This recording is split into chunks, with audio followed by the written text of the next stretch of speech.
This guy actually turned down a dinner invite from a beautiful woman to go home and play games, and as a result, Ashiro was transported into the game world he had spent decades clearing.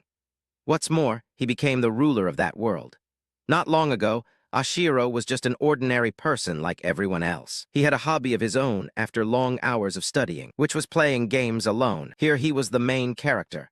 There were no teammates nagging him, and Ashiro could save and reload whenever he wanted. A world that existed for a single player. Before he started, he didn't forget to open a live stream. As soon as the stream went live, a flood of skepticism from the online community appeared, leaving Ashiro unsure whether they were praising or mocking him. $10 suddenly arrived and made Ashiro so happy he nearly cried.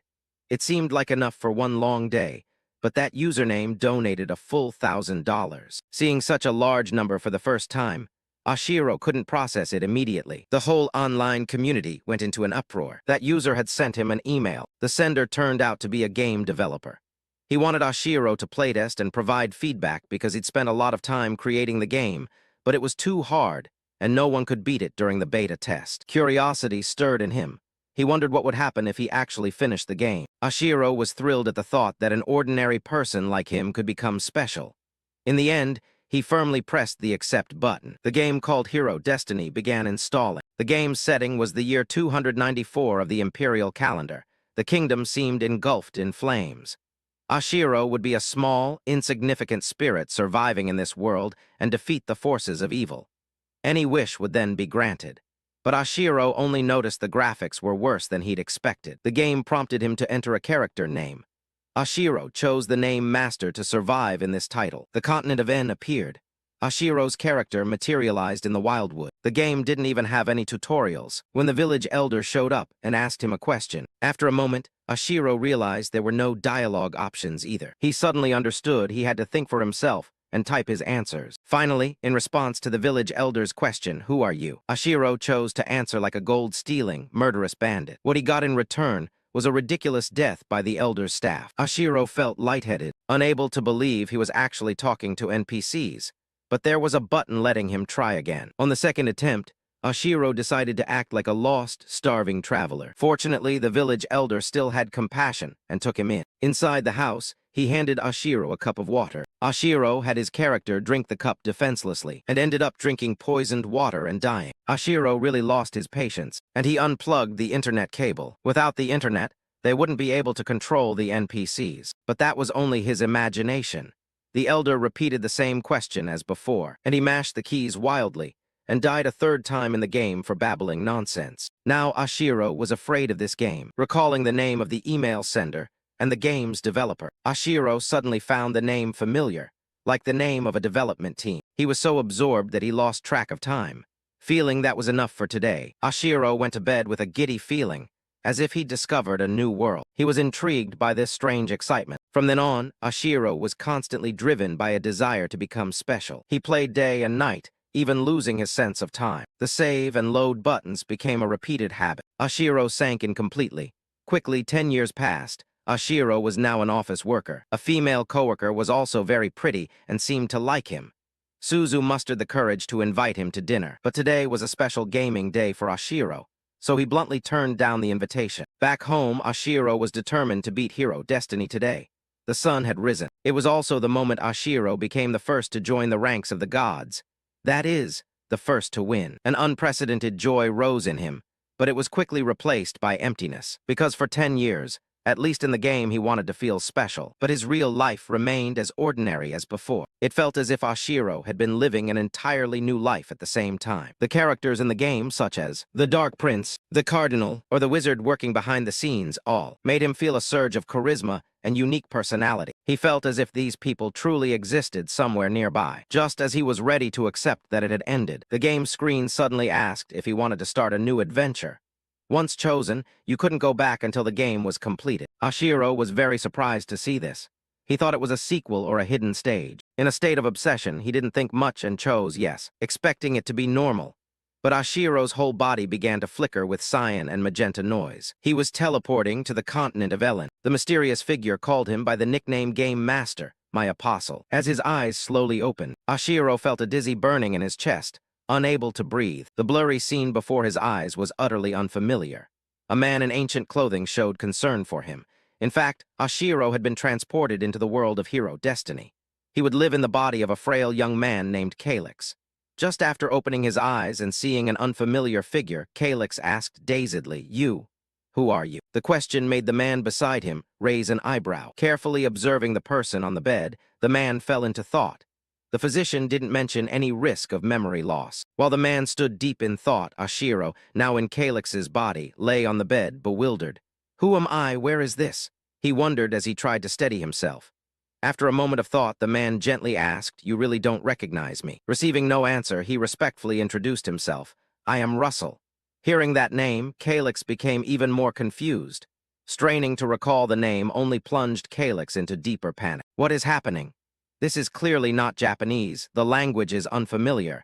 Yet strangely, he understood every word the other person spoke. However, more importantly, while Ashiro was lost in thought, a sharp pain erupted in his chest, leaving him writhing in unbearable agony.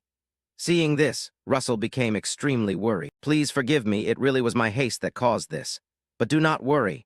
Looking at Ashiro in pain, Russell tried to comfort him. "This pain is just a side effect of the medicine. It will subside." Seeing the situation was not optimistic, he performed a polite bow and left. "Recovery will take time. I will return to see you tomorrow morning." "Excuse me." When Russell left the room, Calyx collapsed onto the bed and continued brooding until dawn. Unable to bear it any longer, Calyx decided to get out of bed and pace the room. Standing before the mirror, seeing his gaunt, haggard reflection, he felt as if he no longer belonged to himself. After a moment of thought, Calyx forced a weak smile. "Who am I?" The question barely left his lips before he froze. He remembered every detail of 30 years of life, yet he couldn't recall his own name. After a bout of panic, Calyx gradually calmed himself. "Who do I really even am?" At that moment, a strange screen appeared right in front of him. Reading the information on it, Calyx was surprised. This was the status screen. Scrolling through the lines, he could hardly believe his conclusion. Hero fate. Then Calyx suddenly recalled the board he'd seen before waking and clenched his teeth. So the transfer to the continent of Ellen was real. He had truly been brought into the game world. Realizing that, he began to survey the room, trying to steady himself. After thinking it over, Calyx concluded this was the continent of Ellen, the interface of hero fate. Even having accepted the truth, he kept telling himself, "Stay calm, stay calm." Touching his chest lightly, Calyx immediately doubled over from the unbearable pain. Writhing on the floor, he could only accept reality. This wasn't a dream, this was real. Struggling to crawl back to the bed, Calyx hypnotized himself. "I am Shiken. From now on I should get used to the name Shiken. I am Calyx Shiken." Just as he reached the bed, the familiar status screen appeared again, surprising Calyx. The screen appears just by thinking. Then this must be a feature only I can see. Realizing this, Calyx was overjoyed and decided his first task was to gather information. But immediately he recognized a harsh truth. If he was careless, he could die at any moment in this world. Despite his worry, Calyx carefully read every piece of information. "So I'm Calyx Shiken of the Shiken house." Thinking that, he read more data and analyzed the territory names and the family name. All Shiken, proving he belonged to the direct line of counts. Did I just hit the jackpot, or what? Just then a knock sounded at the door outside and Calyx panicked. "Who is it? What should I say?" Anxious, he told himself to stay calm. If they discovered he wasn't the real Calyx, he'd be in big trouble. "Calm down, I'm Calyx Shiken, a direct descendant of the Shiken counts. I am Calyx Shiken. Calyx Shiken is me." After a moment of self-reassurance, Calyx steadied himself and said, "Butler, what is it?" The person outside paused for a moment and then answered, "It's time for your medicine, my lord." Hearing that, Calyx exhaled in relief. A maid entered and politely presented the medicine. "Please drink it while it's still warm." Even as he was asked to take the medicine, Calyx watched the maid carefully. "Who are you?" No sooner had he asked than panic hit him, cold sweat pouring down. "What am I thinking? Why did I ask her name? I've blown it." The maid looked puzzled as well. "Is something wrong, sir?" At that moment the status screen appeared again. "No, nothing." Calyx skimmed the information, noting one detail. Her name was Leela. But as he read on, he was horrified to discover Leela was not of the Shiken house, but from the baronial Hashirin family. That name stunned Calyx. He had no idea what else might be waiting ahead. Watching the slight girl before him, Ashiro couldn't help doubting his circumstances. Her combat strength was far beyond her appearance. Though unable to use magic, she was trained like a special operations soldier among the very best. Learning this made Ashiro even more puzzled. Why was she only a maid? Looking from the girl to the bowl of medicine, Ashiro thought, I'm a wounded noble of House Shikin, yet a maid from another house brought my medicine. Thinking that, he suspected the truth, and decided he shouldn't drink this. Seeing Ashiro remain silent, Leela urged, "My lord, please drink." Before she could finish, Ashiro interrupted, "Leave it." Still, the girl persisted, putting him in an awkward spot. So he took the bowl up with suspicion. Was she planning to force it on him? Unwilling to accept his fate, Ashiro pretended to clutch his chest and casually dropped the bowl. As the bowl was about to hit the floor, Leela was as fast as lightning and caught it. Not a single drop spilled. Seeing that reflex, Ashiro was stunned. He couldn't believe she was that quick. Terrible if she realized he had spilled it on purpose. Things would get even more complicated. Despite his worries, Ashiro continued to play the sick noble. After a while, Leela brought out a fresh tray of medicine. The medicine remained there, ominous and grim, making Ashiro even more desperate, imagining the worst-case scenario. Here, the worst always seemed to come true. Convinced it was poison, Ashiro chose to collapse and pretend to faint. However, before he could hit the ground, Leela had already rushed over and helped him up, gently asking, "Are you all right, my lord?" He didn't answer but watched silently, wondering if he could keep up the ruse. Taking advantage of Leela's momentary distraction, Ashiro quietly opened the status screen to check the information. After reading, he understood more about his identity and those around him. He was the son of the Count's first wife, who had passed away, and had half-siblings by the second wife. The second wife was Hashirin, 1 year older than him, 16 years old. Reading that information, Ashiro suddenly understood everything. Leela was a maid sent by his stepmother, trained like an assassin. If he died, her son would become the Count. Realizing this, Ashiro felt a surge of interest, thinking this hero fate game really was as brutal as rumor. After finishing the act of playing the frail young master, Ashiro took the initiative and asked, "How is my stepmother?" Leela was a little surprised and bowed her head to reply, "The Countess was very saddened to hear of your attempted suicide. She ordered me to make sure you would never try that again." From that, Ashiro learned more about this body's background. There had been a tendency towards suicide, and he had stabbed himself with a knife. Shaking off the thought, Ashiro gently reassured her, "I understand. I promise I won't make her worry anymore." Leela avoided his gaze and answered perfunctorily. Then Ashiro tactfully sent her away. However, this time she was no longer a gentle maid but firm. "I'm sorry, but you still haven't taken your medicine." This stubbornness alarmed Ashiro, realizing she would not leave until he drank the whole cup. The thought of facing an assassin drained Ashiro's face pale with extreme fear. Inside, he was a healthy man in his 30s, but this body belonged to a weak teenager. Watching Leela prepare the medicine, Ashiro hesitated whether to shout, but feared she would strike at once. Thinking that, he gave up the idea. After a while, when a new cup of medicine was brought, Ashiro felt even more trapped. Truly no option remained but to drink it. In the critical moment, Ashiro suddenly realized something. Staring at the pitch-black medicine, he wondered, if they wanted to kill me, wouldn't stabbing me and calling it suicide be easier? Suspecting that, he realized this might be a poison made to mimic suicide to avoid suspicion. Seeing Leela's sinister expression, Ashiro recalled the name of a horrific slow-acting toxin. If he resisted too much, Leela would be ready to help. Despite his fear, Ashiro calmed himself and told himself, in hero fate, if one thing is always true, it's that the worst will always happen. Thinking that, he became even more cautious, resolved that to survive, he must distrust everything and be prepared for every possibility. Though he felt fear at first, Ashiro couldn't hide his excitement. Thrilled, he realized this game, Hero Fate, truly gives no one a chance to rest. At that moment, Leela brought a full tray of medicine before him. Unlike before, this time Ashiro decisively picked up the cup and drank it down in one gulp. As the last drop slid down his throat, Leela's eyes revealed murderous intent. The moment he swallowed, the system immediately announced, "Poison, horrific slow-acting death has taken effect." After drinking the whole cup of poison, Ashiro instantly doubled over in pain on the floor, urgently thinking of ways to escape, searching for anything that could save him, person or thing. Just hurry. In that life-or-death moment, he remembered someone's words. "If not for the top-grade medicine I prepared, you wouldn't have survived until today." Then the memory of that man's introduction surfaced. "I am Russell." Kalix snapped back to his senses and immediately ordered Leela, "Go out and call Russell in here." Leela didn't understand and looked puzzled. Seeing that, Ashiro snapped irritably, "Do I have to explain to a maid? If you understand, go." Leela hurriedly apologized, bowed, and left the room, leaving Ashiro to focus on finding a way to save himself. He remembered the top-grade medicine Russell had once given him, a treasure worth enough to buy a whole castle. Thinking of that, Ashiro realized Russell was not someone who wanted him dead. As soon as the door closed, he sprang up At least he's someone I can trust. But after only a few steps, his body wavered. Unwilling to accept his fate, Ashiro forced his hand down his throat, vomiting violently into the basin. But it didn't much help. He had to find that vial at any cost. So he began tearing the room apart, telling himself that hero fate was brutal, but there had to be a solution. Finding nothing, his body reached its limits, his eyelids growing heavier. Yet Ashiro kept dragging himself on with faint hope. "Damn it, where is it?" he forced out, but finally collapsed from exhaustion onto the floor, breathing desperately. At that moment, Ashiro's eyes happened to catch a mysterious vial hidden in a crack of the table.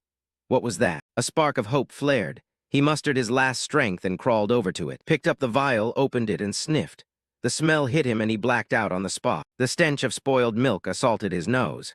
At that moment, the system displayed spoiled goat's milk. Reading that, Ashiro felt even more hopeless. However, from his gaming experience, he remembered that yogurt was an antidote for this kind of horrific, slow-acting death. After a moment of inner struggle, he looked at the spoiled goat's milk in his hands and wondered whether it would count as yogurt. Before he could think further, the system announced again, "Your eyelids are growing heavy." Seeing the warning had appeared 3 times, he could no longer bear it, and decided to gamble by downing the bottle. Immediately after, Ashiro lost consciousness. When he woke up, the first face he saw was Russell's, a familiar figure before him. "You're awake." Ashiro was dazed and bewildered. "What is this? Deja vu? Did I get reset?" Russell didn't understand what Ashiro was saying, and only sternly asked why the room was in disarray, and why the young master was lying on the floor. Ignoring the scolding, Ashiro felt nothing but relief, thinking he'd been saved. Russell added, "You didn't wake up even after I called many times. I almost had to fetch the physician." Before his joy could rise, fear struck. Ashiro never wanted to face the brink of death again. That thought sparked a fierce determination. "No matter what happens, I have to survive." Immediately, Ashiro focused on another matter. He needed to check Russell's status. Under Ashiro's intense stare, Russell became annoyed. "Young master, are you even listening to me?" Ignoring the complaints, Ashiro concentrated on Russell's status panel. Acting count. Reading that, he jumped up. It turned out the count had died without nomming an heir, so Russell was acting as steward. Looking closely, Ashiro saw Russell as a stern soldier, likely the most reliable person right now, also the man who had saved him with that precious vial. After careful thought, Ashiro decided to tell the count everything. I mean my lord count." No sooner had he finished speaking than the steward answered, "Yes, my lord." Immediately after, Ashiro began to recount everything that had happened. The more he listened, the darker his expression became. When Ashiro finished, the steward stroked his chin, pondered, and said bluntly, "I'm very sorry, but there's no evidence." This blunt remark stunned Ashiro, who bitterly realized that even though the man had used the precious medicine to save him, everything was handled by principle, not because Ashiro was special. Noticing Ashiro's disappointment, the steward added, "To me, you, the lady, and the other heirs, both grand beans are the same. I am obliged to serve all fairly. No one is exempt." Hearing that, Ashiro clenched his fist in resentment, but the steward continued, "No one is more important or given priority." Refusing to be treated that way, Ashiro quickly retorted, "So you mean I should keep taking medicine sent by rivals trying to secure the succession?" To that question, the steward was unsurprised and calmly explained, "Have you truly lost part of your memory? Right now, the Shikin family is in financial trouble. The budget is extremely tight." After a bit of explanation, he concluded, in fact, "We're lucky that Lila is helping manage the family business." That frankness left Ashiro swallowing hard, almost forcing him to abandon his plan. The steward went on, "You don't remember? Or are you pretending to forget?"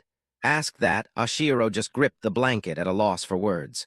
With no other choice, he decided he needed to prove what had happened. He still couldn't swallow the anger that the woman had poisoned him, nearly costing him his life. But after a moment of thought, Ashiro calmly let it go. "Fine, forget it." This concession surprised the steward slightly. Thinking it was over, the steward was taken aback when Ashiro suddenly turned to him with a sly smile. "But I have a request. It's not hard." Seeing that expression, the steward remained composed. "Just as I thought, he's acting very odd." 4 hours later, at the Shikin estate, a figure slipped across the rooftops and paused behind a wall to watch carefully. Seeing the 2 guards on strict watch, the mysterious woman assessed that security had been tightened. Suddenly, she noticed a nearby drainage pipe and quickly used it to slip inside the mansion. Regaining her composure, she was surprised to find the room empty of guards. Without hesitation, she entered, inspected the empty bed, and assessed the situation. Leela concluded, They must have died without pain. After checking, she pulled a strange piece of paper from her pocket, placed it on the table, then opened the drawer to take out the seal, preparing to stamp it for confirmation. Having finished, she carefully put the paper away, and as she was about to leave, suddenly a knife was pressed to her throat. The sudden appearance froze Leela. A cold voice said, "Don't move." Even with her life threatened, Leela calmly replied, "It's too late." To add weight to her claim, she pointed at the bed and affirmed, "Lord Calyx is dead. Now the Shikin family has only Granbean left." The other did not move. Leela continued to threaten, mentioning the steward, but he remained unmoved. Seeing that soft approach failed, she switched to taunting. "You're just a minor noble. Shouldn't you be serving the Shikin family?" Before she could continue, Oshiro suddenly appeared. "Just as I predicted, that's exactly it." This appearance stunned Leela. She couldn't believe her eyes. Oshiro paid no mind and picked up the paper to read. Delayed death. How interesting. Leela froze in shock. In noble power struggles, poisoning was not uncommon. Fiddling with the paper, Oshiro said calmly, "I'm aware of that." After reading it, he turned to Leela and looked her straight in the eye with a sly smile. "If you're found out, it'll be extremely troublesome." At that moment, Leela's whole body wavered, as the steward struck from behind, landing a heavy blow on her neck. Despite the attack, Leela tried to fight back, but was immediately pinned by the steward's grip on her arms. A straight blow to her rib left her completely unable to resist. Watching that, Oshiro couldn't help but be amazed. "I thought I knew, but there's actually a 3-rank gap." Once Leela went limp, Oshiro recovered and stepped closer. While poisoning is common among nobles, no one usually leaves evidence or witnesses. Seeing Leela still conscious, Oshiro analyzed. Anyone who attempts to assassinate a noble is executed, even if they are a noble themselves. That rule always applies. Fearing Leela would stubbornly refuse to confess, Oshiro turned and walked straight to the table. "The evidence is right here." He looked at the stamped paper, still intact, slowly picked it up and held it in front of her. "And as for witnesses," in Leela's terrified eyes, Oshiro flatly exposed, "They're here too, aren't they?" Before she could react, her eyes widened, and her body swayed, collapsing to the floor to Oshiro's astonishment. Looking at the woman who had fallen, he couldn't keep up with what had just happened. Why did it change so fast? After checking for a moment, Russell concluded, "She's fainted." As he spoke, he placed a hand on Leela and a blinding light appeared. Seeing the strange phenomenon, Oshiro peered closer. "That's an energy aperture." Thanks to it, they could assess Russell's and Leela's ranks. After examining, Russell rose and analyzed. "It seems she cannot use energy-breathing techniques." Pausing briefly, he speculated further. "She might be at the level of a well-trained elite soldier, not needing high-speed support measures." At that remark, Russell suddenly noticed Oshiro's calmness. This expression, could it be the young master knew in advance? The thought prompted him to recall everything, from Oshiro's strange request to his odd behavior. Putting the pieces together, he couldn't help but wonder. Exactly how much does he know? Regardless of his thoughts, Oshiro ordered, "Tie her up for now. I have many questions to ask." Per that instruction, Leela was bound tightly to a chair in the kitchen. While she was still unconscious, Oshiro took a vial and applied medicine to her wound, then gently wiped her forehead with a cloth. Under that care, Leela gradually regained consciousness. The first thing that struck her was finding herself tied to a chair. At the same time, Oshiro's slow voice rang out. "Taking the delayed death potion will result in a slow death within 3 to 6 hours." Without giving her time to recover, he continued, "It's a poison designed for suicide. It makes a person die without pain. I know because I once tried to kill myself with it." After speaking in circles for a while, Oshiro tossed his handkerchief aside and said plainly, "Everyone will think I committed suicide." Having finished, he immediately accused her. "If you had used a fast-acting poison and been determined to die with me, you wouldn't have failed." Saying that, he squeezed her chin hard. "Why?" Taken aback by the question, Leela blinked. What are you talking about?" Russell stood nearby watching, but did not intervene. Seeing she was still pretending, Oshiro said bluntly, "You don't want to die, do you? In other words, you're not loyal enough to be willing to die for Countess Stella." At the name he had just spoken, Oshiro probed further. Leela hesitated, unsure how to answer. Faced with her stubbornness, Oshiro ordered, "Make her confess." Surprisingly, Russell seemed prepared. "Yes, sir." Everything happened so fast that Leela had no time to react. Despite her struggles, he held her down and forced her mouth open. She noticed a strange pill in Oshiro's hand. "What is that?" No one answered. The pill was shoved straight into her mouth, and immediately another liquid was poured in afterward. When finished, Oshiro ordered, "Force her to swallow." Russell complied at once. The moment it went down, Leela's whole body began to convulse and thrash. She screamed, "What did you just make me drink?" Oshiro took back the white vial, wiping it as he answered calmly, "A bit of poison." Hearing that, Leela grew even more terrified. Seeing this, Oshiro growled threateningly, Have you ever heard of the Western enemy's faultless poison? At that, Leela sprang up and shouted, impossible. How could a young master like you possibly possess something like that? Calyx, Ashiro in Calyx's body, narrowed his eyes. As long as there's gold, I can have as much as I want. And if we're talking about the main ingredient, watching Leela's confusion, he said slowly, it also requires something called a white radish. When he said that, Russell standing nearby was also stunned. Leela tried to steady herself. I can't believe it. That reaction was not unexpected to Ashiro.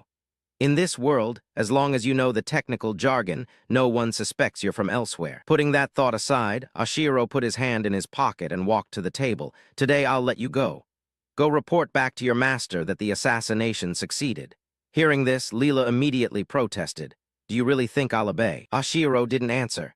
He merely sat on the bed, found a comfortable position, then looked at her, and asked briefly, you don't want to die, do you? The question left Leela speechless. Before she could respond, Ashiro began to analyze. Western enemy's faultless poison has over 3,000 varieties, depending on how it's prepared and how the antidote is administered, and I know the perfect cure for you. At that he paused, pointed to his head, and smiled maliciously. Right here. No sooner had he finished speaking than Leela felt a violent pain in her head and curled up. Seeing Leela tremble in pain, Ashiro slowly applied pressure. If you don't want to die in vain, stop being stubborn and do as I say. After enduring for a while, Leela gasped, exhausted. Seizing the opportunity, Ashiro asked decisively, so what's your answer? The next wave of pain hit, leaving Leela with no choice but to submit. All right, untie me first. This attitude displeased Ashiro.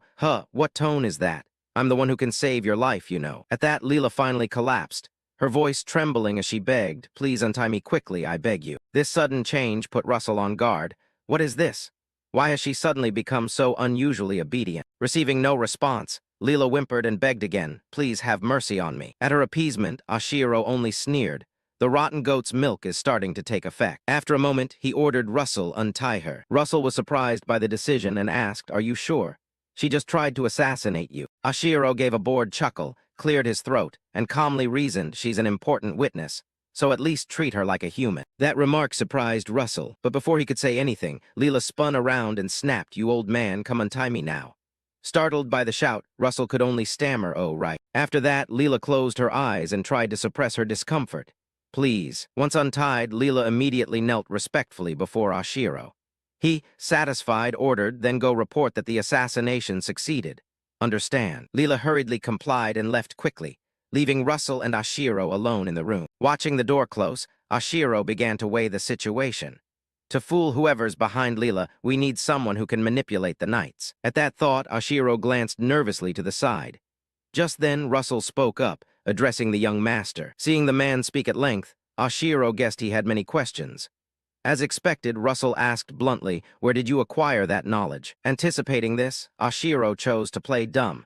If I said I read it in a book, would you believe me? At that, Russell's face fell. Publishing such a book would be a death sentence, and a forbidden book being inside the castle is impossible. Hearing that, Ashiro went rigid.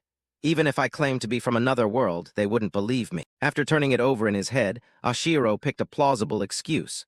Do you remember the dagger I once plunged into my chest? Russell was surprised. Yes, but why bring that up? Seeing the distraction was working, Ashiro continued, that dagger is an heirloom from my mother. People say it holds a mysterious power.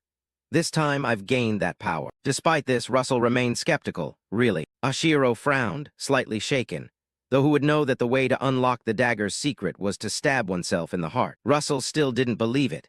If it were such a rare artifact, wouldn't it be famous throughout the world? No argument could counter Russell's sharp analysis. He pondered, then asked, are you familiar with Claire's dagger? At that, Russell was stunned. The dagger the lady gifted me is that Claire's dagger. Hearing this, Ashiro had the clue he needed. I see. Thanks to the story, Russell dropped his doubts. If it's Claire's dagger, it's a treasure among treasures. Now I understand where your extensive knowledge comes from, young master. Finally successfully distracted, Ashiro breathed a sigh of relief. No sooner had he relaxed than Russell spoke sternly. Does anyone else know about this? Ashiro replied cautiously, no, you're the first. Russell exhaled in relief, but Ashiro cut in. By the way, what do you make of Leela's story? Russell blinked, what do you mean? Seeing that expression, Ashiro pointed directly. All of my father's movements, Duke Korin's, have been leaked. Hearing that, Russell couldn't hide his surprise. Before he could react, Ashiro launched into a stream of information. A knight about to be promoted was killed by an attack from a mundane monster, and all the guarding knights were killed as well. After some analysis, Oshiro concluded, "Do you really believe such a ridiculous story?" Russell also voiced some doubt. Maybe he just wants power for himself. That thought made him scrutinize Oshiro more carefully. In a power struggle, he knew he couldn't simply pick a side. But regarding Duke Corrin's death, Russell realized there were suspicious motives. No solid proof yet, only circumstantial evidence. Those thoughts nagged at him, then he quickly reminded himself, "No, I'm a soldier. I shouldn't get involved in politics. That's the rule." Having made up his mind, Russell was about to speak counsel when Oshiro suddenly shouted, unleashing his outrage. "Why does my father have to die?" He performed at the highest level, fully embodying utter grief. If this was an assassination, then who's behind it? Once we find him, what then? Unable to bear that display of despair, Russell relented. "How shall we take our revenge?" Hearing that, Oshiro lifted his head in joy, his eyes lighting up. Russell tried to soothe him gently, but Oshiro cut in again with a mournful shout. "Why does my father have to die? If it was an assassination, who is behind it? How will we avenge him?" That pain and despair seemed to strike at the very hearts of those present. Oshiro stamped his foot, expressing his fury. "My father, your lord, was murdered. The family pulling the strings is the Sarans, and their man is Gran Bane. If Gran Bane becomes duke, any hope of revenge will vanish. But we must not give up, no matter how dire the situation." His gaze grew cold as he stared straight at his counterpart. The whole room fell into a heavy silence. Oshiro's presence emanated an overwhelming force. Suddenly, Russell knelt before him, hands on the sword planted in the ground. "I swear I will always be loyal to you, young master." Oshiro's face brightened, energized at the command, while Russell, though agreeing, could not hide his solemnity. "Please don't forget that I've just abandoned beliefs I've held for over 50 years. With the duchy's strongest 6th-rank warrior, Russell, becoming an ally, Oshiro now held significant power. A tiger that once walked its own path was truly bound by the reins of vengeance, marking a major turning point. Oshiro pretended to be embarrassed and reassured him. "Raise your head. There's no need to kneel to anyone. I'm not a knight or anything." Russell, however, reacted strongly, eyes blazing. "Rest assured, I will make sure you become powerful, young master." Faced with such zeal, Oshiro only managed a strained smile, trying to change the subject before being dragged into special training. He nimbly shifted the topic. The Duchess used poisoning, leaving both evidence and witnesses. That's enough to dismantle the faction she relied on. Half his face hidden in shadow, he gave a cold smile. This was the beginning of the revenge. Russell was ready to follow. "So what do you want me to do?" Russell asked, a sharp smile flickering at his lips. For now, the two whispered plans together. A turbulent day passed, and the next point on the agenda was the regular Nobles' Council. The next item was the routine Nobles' meeting. The meeting was presided over by Stella, graceful in appearance but with cold eyes. Everyone had gathered in full. The atmosphere was thick with suspicion and tension. In the room, the nobles murmured, wondering why Stella sat on the throne. All the knights had been on alert through the night. The corner of her mouth curled into a disdainful smile. "Some of you already know, but yesterday, Prince Calyx, an announcement rang out, freezing the air. He committed suicide using the poison delayed fatality." Jeruz couldn't believe it. "Isn't that the infamous suicide poison?" The hall fell into unease. Everyone assumed the first prince's death was real. No one realized it was all Stella and Jeruz's plot. They glanced at each other in secret, pleased. Calyx's death would almost guarantee Gran Bane the dukedom. People quickly changed the subject. "So who will be the next duke?" Stella spoke up. "It's already been decided." Everyone was surprised to learn that the Duchess would act as representative for the Duke. But then an unexpected event occurred. The meeting room doors flew open. A head of gleaming blonde hair appeared, and someone strode in with firm steps. Stella's expression drained, and she dropped her fan. Panic was obvious when they saw Calyx, whom they thought dead, still alive. The room erupted, all eyes turning to Calyx and the acting Duke Russell. Did the poison fail? Calyx walked straight to the presiding seat and coldly rebuked. "That throne isn't yours." Stella tried to regain her composure and feigned friendliness. "Oh, Prince, are you well?" Replying to that insincere question, Oshiro, in Calyx's body, laughed comfortably. "Thanks to someone, I drank the poison, but I'm lucky to be alive. It's just a shame I tossed it away by mistake." Oshiro's eyes never left the sullen expression on the other's face. "You seem rather hurried, don't you?" Stella naturally protested. "It's wrong for you to lead things astray like that." Her voice grew louder. "Even if you've never regarded me as your mother, treating me like a murderer is unforgivable. I would never do such a thing." Not stopping there, Stella used the hall as a stage to scold Oshiro. "This is a place where you must choose your words carefully." Oshiro paid little heed. Even if the truth comes out, can you still remain so calm? Those words unnerved Stella at her core. What trick was he planning? Still, she tried to keep up appearances. What are you saying? Ashiro intoned, tea now. Then suddenly clapped his hands. The guards immediately brought in a bound person. A familiar face so well known it couldn't be more recognizable. This was the reason Ashiro could stand firm here. Let the witness speak. Some nobles in the room were bewildered. Who is that woman? Only Stella's face went ashen. Impossible, how could she be here? What is your name? Ashiro asked. The girl barely opened her eyes, facing the light. My name is Leela. Granbane's eyes widened in shock. Stella was struck as if by lightning. All her plans for seizing power evaporated. Why was that woman here? Leela introduced herself. I carried out a special mission for the Shadow Legion of the Hashirin family. That keyword immediately caught Ashiro's attention. The Shadow Legion. Leela explained in a weak but determined voice. It's a special force made up of combat-capable orphans, trained harshly at the plateau of the primal steppes. Only the surviving and most outstanding children could become members, then be sent to various places under false identities. Ashiro continued. What was your alias in Hashirin territory? I posed as Countess Stella's maid. She trembled and could not answer. Ashiro glanced at her and asked, Does Countess Stella know your true identity? Leela bowed her head, hesitated in struggle for a moment, then admitted. She does. Stella immediately retorted. No, this is her plot. The nobles began to panic. Leela worked here for 5 years and now she's a spy. Such deception violates the kingdom's laws. We don't have clear evidence. But the living witness standing there made everyone even more chaotic. Jairus was stunned and tried to shift blame to someone with more authority. Baron Russell, why are you silent? Are you going to believe the word of a lowly maid? Ashiro looked calmly toward Russell. Russell said sternly, She is not a lowly maid, but a criminal caught in the act.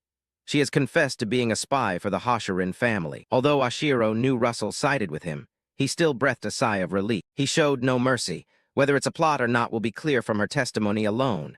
Jairus went pale. Another noble shouted, Treasury Minister, stop this nonsense. What did you say? He snapped, rising to his feet. Once someone supports it, others will follow. The criminal is speaking, let her continue. Jairus was at a loss for words. Ashiro asked again, What mission did you carry out while posing as a maid?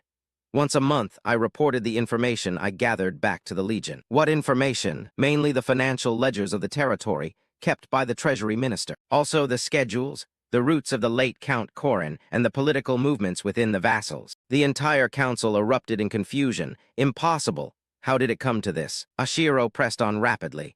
What was your most recent mission? Leela bowed even lower. I tricked Prince Ashiro into drinking the poison, delayed death, then entered his chamber and created a suicide note to stage the death as a suicide. The air instantly froze, but when I returned, Count Regan Cleo caught and apprehended me. Stella could no longer bear it. She slammed her foot on the table, shouting, Do you have any evidence? 2 nobles supporting her held her back. Countess, calm down. Seeing the crucial moment, Ashiro gently turned. You want evidence? He signaled to Russell. Russell immediately produced the letter. This is the suicide note Leela had when I caught her in Prince Calix's chamber. Then he produced another scroll, and this is the scroll of the world's memory, an object every noble here is familiar with. It has been enhanced with magic. Just touching it will reveal the intentions of the involved parties. Those with guilty consciences immediately went pale. Russell concluded, This magic will show us who ordered Leela. The truth will be exposed. Jairus panicked, cold sweat pouring down. He had to prevent this evidence from being revealed at all costs. His inhuman gaze swept over everyone, as if ready to silence every noble in the hall. Ashiro immediately caught the exchanged glance between Jairus and Stella. He sneered inwardly. I've seen through you all from the start. A corner of his mouth lifted slightly as Ashiro waved his hand. Enter. The prearranged troops stormed into the meeting room. Jairus flinched. Stella went pale. Knights filed in, each noble now with a soldier standing behind them. What? You have no right to be here. This guard force is under the authority of the Knight Protectorate. Behind Stella alone were 2 designated supervisors, raising the tension in the entire room to a breaking point. Jairus growled, voice dark. Baron Russell, what is the meaning of this? Russell clenched the scroll in his hand. I have viewed the contents of the scroll of memory, and they shocked me. He continued in a righteous tone. To prevent chaos, I had to call the knights to maintain order. I ask for your understanding. The nobles who prized face and ceremony now felt as if their sacred hall had been overturned. Granbane trembled, tears welling as he looked at Stella, the one he trusted. But she herself was desperate. The knights had acted, which meant the evidence was undeniable. If the knight order backed Ashiro, Stella knew she had fallen into the abyss. Ashiro smiled, gentle yet lethal. Baron Russell, what is the punishment for a noble who intentionally assassinates a blood relative? Russell nodded and replied, according to noble law of the kingdom, the sentence is death by hanging. Stella immediately clutched Grand Bane and wailed. Grand Bane had nothing to do with this. I did it all alone. I'm still his mother, please believe me. But Ashiro had already exchanged a look with Leela. He turned with an innocent smile. Oh, really? Leela, is that the truth? At once, Leela nodded, her voice firm. When I received the mission from the Countess, Prince Grand Bane was present as well. The whole room seemed ready to explode. Stella shrieked in panic. Lies. Ashiro gave a cold smile. Yes, that statement is a lie, but so what? You tried to have me assassinated first. Stella's anguish and humiliation were now exposed before all the nobles. Ashiro was the victor. Stella ground her teeth, eyes bloodshot and animalistic. Just then, bam! Ashiro glanced over. Grand Bane sprang to his feet, wearing a rare solemn expression. Stella tried to stop her son but couldn't. Grand Bane ran up to Ashiro and dropped to one knee, then lowered himself to both knees. All the nobles recoiled in shock. Grand bowed his head until his forehead nearly touched the floor. Please, I accept any punishment, but spare my mother, she can't bear it. Stella stood frozen. The nobles began to whisper. The second prince is kneeling. This has gone too far. Prince Ashiro, are you hearing this? The tide of public opinion had shifted. Ashiro felt it clearly, as if he himself had been cast as the villain. Could this really be the scheme of that brat? He smiled and placed a hand on Grand Bane's shoulder. Good. You truly care for your mother. Grand Bane looked up, a glimmer of hope in his eyes. Ashiro continued coldly. If you confess your guilt, I will mitigate the punishment. I'll plead with the Count to spare your life. His jade-green eyes showed no sympathy. But remember, you will be held accountable for your own words. Grand Bane went pale but clenched his fist tightly. Stella screamed and thrashed like a madwoman. I will not confess. Grand Bane, what are you doing? Don't do something unnecessary. Stella screamed and thrashed like a madwoman. I will not confess. Grand Bane, what are you doing? Don't do something unnecessary. Calyx, you ray his brother and you dare order him. That remark set everyone ablaze. His brother, a prince would dare. Does she still have the nerve to speak? Jeruz, sensing the shift, simply bowed his head. She has no way out. Stella kept shouting, Calyx, can't you hear me? Ashiro only glanced at Russell. Arrest her, yes. Two soldiers immediately bound Stella. Stop, do you know who I am? An iron bar was forced into her mouth. Only incoherent snarls and hisses remained audible. Ashiro turned back, his gaze icy. Now, I'll ask again. Do you admit to attempting to assassinate me? Grand Bane ground his teeth, trembling, and finally bowed his head. I confess. Ashiro gave a faint curl of his lips. I knew it. The result couldn't be otherwise. If he dared say no, not even Doryman could save him. Ashiro looked casually at the man before him, Grand Bane with his head low. So you planned everything, he said calmly. I understand. Then Ashiro announced to everyone that Grand Bane had admitted to the crime. The land's memory can remain sealed, and the family's honor will never be exposed. He added clearly. Furthermore, because Grand Bane confessed before any evidence was presented, he will receive clemency. It's time to bring down the curtain on this foolish play, and to prevent recurrence, the offender will have their mana hall sealed themselves. That declaration was like a shockwave. In the Stone Kingdom of Knights, society was strictly divided. Nobility, knights, merchants, and slaves.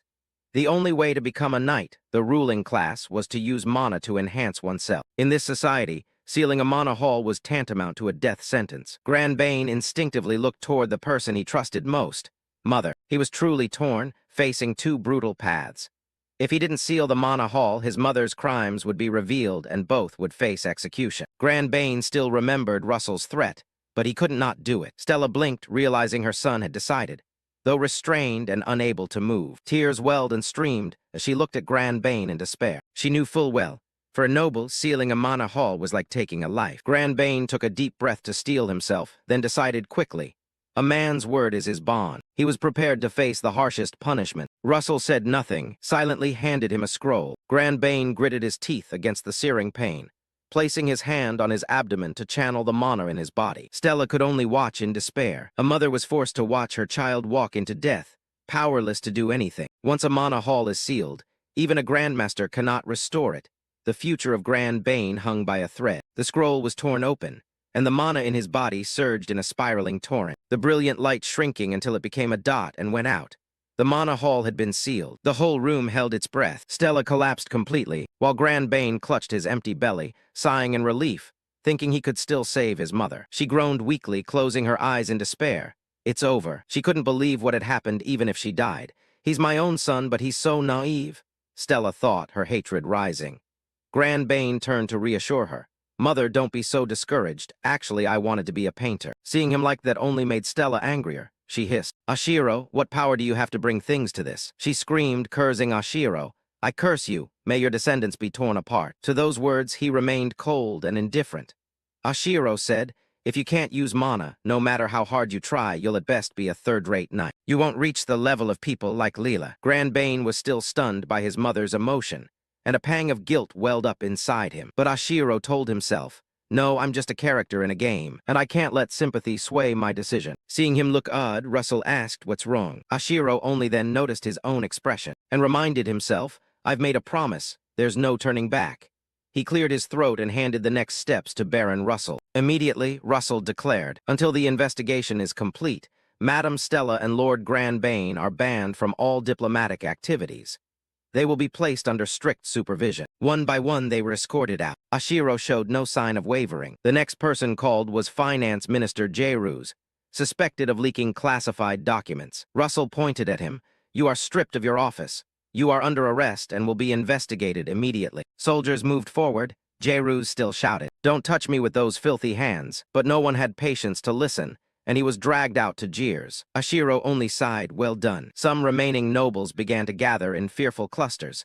Are we going to be punished like this too? Whispers rose, Prince Ashiro, with no title, no backing, yet supported by the entire Knight Order. The succession struggle ends here. Some were wary. Baron Russell was deliberately showing deference. This was Prince Ashiro's warning to all of us. Maintaining his composure, Russell stepped up to another man, the Minister of Security. He was sweating profusely, stammering, why yes. Russell ordered, you are suspended from your current duties and will be placed under stricter supervision. Avoid causing unnecessary misunderstandings in your interactions with others. With that, he had no choice but to comply. Everything happened so quickly and efficiently, when suddenly a voice interrupted, excuse me. A sincere man bowed his head. It was all due to my lack of oversight. Please accept my resignation. Ashiro recognized him as Garrot, a competent man trusted and respected by his superiors. Moreover, he had sided with Russell, so Ashiro had no reason to resent him. However, this also meant facing fierce internal backlash. Russell's tone remained as stern as ever. Chief Administrator, your resignation is rejected. He signaled his subordinate to present a folder. This is the list of officials suspected of involvement in the recent incident. This is the task for the Chief Administrator to atone for his failures. Order the suspension and operational restrictions on their personnel expansion activities. Ensure that administrative operations are not affected. Garrot still refused to accept such lenient treatment. Your Highness, forgive me. He stepped forward, intending to appeal to Ashiro, Prince Ashiro. He said clearly, all of them except 4 officials in the finance ministry must be investigated. At that moment, Ashiro was more decisive than anyone. It seems we'll need to bring new people into the finance ministry. Hearing that, Garrot's face drained of color. What? Please show mercy to those who only committed minor offenses. If even one senior official is left out, administration will face serious difficulties. Ashiro still disagreed. No. We need to put people into the finance ministry whom we can trust absolutely. Do you think it's acceptable to halt the investigation, just because you're worried operations might be disrupted? Ashiro gave an innocuous but pointed smile. Will they remember our mercy, or have they overrated themselves? Garrot kept begging for more, but Ashiro wouldn't yield. All right then. His calm demeanor suddenly turned icy, making Garrot step back. In his memory, Prince Ashiro had once been weak and indecisive. Now he was completely different. The others in the room quickly picked up on the situation. If Russell symbolized strength, Garrot symbolized scholarship. That Garrot hesitated before the prince left everyone confused and fearful. Is this really happening?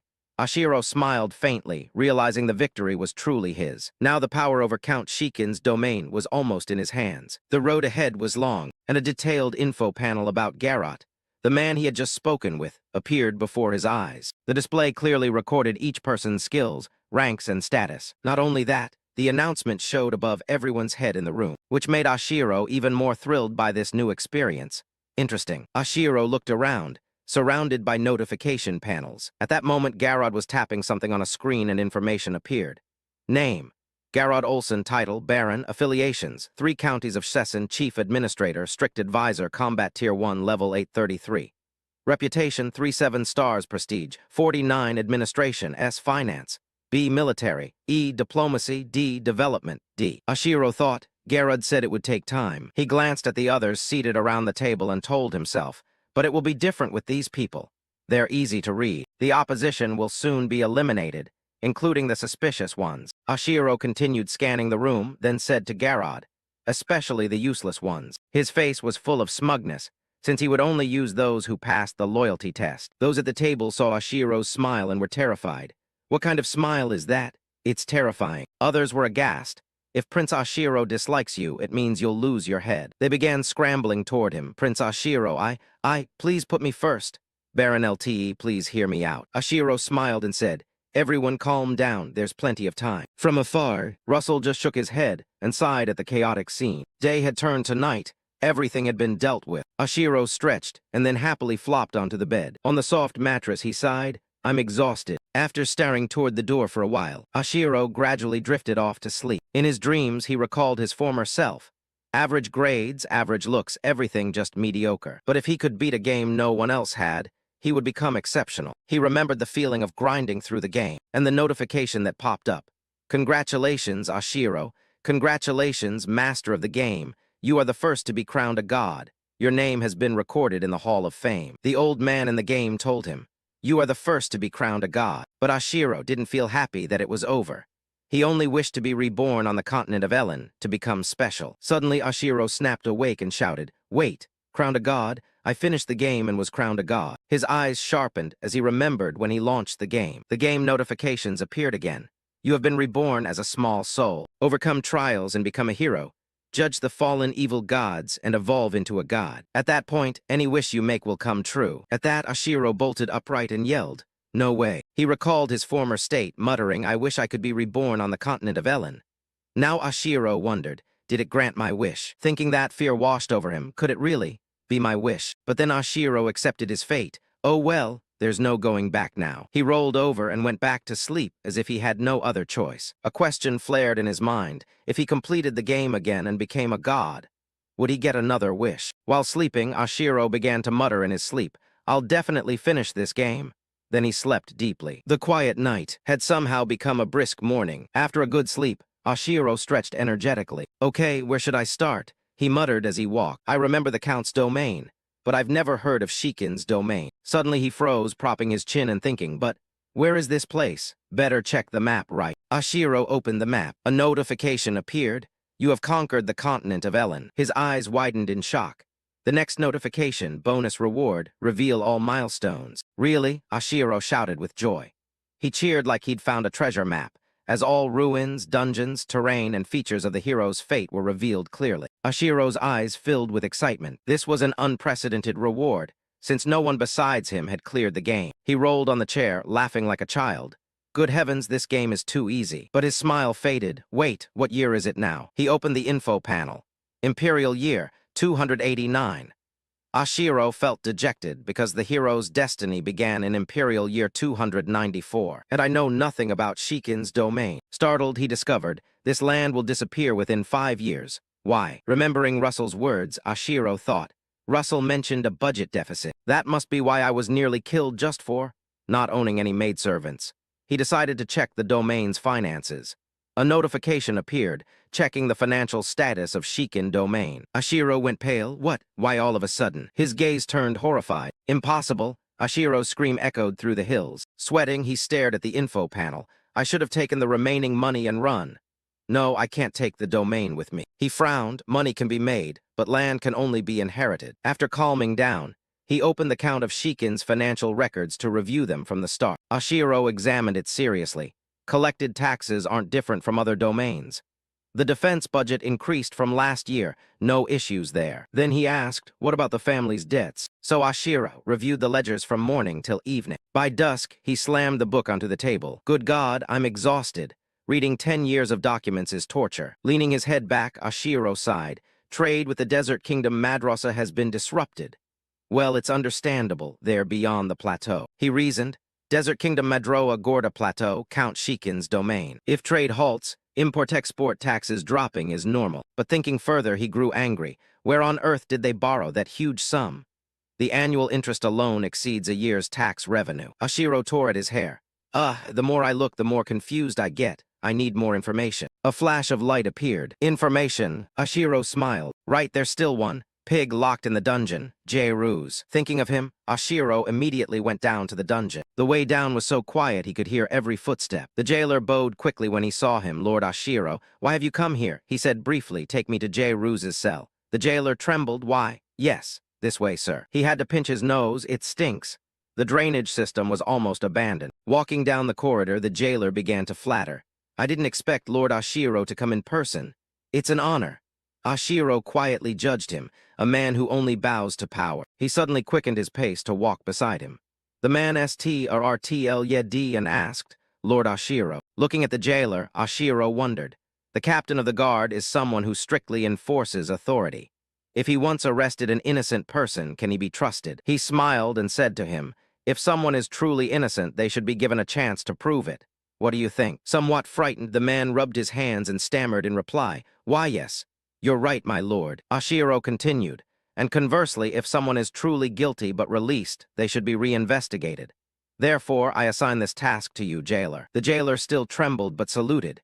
Yes, I understand, my lord. Looking at him, Ashiro thought, so he's a subordinate of the captain of the guard and yet so ready to betray. Does that mean I've become the new power holder? Fine, I'll use him as much as possible. Suddenly, he moved ahead of him briskly. Oh, I'm not a count yet. You'd better be careful how you address me. The other sidestepped and hurriedly apologized. I'm sorry, young master. As they walked, Ashiro sneered to himself. I'm no different from the politicians I used to despise. But he said to the jailer, no need to apologize, lead me to J-Ruse.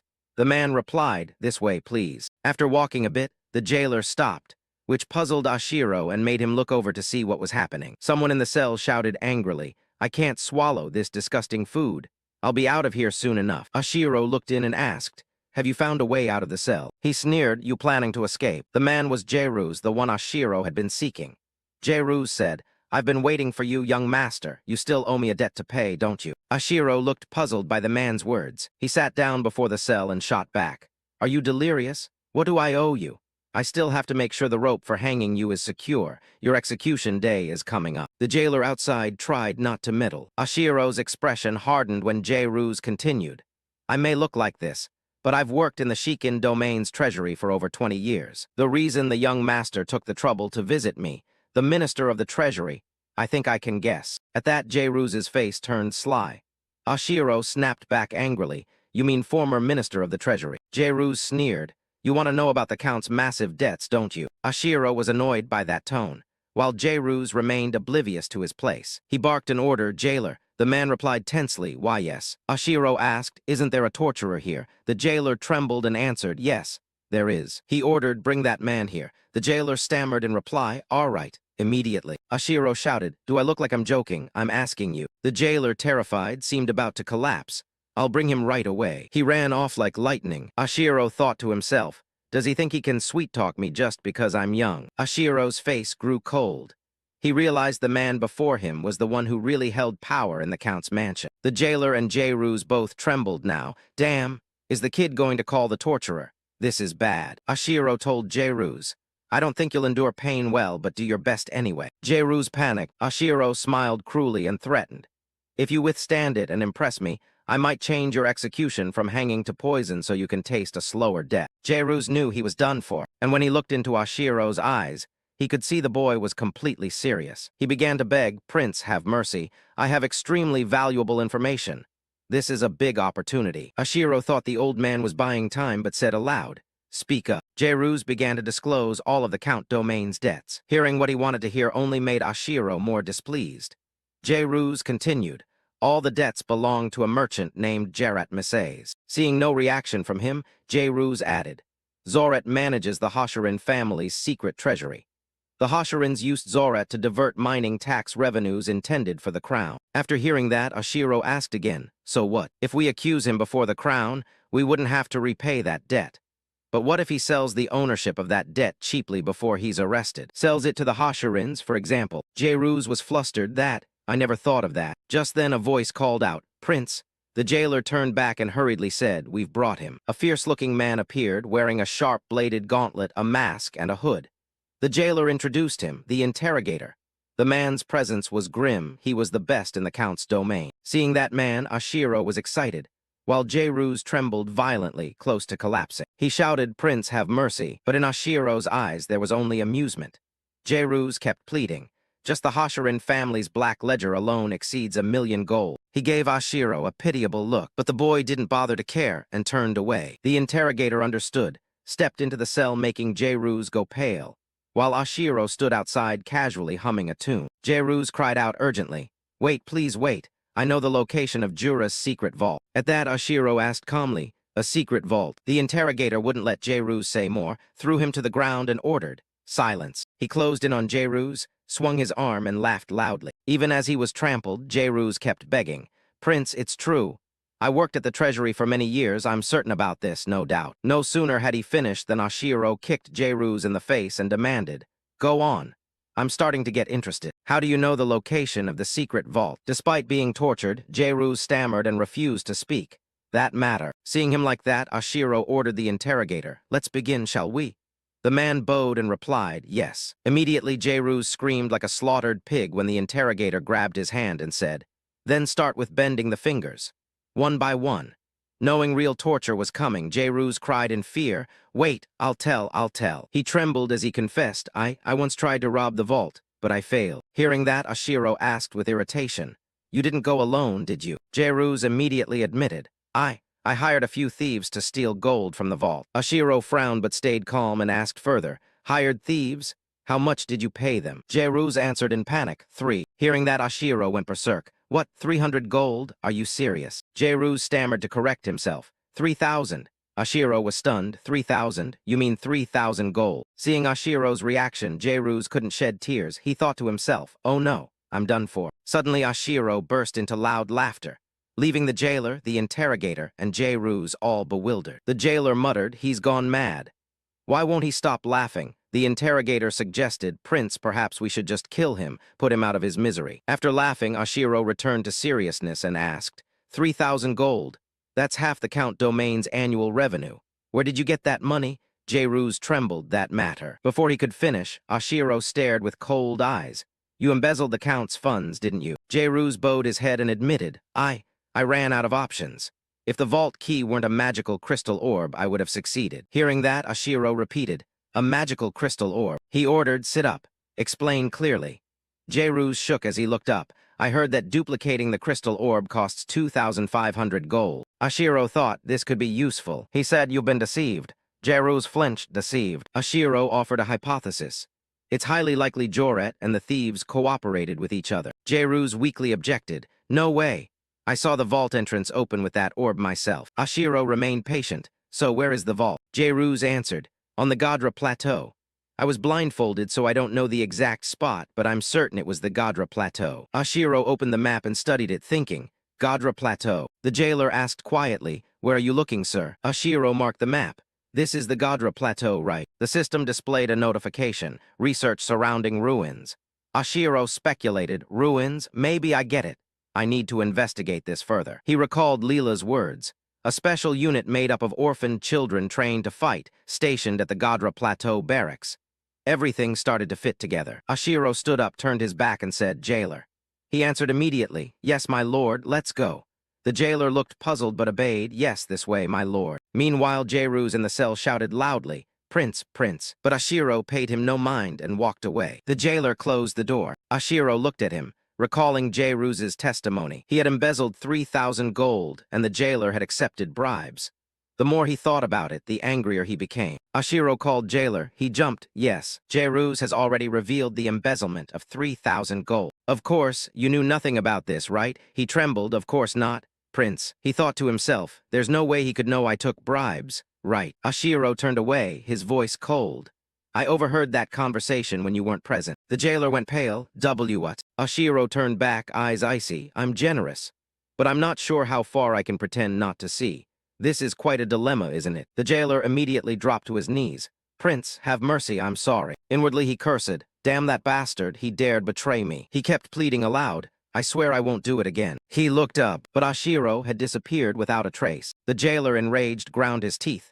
"Fine, now I'll deal with Jairus." He rushed into the cell, muttering to himself, I'll show him what hell looks like. Meanwhile, Ashiro hid behind a well and chuckled with delight. Suddenly, someone quietly approached from behind. Ashiro turned around at once. Who's there? A tall silhouette appeared. From the outfit, Ashiro judged. A knight of the Green Lion Order, he said. What do you want? The man replied respectfully.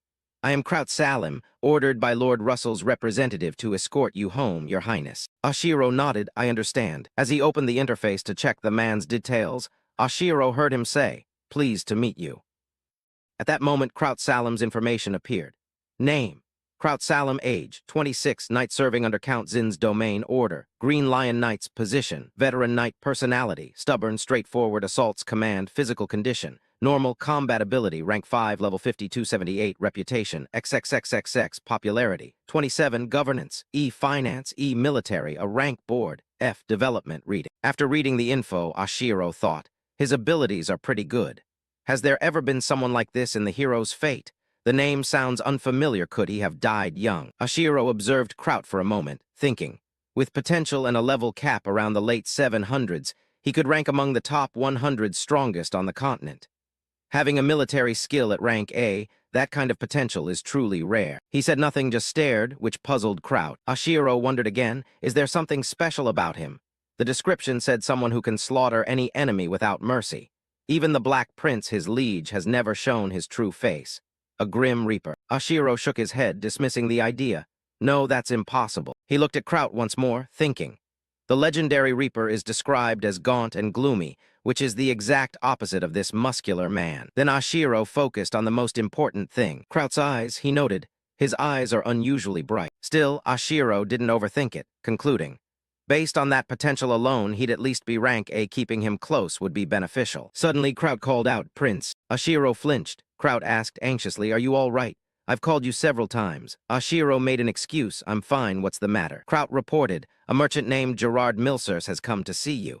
Hearing the name, Ashiro repeated, Gerard Milsers. Recalling what Jairus had said in the cell, Ashiro confirmed. The Count's domain debt all belongs to Gerard Milsers. He once personally inspected the secret vault entrance and saw Gerard Milsers open the door with a magical crystal ore. Realizing this was the merchant Jairus had mentioned, Ashiro thought, interesting. He quickly said, let's go. Kraut also startled and ran after him. Ashiro kept thinking silently, this guy definitely can't be the Reaper. Looking so innocent, no way. They returned. Kraut opened the door. This way, my lord. Ashiro stepped inside. As soon as he entered, a voice rang out and drew his attention. A pleasure to meet you, Prince Ashiro. The man before him introduced himself. I am Gerard Milsers, currently running a small trading company. Ashiro replied. I've heard the Milsers trading company isn't large, but it's very well respected. He smiled, complimenting the man. Milsers bowed modestly. You flatter me. Ashiro took the opportunity to ask directly, why would a successful merchant want to meet me? I hold no official position or authority. If it's business, shouldn't you speak with Count Russell's representative? Hearing that, Milsers unexpectedly laughed loudly, then answered, the Shikin domain is currently managed by Viscount Russell, but in the end it will belong to you, Prince. He asked again, who in Shikin would dare ignore your decision? Prince Ashiro. Ashiro demurred. I'm only one of 2 possible heirs, don't overestimate it. Milsers rubbed his hands cheerfully. You're being modest. There's no official announcement yet, but I've heard the heir selection is done. Ashiro responded seriously. You're well informed, but there hasn't been any official public announcement. At that, Milsers could no longer laugh it off, and managed only an awkward smile. If I've offended you, I apologize. However, he added confidently, I'm a skilled merchant. I couldn't survive in this trade without knowing such information. In his mind, Milsers judged, quite different from the rumors. Didn't people say Ashiro was a naive fool? But he is sharp and suspicious. Has he been hiding himself like this all along? Someone not even 20 who fooled the world for a century? Impossible. Milsers glanced at Ashiro and admitted the young man was indeed handsome. Even the rumors that his looks could make men swoon were true. He wore an expression of admiration. Seeing that face, Ashiro felt disgusted, a chill running down his spine. He stood up abruptly, startling both Milsers and Kraut. Ashiro said sternly, I'm not here to waste time. He looked Milsers straight in the eye. You asked to see me. If there's nothing important, I'm leaving. Realizing he'd overstepped, Milsers bowed and apologized. I'm sorry, sir. He understood that if Ashiro left now, all his plans would collapse, so he was determined to keep the youth there at all costs. The merchant said, I was simply mesmerized by your appearance, sir. Ashiro found it puzzling. unsure what was wrong with him. He sat down, still recalling that strange expression. That face was truly creepy. He said, enough beating around the bush, get to the point. Milsers then said, I've come to tell you about the enormous debt related to the late Count Korin. Ashiro was unconcerned and replied, an enormous debt. If you don't know, the finance officer is currently imprisoned on suspicion of illegal activity. Then he flicked a booger away, making Kraut struggle to hold back a laugh. Ashiro was even more convinced. I knew it, but these tricks won't work on me. Milsers continued, it's been 5 years, so you may not be fully aware. But the moment I've been waiting for has arrived. He imagined Ashiro's desperate face when he learned of the massive debt. With a sly look, Milsers laid out the terms. Under the contract, after 3 years from the loan date, I have the right to demand repayment of principal and interest at any time. Milsers lowered his head, forcing himself not to show his pleasure. He said, unfortunately, in 2 weeks from now, before the court calendar's 288th moon week passes, you must repay the full amount of 60,000 gold coins. Kraut, hearing this, jumped and shouted, 60,000 gold. Milsers looked at Ashiro with a predatory gaze, while Ashiro remained calm and said nothing. Kraut, flustered, stammered, can you grant an extension? He feigned regret and sighed. I'm sorry. After Count Korin's death, the Count's domain credit severely declined. We wanted to demand repayment last year, but postponed it because of our trust in our association. Ashiro kept a bored expression and said nothing, while Milsers continued to drag out the conversation to emphasize that now was the time the succeeding Count must pay. Kraut's face turned pale green, not knowing what to do. Ashiro recognized the merchant's scheme, pretending to be generous but actually unwilling to extend. Only 2 weeks remained before the debt defaulted. Ashiro suddenly stood and said, you may not know, but the Count's domain annual income exceeds 6,000 gold. Raising a loan of 60,000 gold is not an issue. You needn't worry. Kraut stared in bewilderment and asked, really? Milsers smiled politely. Fortunately, it seems we have nothing to worry about. But inwardly he sneered, not believing Ashiro could raise that sum easily.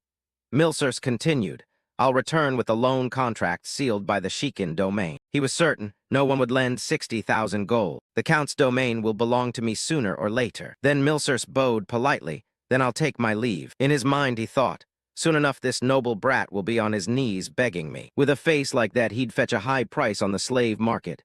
But first, I'll have some fun with him. Before leaving, Milsers didn't forget to sneer. Good luck to you. He left and Ashiro remained very calm. Kraut began muttering calculations. So 60,000 gold. My weekly pay is 2 silver and there are 53 weeks in a year. Ashiro ordered, stop calculating. Your muttering is distracting me. Sit down. Kraut worriedly grabbed Ashiro's hand. How can you stay so calm? Prince, the domain will be taken away. Ashiro opened the map and pondered. He said the secret vault is on the Gorda Plateau. On the map, I think these ruins are the secret vault. Need to investigate further. The map image appeared, the lands outside the castle stretching on and on. The Gorda Plateau is the most dangerous place, teeming with monsters like Risk, the kind of thing I always try to avoid. Kraut still followed along, not understanding. Prince, where are we going? Ashiro smiled, thinking, I need someone who knows the Gorda Plateau. Perhaps a killer who values his own life would be useful. He looked toward the dungeon, then said, I have business with a prisoner. I'll go in there with Kraut. Pay us no mind. Kraut pointed ahead. This room used to belong to Jus. Inside, it's a simple, cozy room. Ashiro remarked, it's neater and warmer than I expected. A voice spoke up. I tidied up a bit. Ashiro was startled. It was Leela, she said. This poor place has nothing valuable or luxurious. Seeing Leela, Ashiro complimented, you look well. Leela replied, I'm as well as you can see. Kraut drew his sword in warning.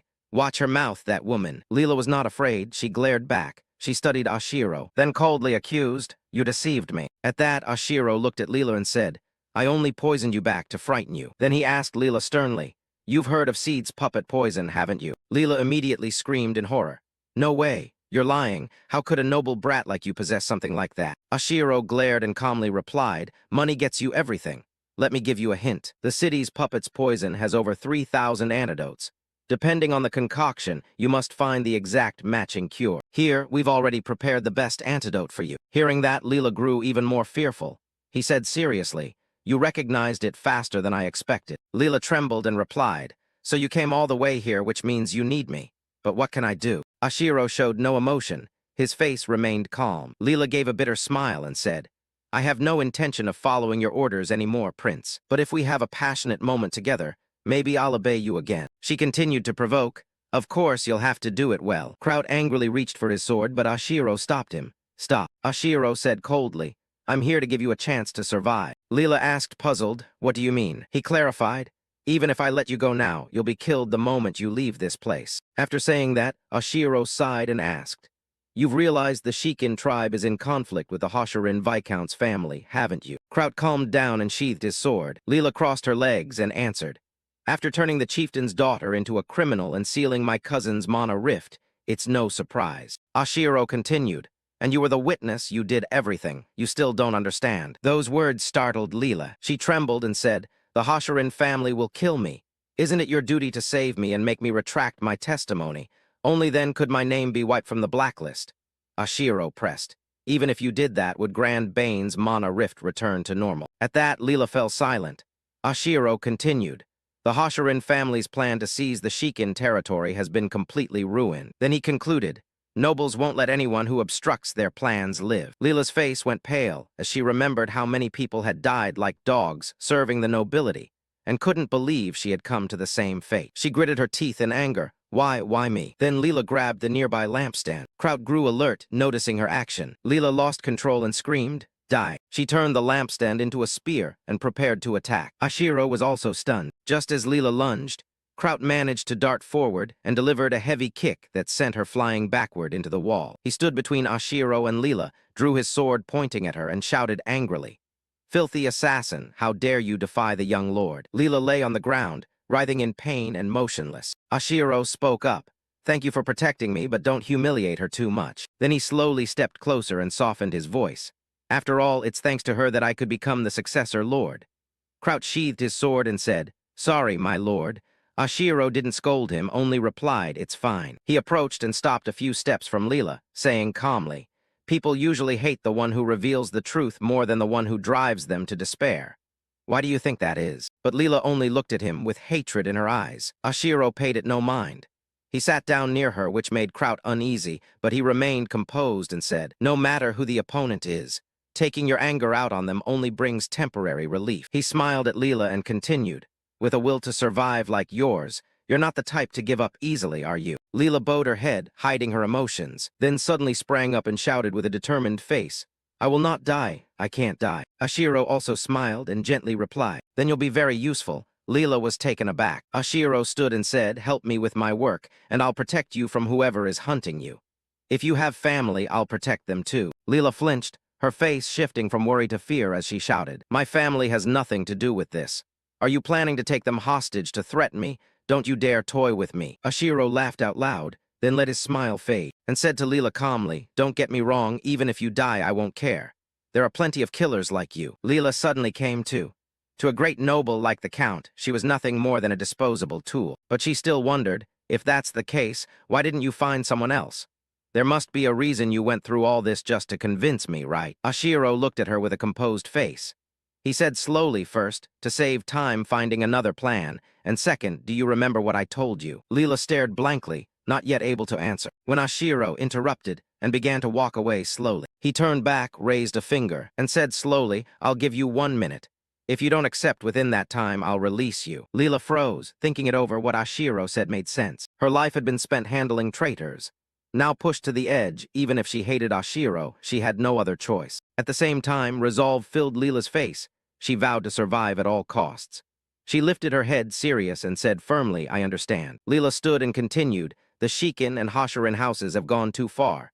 They'll soon disappear, and I'd benefit if the Hoshirin house vanished. Seeing that, Ashiro couldn't help but smile. Finally, you've seen reason. Leela brimmed with determination again, hands on her hips, and said, You must treat me like a mercenary under an equal contract, not a subordinate. I won't run around doing things unrelated to the mission. Kraut, standing behind them, trembled with anger, gripping his sword tight. Ashiro threw up his hands, looking slightly embarrassed. Kraut managed to keep himself in check for a moment, but finally couldn't hold back. He raised his sword in anger, about to charge at Leela, shouting furiously, How dare you speak to the young lord like that? Insolent woman. But Leela was unfazed. She calmly raised both hands and smiled lightly. I'll be polite to my client. After all, he's the one paying me. So you're not going to attack our new ally, are you? I thought you prided yourself on chivalry. The more he heard, the angrier Kraut became. Ally? What ally? Leela and Kraut faced off, lightning seeming to flash between them. As they argued, Ashiro spoke up. What did you say last time? The question stunned them both. They turned toward him, faces full of perplexity. With everyone's attention on him, Ashiro continued. The training grounds for the Hashirin family's Dark Legion are on the Gorda Plateau, right? This is a question recalling what Leela once told about gathering children for war. The special training unit at the high-temperature camp. But taken by surprise, Leela hadn't had time to react. What? Before she could finish, Ashiro pointed at Kraut and ordered, Kraut, I need a map showing the entire kingdom in detail and the areas surrounding Hashirin territory. As he spoke, he thought only he could view the system map window. Hearing the order, Kraut replied promptly. There's a large map in the military council room, my lord. At that, Ashiro's face lit up and his eyes seemed to shine. Let's go. Kraut followed behind in agreement. Yes, my lord. Leela, trailing behind, just shook her head and thought, too much energy. Kraut opened the glass door. After you, my lord. After waiting a moment with no Ashiro stepping forward, he turned back in surprise and asked, Huh, what's wrong, lord? Why are you standing behind me? At this, Ashiro stood frozen, sweating, unable to look straight, his voice trembling. It's nothing, go ahead. Seeing the odd behavior, Kraut suspected. Don't you know the way? Ashiro grew more anxious and answered, I do, but go on.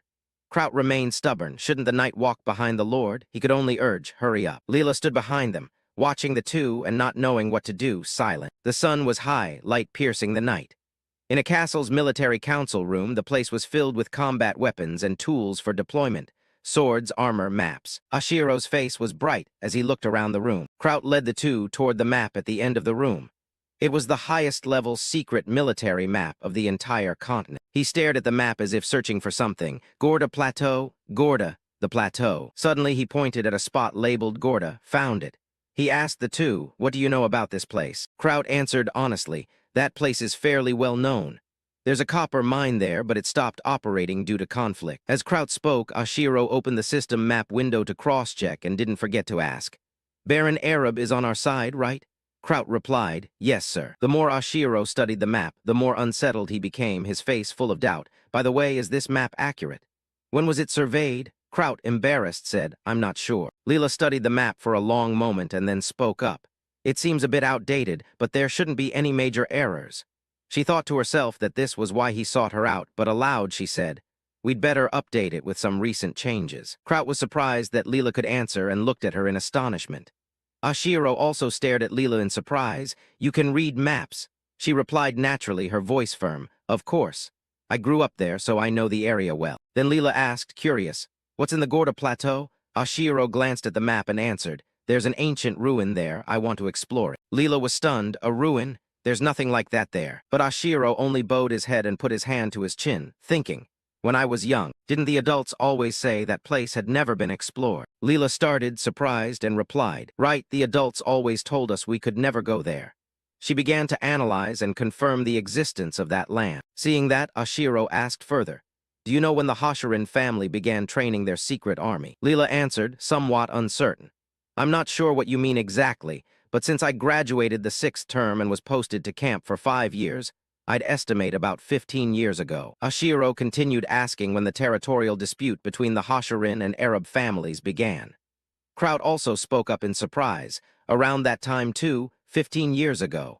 Hearing his answer, Leela turned to look at him, pushed his shoulder with her hand and said, hey, did you just discover something? Seeing Kraut still lost in thought and confused, she showed contempt, so that's it. Kraut snapped and lunged at her, arguing, what's with that insolent attitude? Are you mocking me? Leela shot back, pinching his cheek and answering loudly, what did I do? So what if I'm insolent? Who do you think you are? As their voices grew, Ashiro had to intervene. Training an army requires a huge amount of money. Without a concrete source, it's very difficult to expand forces. Both immediately stopped arguing. Leela asked, what do you mean by that?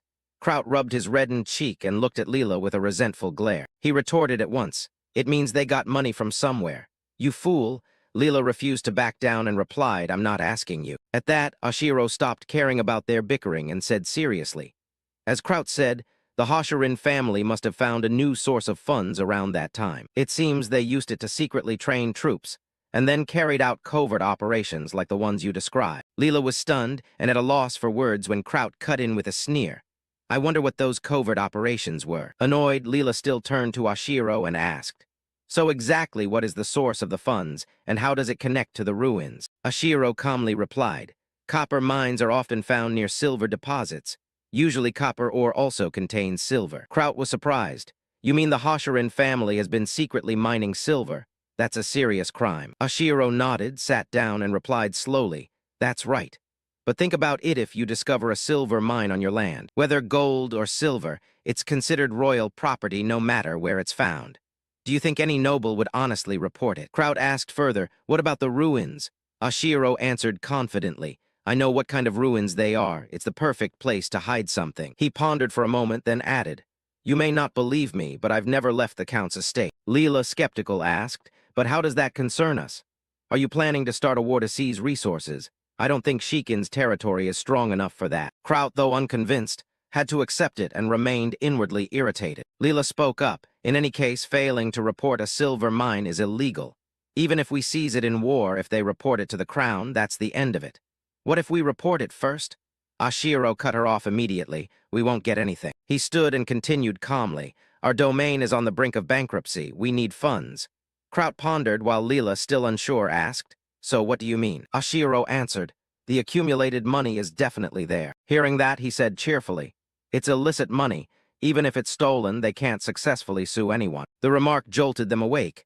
Kraut said bluntly, "I understand." That night darkness fell and the stars glittered, creating a grand and beautiful scene. In the castle courtyard, a group had gathered, including Ashiro and Kraut. Seeing Ashiro prepare to leave, Russell stepped forward, worried. "My lord, the Gorda Plateau is not a place to joke about." Kraut felt hurt at not being trusted, but Russell cut him off, his voice steel hard. "Charging into danger and acting rashly will only lead to trouble. You should reconsider." Kraut felt comforted, as if an old man were looking out for his grandson. Still, he remained firm. "If you come with me, things will be much easier." Ashiro looked at Russell calmly and said seriously, "In these unstable times, us both leaving the territory would be too risky." Russell accepted reluctantly. "Yes, my thinking was too short-sighted. Take care." He turned and loudly instructed the soldiers, "Protect the young master well. If anything happens to him, you know the consequences, right?" Kraut, unfazed by the scolding and excited, said, "Don't worry, leave it to me." Seeing Kraut's attitude, Russell angrily smacked his head and warned sternly, "Remember that." Kraut looked dejected. "I'm sorry." Everyone began to move, and they stopped at the castle gate. Russell gathered everyone and announced in a low voice, "The young master is still injured, but he endures it for the territory. Obey him." Absolutely understood. Everyone stood at attention, hands clasped, answering in unison, "Yes." Ashiro calmly observed everyone's movements. Seeing the soldiers take Russell's words half seriously, he thought to himself, "No warrior wants to serve a lord so weak he'd rather die." Then Ashiro looked toward someone cloaked in black nearby. That was Leela. He thought quietly that raising their loyalty was also his responsibility. They moved to an old well. Looking down, only a deep blackness like a bottomless abyss was visible. Kraut volunteered to go down first, holding an oil lamp in his mouth to light the way. Seeing Ashiro go next, he warned anxiously, "Be careful, young master." Ashiro kept calm, climbed for a long while, and finally reached the bottom. Looking ahead into the cavern, Kraut said in surprise, "From here a tunnel leads out of the castle. It's quite far." Ahead was a straight tunnel with no visible end. Ashiro showed no fear and only said, "Let's go." Kraut answered seriously, "Yes." The group proceeded cautiously, following one another for safety. Leela brought up the rear. After a long stretch, the group stopped. Kraut looked ahead and said, "Here we are, we've arrived." By now Ashiro was exhausted. Still injured, he had to travel such a long distance. His face was weary, his body shaking as if about to collapse, breath ragged. From behind, tired, he thought to himself, "Good, we almost missed it." Kraut climbed up ahead, bent down, and reached out his hand. "Young master, take my hand." Ashiro did not hesitate and took his hand. After passing through the underground cavern, the guards pulled Ashiro through a hatch leading to a strange place. The surroundings were desolate. He poked his head through the small door and asked, "Where are we?" Kraut led the way, opened the door, and explained, "This is an old abandoned cistern, no longer in use this way." Stepping out, Ashiro was surprised to see pack horses already arranged and ready to depart. He thought to himself, they've prepared thoroughly. While Kraut and Ashiro discussed plans up in the tree, Leela waited beneath its trunk. Kraut continued seriously, "Young master, I'm sorry, but this concerns the lives of our subordinates." Ashiro looked up at him, frowning. Kraut added, "We can't risk an unproven method." The two debated above in the bright sunlight. Ashiro gritted his teeth and thought, "On this continent, no one knows about monsters like I do, but I have no way to convince them." Kraut jumped down to the ground, landing as he said, I'll hold off that attack, then devise a plan myself. Ashiro remained deep in thought, his face marked by many concerns. Even if Kraut agreed, he wasn't sure others would follow. Suddenly Kraut's voice rang out.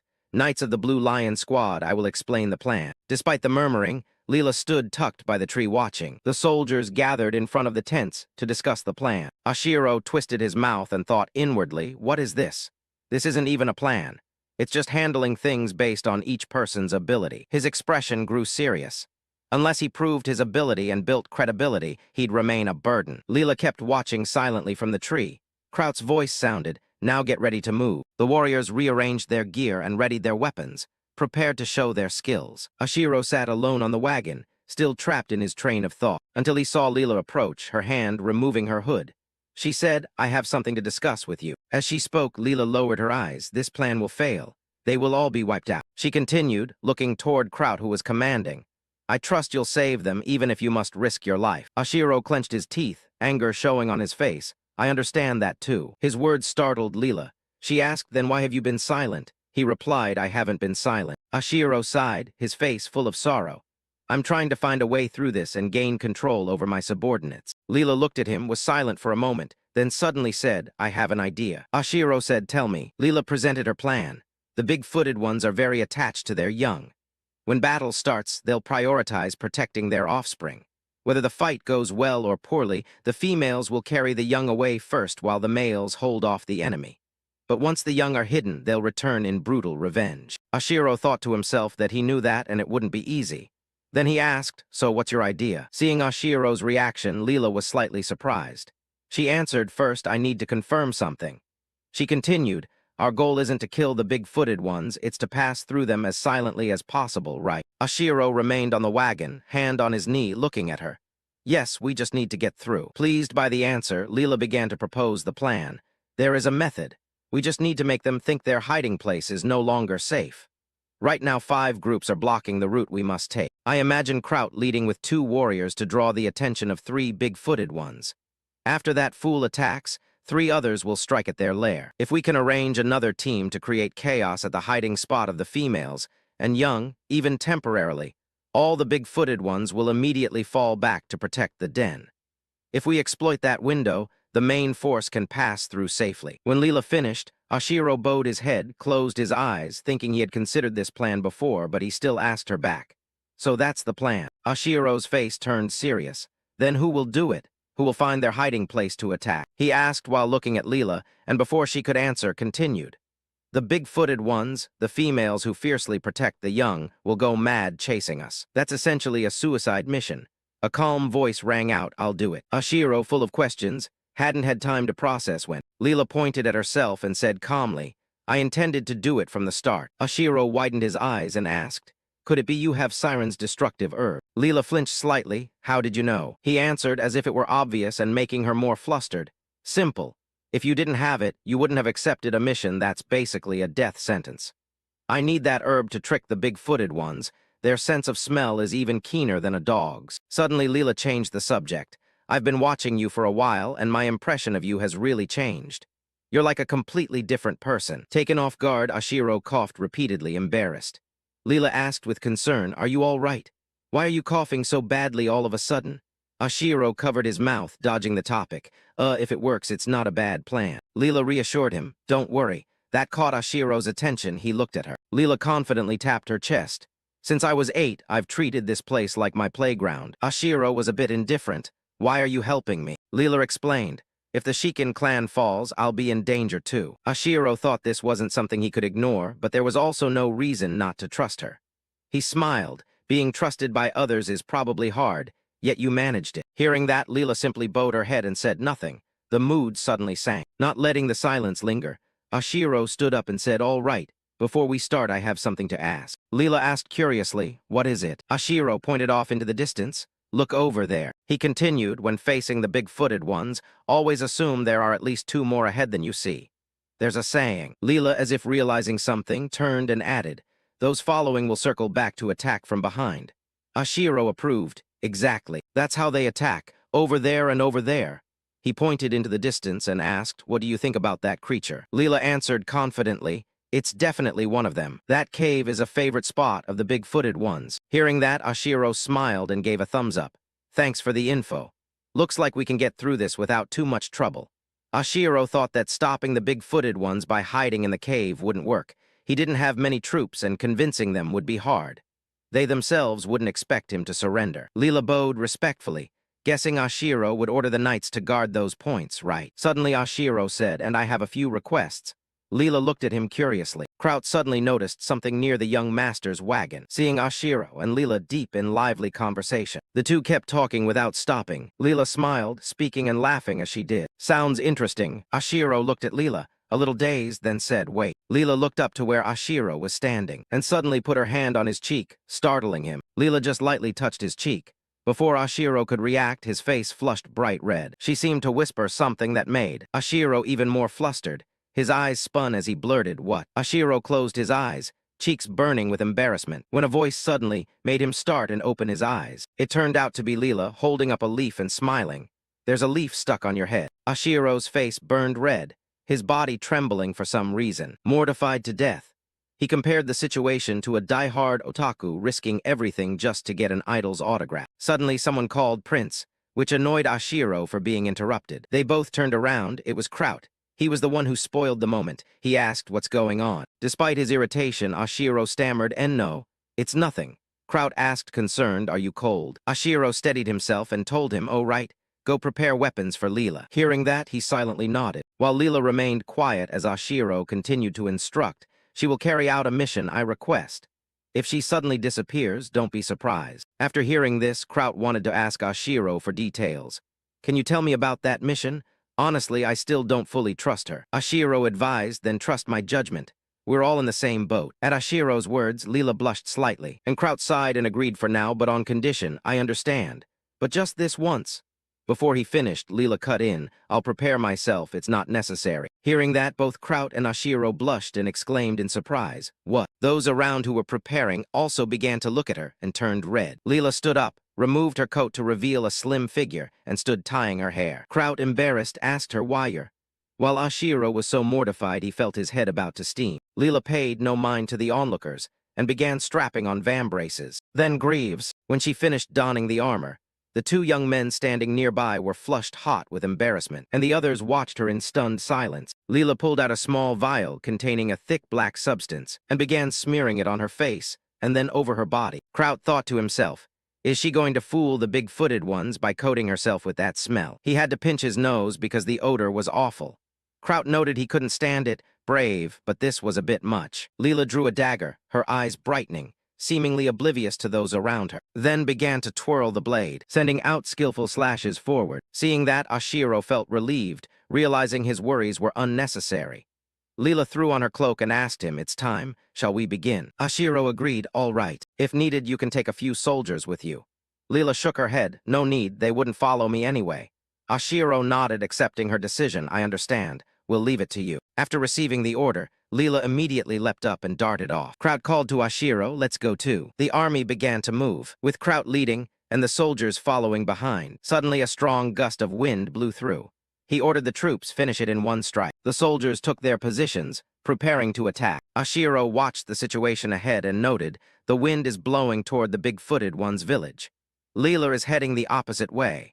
Watching Leela, he still wasn't sure what would happen. Suddenly, a gorilla began sniffing, catching a scent and turning its head. In front of it, Kraut was charging, too late to dodge and was cut by Kraut. But Kraut wasn't pleased. The cut was too shallow. Ashiro stood behind, both angry and worried, thinking, you idiot. If you're going for a surprise attack, you aim for its weak spot. So why that half-hearted slash? The gorilla was unharmed and ready to counterattack, leaving Kraut flustered. Just as it was about to throw a punch, an explosion rang out, sending smoke and dust flying everywhere. Fortunately, Kraut managed to block the blow, but it was so powerful it sent him flying meters back. Seeing the scene, Ashiro's attitude shifted. His eyes lit up with excitement. Amazing, they're actually fighting, totally different from anything I've seen in games. The gorilla roared, pounding its chest with a thunderous boom that froze the soldiers. It was calling its kin. Other gorillas began appearing, howling repeatedly. Seeing that, Ashiro went from thrilled to desperate. This is bad. Would fire be more effective? Kraut shouted heroically, ordering the troops' Green Lion Knights advance. Ashiro hurriedly called out, "Wait," startling the soldiers, but they reassured him. "Lord Ashiro." A soldier named Thomas said, "Oh, it's Thomas's escort. Please don't stand away from our position." Another soldier introduced himself, "I'm in Boo."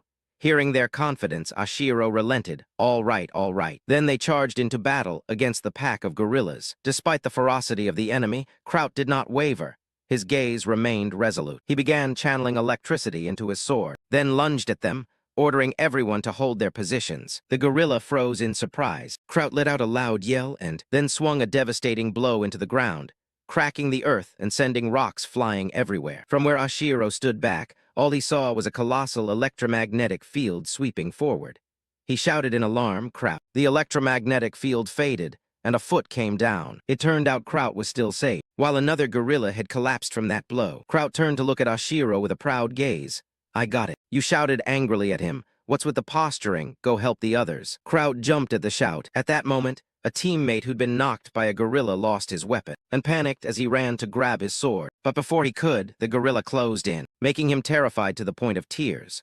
Fortunately, Kraut lunged in time, stomped on the gorilla's head to save his comrade, and commanded, "Hurry up, grab the sword." Luckily, Kraut lunged in time, stomped on the gorilla's head to save his comrade. Saying, "Hurry up, grab the sword," the soldier calmed down and thanked the captain. "Thank you, Captain." Kraut kept fighting, thinking to himself, "We can't afford to take them out one by one so leisurely." Elsewhere, a gorilla wielding a spear prepared to stab a soldier. Kraut shouted a warning, then in a flash sliced off the gorilla's hand. It screamed, blood gushing everywhere. Kraut panted, cursing, "Damn, they're endless." Looking at another gorilla, Kraut noted, even the older ones were stronger than he'd expected. Seeing his eyes light up, Kraut slid along the ground, approached the gorilla's leg, and swung his sword hard at its leg. The gorilla howled and crashed to the ground, and the soldiers shouted with joy. "Now's our chance." Kraut panted, thinking, "Something's wrong. When we scouted, there were only 8. So where did the extra one go?" Just then, Kraut froze as he realized a giant white gorilla, even bigger than all the others, had appeared. Seeing it, Kraut panicked.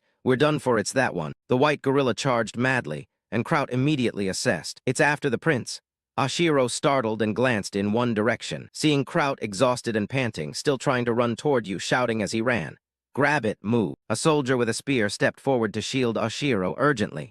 "Prince, please fall back." Kraut arrived in time and immediately unleashed a powerful electric sword strike at the white gorilla, shouting as he attacked, "You little brat." The strike was so strong that even Ashiro and the spear-bearing soldier standing farther away felt the shockwave. When the blow ended, Ashura hurriedly asked the soldier, "Did I stop it?" The smoke thinned, and the gorilla's giant hand had raised, ready to strike the soldier. When it connected, the soldier was flung far away. It skimmed past Ashiro, slammed to the ground, and sent dirt and rocks flying. The soldier's fate was unclear. Kraut stopped, gasping, and stood between Ashiro and danger. "Prince, it's dangerous. Do not leave my side." He tossed his sword toward the white gorilla's leg, but it dodged. Kraut snarled, "Bastard." He focused his inner power and charged using his electric blade skill. Meanwhile, Thomas stayed close to protect Ashiro. Ashiro called Thomas. He ordered, "Go deal with that monster. If you just stand there, we'll all die." Thomas refused. "I can't. Just hold on a little longer." Ashura asked angrily, "Hold on? If you try to hold, who will come help us?" Thomas stammered, "WL about that." Ashiro gripped Thomas's hand, speaking sternly. "Thomas, think carefully. If the soldiers fall, you'll have to face 2 monsters alone. That puts me in even more danger, right?" Thomas hesitated, explaining, "Because Senior Knight Kraut told me not to take my eyes off the prince." Ashiro growled, invoking his authority. "Thomas, are you going to defy your master's orders?" Thomas wavered, reminding himself that as a knight he must obey his master. Finally, he nodded. "Yes, master, I will fight for you." Seeing Thomas agree, Ashiro said, "All right." He started running, thinking this must be the place. After a while, Ashiro saw a pair of legs lying on the ground. He panted but cried out with relief there, "I've found him." As he ran up, Ashiro saw someone lying motionless on the grass beside a large pool of blood. He shouted and boo. Seeing the scene clearly, Ashiro froze, eyes wide, breath caught, and choked out the name and boo. And Boo's white armor was stained with blood, his left arm completely destroyed. Flesh and blood mixed across the grass. And Boo lay silent, covered in wounds large and small, his abdominal armor caved in, horrifying to see. Ashiro shook with worry, hurriedly sank down beside him, and urgently shook his friend. And Boo, wake up. He quickly pulled a small red potion from his pouch and gently lifted in Boo's head to make him drink it all. Ashiro's face tensed as he anxiously waited for the potion to take effect, and Boo remained unconscious. Only when his breathing gradually steadied did Ashiro gently lower his head and help remove the heavy armor. He thought temporarily out of critical danger. But Nbu's abdomen was still swollen, with severe internal bleeding, and his body riddled with wounds, nowhere unscathed. Ashiro clenched the empty vial in anger. This low-grade potion is useless. He stood up determinedly. We must find a healing mage as soon as possible, or use a mid-grade potion. Grabbing the sword from the ground, Ashiro told Nbu, "You have to live, Nbu." Then he turned and sprinted back the other way, shouting as he ran, "Wait here. I'll be right back." Nbu lay there, pale and cold with sweat, forcing his eyes open to watch Ashiro's retreating figure. Ashiro ran through the dense forest, and a savage roar echoed inside, tearing through the trees. A blood-red monster was devouring its prize. Ashiro quietly hid behind a tree near the monsters. So tense he dared not breathe deeply, thinking to himself, just as I expected, Leela was right. Peeking out, he was relieved to have found the goblin's lair, the hunting ground of Sasquatch. At that moment, the glaring red goblin suddenly let out a roar, the shock so strong that the surroundings trembled. Ashiro pressed himself against the trunk, the gust from the roar making him shiver, nearly vomiting as its drool sprayed over his clothes and face. Disgusted, he whispered, "How revolting." He slowly wiped the drool from his face, clenching his other hand to hold back his fear. Ashiro told himself, "The plan is perfect. Leela must have set traps so I won't get hurt at the head." But the image of the horrific monster, its sharp teeth, two huge fangs, and its eerie, glowing eyes kept haunting him. Fully aware of his situation, Ashiro thought, "This isn't a world where I can sit in front of a screen and type, and that only makes my fear spike." He leaned against the tree, breathing heavily. But when he remembered Nbu's uncertain fate, his fears melted away, leaving only determination. Ashiro steeled himself and quietly vowed, "It's okay. I won't die." He decisively stepped out from behind the massive trunk, determined to succeed, and charged forward. From behind the monsters, Ashiro shouted to draw their attention, "Hey!" The monster immediately turned toward the sound. Ashiro widened his eyes and shouted threateningly, "Today is your end." Without hesitation, the red monster lunged straight at him. Ashiro quickly knocked his bow and fired a rapid volley of sharp arrows at it. The arrows pierced through the creature's body, blood spraying everywhere. The monster screamed in agony and immediately collapsed at his feet. At that moment, the brown monster behind rose as well, grinding its teeth fiercely. It gathered momentum and charged straight at Ashiro. Caught off guard, his eyes went wide in surprise, and he scrambled to dodge to the side. Just managing to avoid the attack, he braced himself against a nearby tree to regain his balance and shouted, summoning with both hands a sturdy vine, and hurled it straight at the monster. The bundle of vines unfurled into a dense, spiky net that wrapped around the creature, the spikes driving in and making it moan in pain. It thrashed for a moment, then lay still. Ashiro thought, Arak's vines.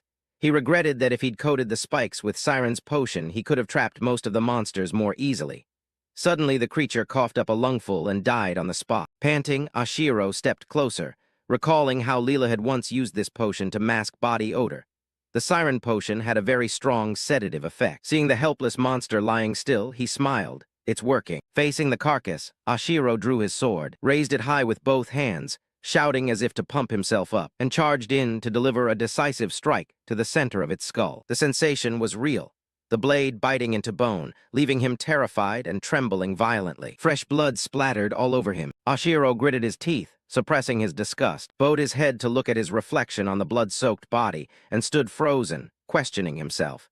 He had never imagined his hands would be stained with blood, yet moments ago he had taken a life. He sighed, hated himself, then snapped back, thinking, "I didn't expect it to be only as strong as a level 4 knight. Weaker than I thought." On a branch above, a strange, indistinct creature watched him silently, then suddenly leapt down, sensing the danger. Ashiro turned his head, eyes widening as he froze at the unexpected sight. Nbu, having appeared without Ashiro noticing, rushed in and took the killing blow on his back. Even though his body hadn't recovered, he clenched his teeth and endured the pain without making a sound. Blood gushed from his back like a fountain as his limp body collapsed onto Ashiro, causing him to roll onto the ground. The monster stood amid a haze of dust, coldly wiping the victim's blood from its face. Its eyes glowed eerily, and in its other hand it held a dagger, looming over the panicked Ashiro. Ashiro sprang up, slowly turned his head, wanting to clearly see who had saved him. He saw Nbu lying motionless on the ground, drenched in blood, missing one arm with a horrifyingly deep slash across his back. He bowed his head, stifled his rage, his breath catching. He ground his teeth and forced out each word, "You." Then Ashiro clenched his sword and charged at the monster, shouting, "You bastard." He swung his sword in a horizontal slash at the creature, but it nimbly avoided it, its eyes tracking, searching for Ashiro's opening. Then it deflected the attack. It planted its foot, gathered momentum, and swung the dagger directly at him. Ashiro flinched in panic and hurriedly stepped back a few paces, managing to avoid it. As the blade grazed his scarf, his heart leapt. He'd nearly been hit. The sudden retreat left Ashiro off balance. He crouched low, hands on the ground to steady himself. His heart pounded, teeth clenched, eyes wary of the opponent, silently thankful the enemy's arms were short so he hadn't been worse off. Seeing his hands trembling with fear, he asked himself, this body is so weak. I can barely hold a sword. But looking at the monster, he calculated silently. His reach, arm plus sword, was about twice that of his opponent. As long as it doesn't get close, I still have a chance. Suddenly, the monster leapt high and dove straight toward Oshiro. He immediately tracked its movement, and without hesitation grabbed the sword lying on the ground, preparing for the next clash. Waiting for the exact moment the monster lunged beside him, Oshiro swung his sword hard, the blow just nicking one of its ears. But the creature didn't stop and continued to thrust the sharp dagger at him. Watching the dagger fly toward him, Oshiro's nerves snapped tight, his eyes full of panic, his teeth grinding with a low, hollow sound. This isn't good. Oshiro quickly rolled his body and lay flat on the ground to avoid the counterattack. The monster's strike missed and hit Nbu, the man who could no longer defend himself. He immediately sat up, eyes brimming with fear and wetness, breathing fast and trembling. I thought it was swinging straight at my shoulder. I almost died. The monster didn't give up and continued charging at Oshiro. By now he had regained his composure, the tip of his sword pointed straight at its face, ready to meet the next assault. The blade flashed, tearing through the air. Oshiro, eyes cold and resolute, swung his sword hard at his opponent. His red cloak billowed brilliantly across the battlefield. The monster widened its eyes, reflexively dodged, then dropped its center of gravity, and suddenly leapt up to stab its knife into Oshiro. Taken aback by the move, Oshiro immediately lifted his leg and kicked the monster hard, knocking the knife from its hand, which flew away under the sun. Seizing the chance, he widened his eyes, shouted at the top of his lungs, and poured all his strength into the final strike. Die. Before the monster could recover, Oshiro drove his sword through its body, pinning the corpse to the tree. The killing blow made the creature shudder. Then it went still, utterly lifeless. He let the sword drop, his body collapsing in exhaustion, gasping, covered in the monster's blood. Oshiro struggled to catch his breath, staring blankly at the corpse, then looked down at his own hands, which were still trembling. He covered his face with his hands, trying to suppress the rising panic, and collapsed, sobbing in pain. This isn't like a game at all. His chest felt hollow, tears blurred his vision, and he painfully asked himself if he had really believed he would die. Suddenly, a system notification sounded, cutting across his emotions. The noise startled Oshiro, and he glanced at the system panel. You have defeated a DX2 level monster. You defeated an overwhelmingly powerful opponent. Bonus rewards will increase. You used poison traps. Bonus rewards will be reduced. You have won your first battle. Bonus rewards increased. Current level 8 increased to 11. Item storage reward unlocked. Ashura burst into delighted laughter and cried out, the item storage, that's it. A loud voice called out, Prince. He flinched and turned toward the call. Kraut was running up, anxiously asking, Prince, are you all right? Seeing the chaotic battlefield, he went pale, trembling, and speechless. Looking at the monster's corpses strewn in pools of blood, he asked in a shaky voice, what happened? Oshiro raised his face, still stunned, and anxiously let Kraut check him over, who kept asking, are you injured? He replied softly, I'm fine. Regaining his composure, Oshiro asked seriously, how are things over there? Kraut answered cheerfully, fortunately, after I killed 2, the rest retreated, we got lucky. Hearing that, he said nothing and only fell into thought, knowing Leela's plan had worked. Suddenly remembering, he snapped to attention and hurried to Kraut, gripping his cloak with both hands and shouting, who is the soldier lying there? Kraut, slightly surprised, replied, do you mean Nbu? Recalling the sight of his bloodied comrade, he urgently asked, yes, where is Nbu? Kraut pointed off into the distance. He's over there. Oshiro looked in the indicated direction in fear. And after the fight with the monster, Nbu had not survived. He had died unexpectedly. Oshiro stood numb, pained, and thinking no one was supposed to die. I'm not naive enough to believe there would be no sacrifices. His voice trembled as he called Nbu's name in a wail. Now Nbu lay still, no longer breathing, facing Oshiro's remorseful apology. I'm sorry. Head bowed over the cold corpse. Oshiro kept murmuring, if only I hadn't been careless, if only. Kraut and the guards stood silently, sharing his grief but daring not to step forward to comfort him. Only when he quietly said, it isn't your fault. Your Highness, he died an honorable death. did Ashiro grow even angrier and snap loudly. Don't talk nonsense. There's no such thing as an honorable sacrifice. A sacrifice is death. Seeing Ashiro so distraught, Kraut fell silent too, thinking to himself, this is the first time His Highness has lost a subordinate. It's understandable he's so moved. Suddenly everything went dark before Ashiro's eyes, and he couldn't help but let out a cry. Ashiro was stunned to realize the soldiers who had fallen were before him, their bodies wrapped in white cloth. Confronted with so many deaths at once, he shuddered, his lips trembling with fear and sorrow. He forced himself to calm down, then asked Kraut, "What are your casualties?" Kraut answered honestly, 3 dead, 1 wounded.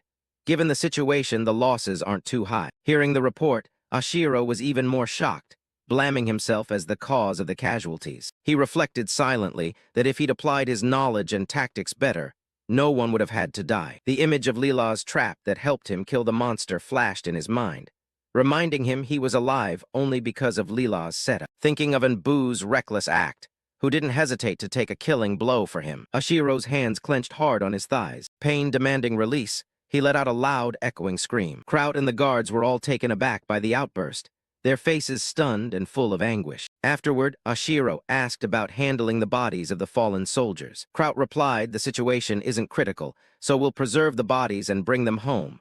Hearing that, he nodded gently, "I understand." Then he turned and ordered, "Do that." At that moment, there were no more tears in Ashiro's eyes, only an unprecedented resolve. He was determined to see everything done properly. Receiving the order, Kraut turned to command, while the guards behind could no longer hold back their emotions. Some covered their faces and sobbed, wiping tears as they thought, "My God, he's too good." They all called out, "Your Highness." Then, with determined looks aimed forward, they vowed to themselves, "We will protect Prince Ashiro at all costs." Kraut was surprised by the change in everyone's attitude as well. He turned back to Ashiro with warm eyes, thinking, "Your Highness, you've finally won their trust." After a while, everyone pulled themselves together and busied themselves preparing to depart. Kraut approached solemnly and reported, "Prince, the bodies have been preserved and preparations for departure are complete. Everyone is awaiting your command." In the distance, the guard ranks stood at attention, waiting for orders. Ashiro was surprised to realize how different everyone's expressions were now. Faces filled with determination and deep loyalty. Looking at his guards, he realized it was time to move forward, to set aside his guilt, and resolved to inspire hope in the troops. Ashiro declared in a strong voice, "My warriors, you all fought bravely against the Sasquatch. From now on, I will lead everyone toward our goal as quickly as possible." His blue eyes shone with hope and determination. He continued, "Those who are fit tend to the wounded. We will never abandon our comrades." Finishing his reminder, he called out, "Understood." Everyone clasped a hand to their chests in unison and shouted the response. Time rewound an hour earlier. Deep in the silent forest, a pair of glossy black boots suddenly appeared. A familiar figure in a black cloak stepped out of the shadows, Leela herself. At that moment, a massive ape-like monster lunged toward her. Leela frowned in irritation, thinking to herself, "Damn it, they've spotted me." She quickly threw a dagger and tied a cord to a nearby tree, then deftly dodged the monster's attack. She then landed on a high branch, continuing to fling the rope and leap across branches, to move with blazing speed. As soon as she touched down, she turned her head and saw the monster still charging fiercely. Because it approached so fast, it didn't notice the thin cord ahead, and the rope immediately cut across its neck, freezing it in place. Leela watched coldly, thinking they've taken the bait. But then the monster suddenly wrenched its massive body, snapping the huge tree and loosening the rope from its neck. Seeing this, Leela couldn't help but exclaim, "What?" She immediately focused, quickly looping the rope around the creature's body, then slipped aside to avoid its furious swings. When the creature's neck was cinched by the rope, it roared madly, while Leela calmly dropped to the ground, ready for the next move. Leela glanced back, inwardly surprised at her own success. She stood watching the creature thrash against the rope. The cord Leela had fashioned from the monster's sinew was both strong and thin, hard to hold by hand, but she refused to give up. The creature's massive leg shook the tree violently. Even standing right in front of it, Leela remained confident because she knew that even if it saw her, it wouldn't help. Suddenly, it pulled so hard the tree cracked. Sensing the danger, Leela thought, "It's trying to tear the whole tree down." She hurriedly pulled a syringe from her pocket, preparing to inject the siren drug directly into it. The beast yanked down 2 more trees in succession, time growing urgent. Leela lunged in, determined to act fast. When the creature broke free from the bindings, its huge hand swung over her head, then slammed into the ground, shattering earth and sending chunks of soil flying. Leela timed a jump and appeared behind it, gripping the syringe tightly, and plunged it decisively into the creature's body. Surprised by the sudden attack, it screamed in pain. Sweat dotted Leela's brow as she worried inwardly. "I've injected the drug. Will it even work?" She pulled her cloak over her mouth, held her dagger at the ready, and pinned her hopes on the drug's effect, praying it would work. The beast thrashed violently, flailing its arms and sweeping its feet across the ground with ferocious force. It continued charging forward, causing the tree to snap in half under the strain. At that moment, Leela panicked, thinking it was all over. But suddenly, the massive leg froze mid-motion, its mouth agape, its eyes vacant, and it collapsed to the ground. Leela felt a weight lift off her shoulders and sighed with relief. It worked. I didn't expect this to actually be effective. She stepped up to the beast, quietly admitting that when it came to poisons, Ashiro was always a step ahead of her. Doubts rose in Leela's mind, for it was strange that a person could change completely overnight. She pulled the syringe free from the beast, recalling the year she'd watched Ashura and realizing he was now a completely different person. Lulla found herself changing her mind and thought, maybe that's for the best. She wiped the blood from the syringe. Sunlight hit her face and her bangs shaded her thoughtful eyes. Lulla looked toward the sun, feeling for the first time that true revenge might be possible. She whispered, perhaps. Elsewhere, Ashiro surveyed the surrounding situation, his warriors all seriously wounded, supporting one another as they continued onward. He turned to Kraut and ordered, "Kraut, find somewhere for us to rest for a while." He responded quickly, "Yes, sir." In the shade of the trees, the exhausted warriors fell asleep, their bodies riddled with wounds. When a figure approached, everyone called out, "Your Highness." Ashiro, dust-streaked, carrying bottles of medicine, handed them out to each person. "Here, take this." Everyone was surprised. One warrior said, "But this medicine, are you really giving it to us?" Ashiro tossed each a bottle as he said, "Just drink it and get better." From a distance, Kraut shouted, "Prince," then ran over to ask, "What are you doing?" At Kraut's question, Ashura thought to himself, "Here we go again." Kraut scowled. "These are low-grade medicines, but they're very expensive. Viscount Rust prepared them especially for you." The warriors behind were bewildered. While Kraut kept grumbling, "These 10 vials cost half the Viscount's treasury, truly." Ashiro, who had been silent, suddenly spoke angrily. "You mean I should just stand by and watch? Should I turn a blind eye while the wounded suffer?" Kraut, put on the spot, stammered, "That's not it." The atmosphere grew tense as the warriors turned their eyes to the two of them. Kraut fell silent, saying nothing more. Ashura reassured him, "Don't worry." He patted Kraut's shoulder and smiled. "After this expedition, I'll be able to take this low-grade medicine like it's nothing." Kraut replied, "Yes, I hope so too." He called to Ashiro, "Your Highness," and they both looked ahead. Though wounded, the warriors stood respectfully before Ashiro, bowing with a hand over their hearts. Ashiro was left speechless. Kraut thought to himself that a man would risk his life for someone who truly valued him. He was certain everyone there felt they had found a lord they genuinely wanted to serve. Ashiro said, "It's time, let's go." The warriors responded in unison. Seeing Kraut smile, he awkwardly stammered, "What's with that face? Hurry up and get ready." Ashiro sat on the edge of the carriage and said, "All right." Suddenly, the system board appeared, catching his attention. The approval rating rose from 14% to 18%. Seeing the update, he smiled with satisfaction. Then Ashiro shouted, "Depart." The caravan of carriages resumed its journey. A man in black was taking notes, muttering, "There's not a bone left here, not even a body to be found.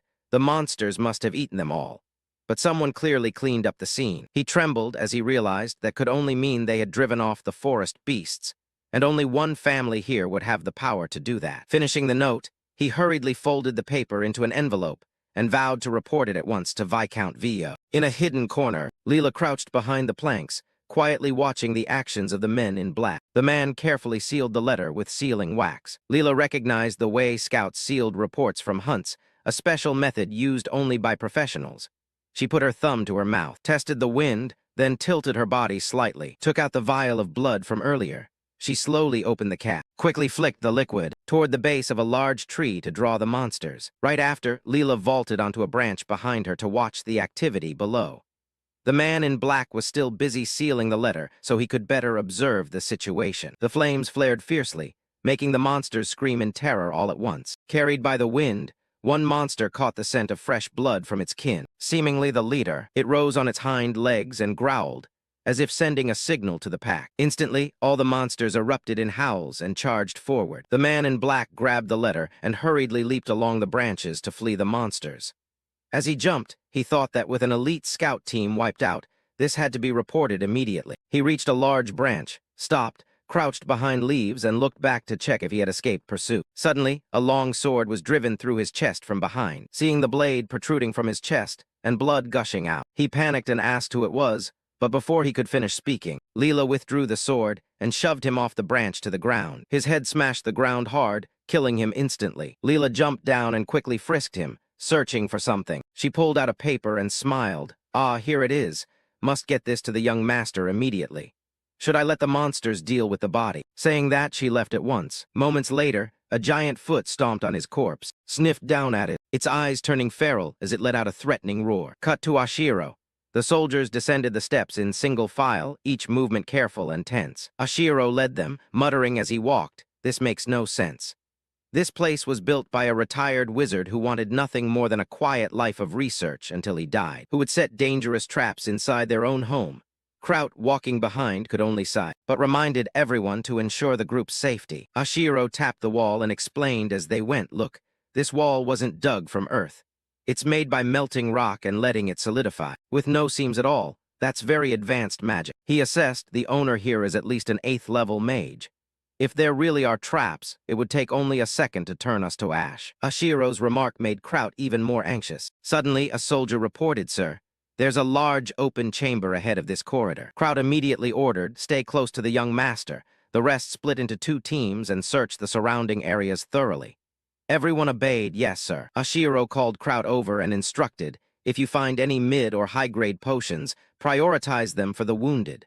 Kraut answered, "Understood." Then he leaned in and quietly asked, "Young master, how did the Viscount discover these ruins? Was it by chance, or did someone provide the information?" Thomas stroked his chin, pondering. "They even recovered a magic crystal bridge." Oshiro frowned. "This isn't normal at all. The protective magic here has weakened over time.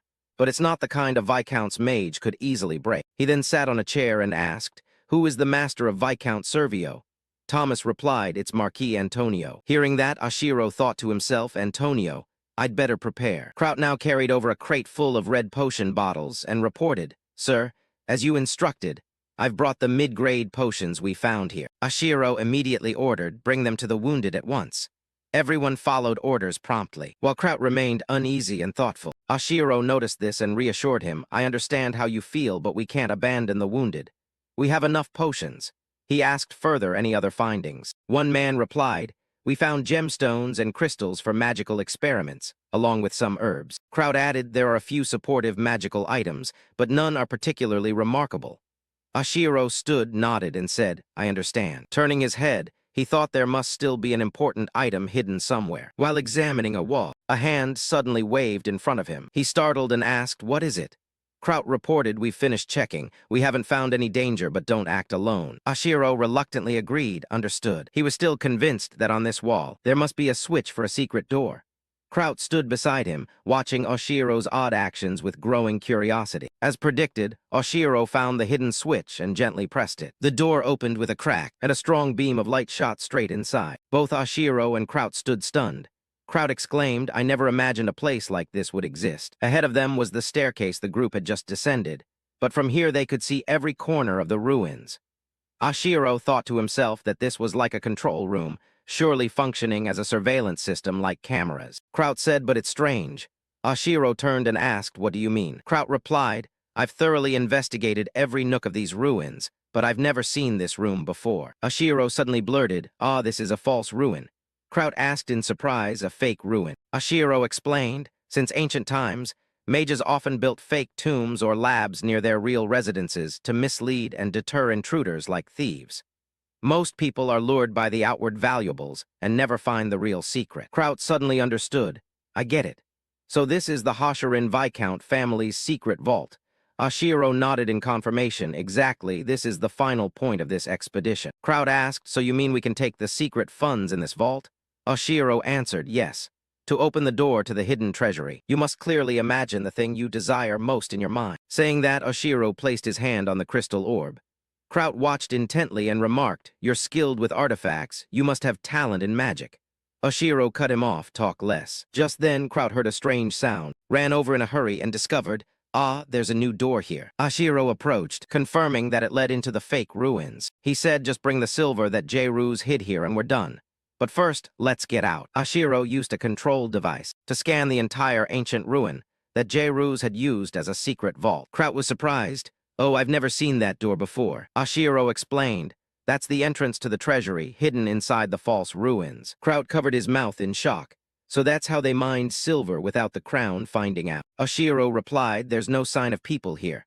They must have only operated at certain times. Kraut added, if the miners pulled out safely, rumors would have spread by now. Ashiro sighed softly, how tragic. Kraut ground his teeth, I won't forgive them. Ashiro emphasized, right now the important thing is to make sure this never happens again. We need to neutralize the crystal's key. Just change the security code and reset the connection. As long as no one breaks the stone gate, no one can get in. We should also leave them a small gift. Ashiro ordered that all the crates of silver be handed to the expedition members, reminding them to place the prepared scroll on top. Kraut hesitated a bit. Ashiro asked, is there a problem? If you haven't finished checking, I can do it myself. Kraut answered, I understand, sir. I'll finish the task and return right away. After finishing his work with the orb, Ashiro stretched and said, finally, it's done. He continued searching the secret chambers, and as a hunch told him, he discovered a hidden place familiar from his gaming days. He found a bracelet of the great alchemist, which protects the wearer from life-threatening injuries for 2 hours, but can be used only 3 times, requiring a week to recharge after each use, and then becomes permanently ineffective. Ashiro thought to himself that the item was perfect for those weak in combat strength. He slipped it onto his wrist, watching it and murmuring to himself. Suddenly on the ring appeared black glowing letters, inscribing a line addressed to Hitoria, the goddess who once taught humans the magic system. Though he couldn't read it fully, Ashiro sensed part of its meaning. The moment he touched the inscription, Ashiro was suddenly pulled into the air. The surroundings went dark, and he could see nothing. Everything turned strange, as if letters were flooding into his mind. Voices whispered in his ears, this is wrong, too inhumane. Another voice replied, there are no humans here, have you forgot? You are Katoria as well. The conversation continued. This was agreed upon by the majority. You don't intend to break the pact, do you? The other answered, this is violence, I cannot consent. The water voice said, if you want to be human so badly, I will grant you one wish. The body of the deity gradually transformed into a human form. Ashura only heard screams and terrible sounds echoing, feeling as if he could no longer bear it. The gods all shouted the name Hecatoria, while the god itself writhed amid a chorus of mockery and jeers. The deities mocked. No, you have been demoted to a demigod. It's no longer fitting to call you by that name, is it? Katoria collapsed in pain as the god's words continued. From now on, you will become an embodiment of hatred and contempt, even toward the humans you love most. Ashiro witnessed the whole scene, his chest tightening. He clutched his head as the gods continued, you will be brought to a pitiful end by those insects. The last image Ashiro saw was Hitoria's anguished face as the gods taunted, we're eager to see what expression you'll make. The moment the memories ended, Ashiro jolted awake in a panic. He stared blankly and wondered, is it over? Suddenly, a notification appeared. Ashiro looked at it and gasped, what? An authority skill. The panel read, you have received the first authority fragment of Hitoria. You have acquired Penet Lum, the Spear of the Fallen God.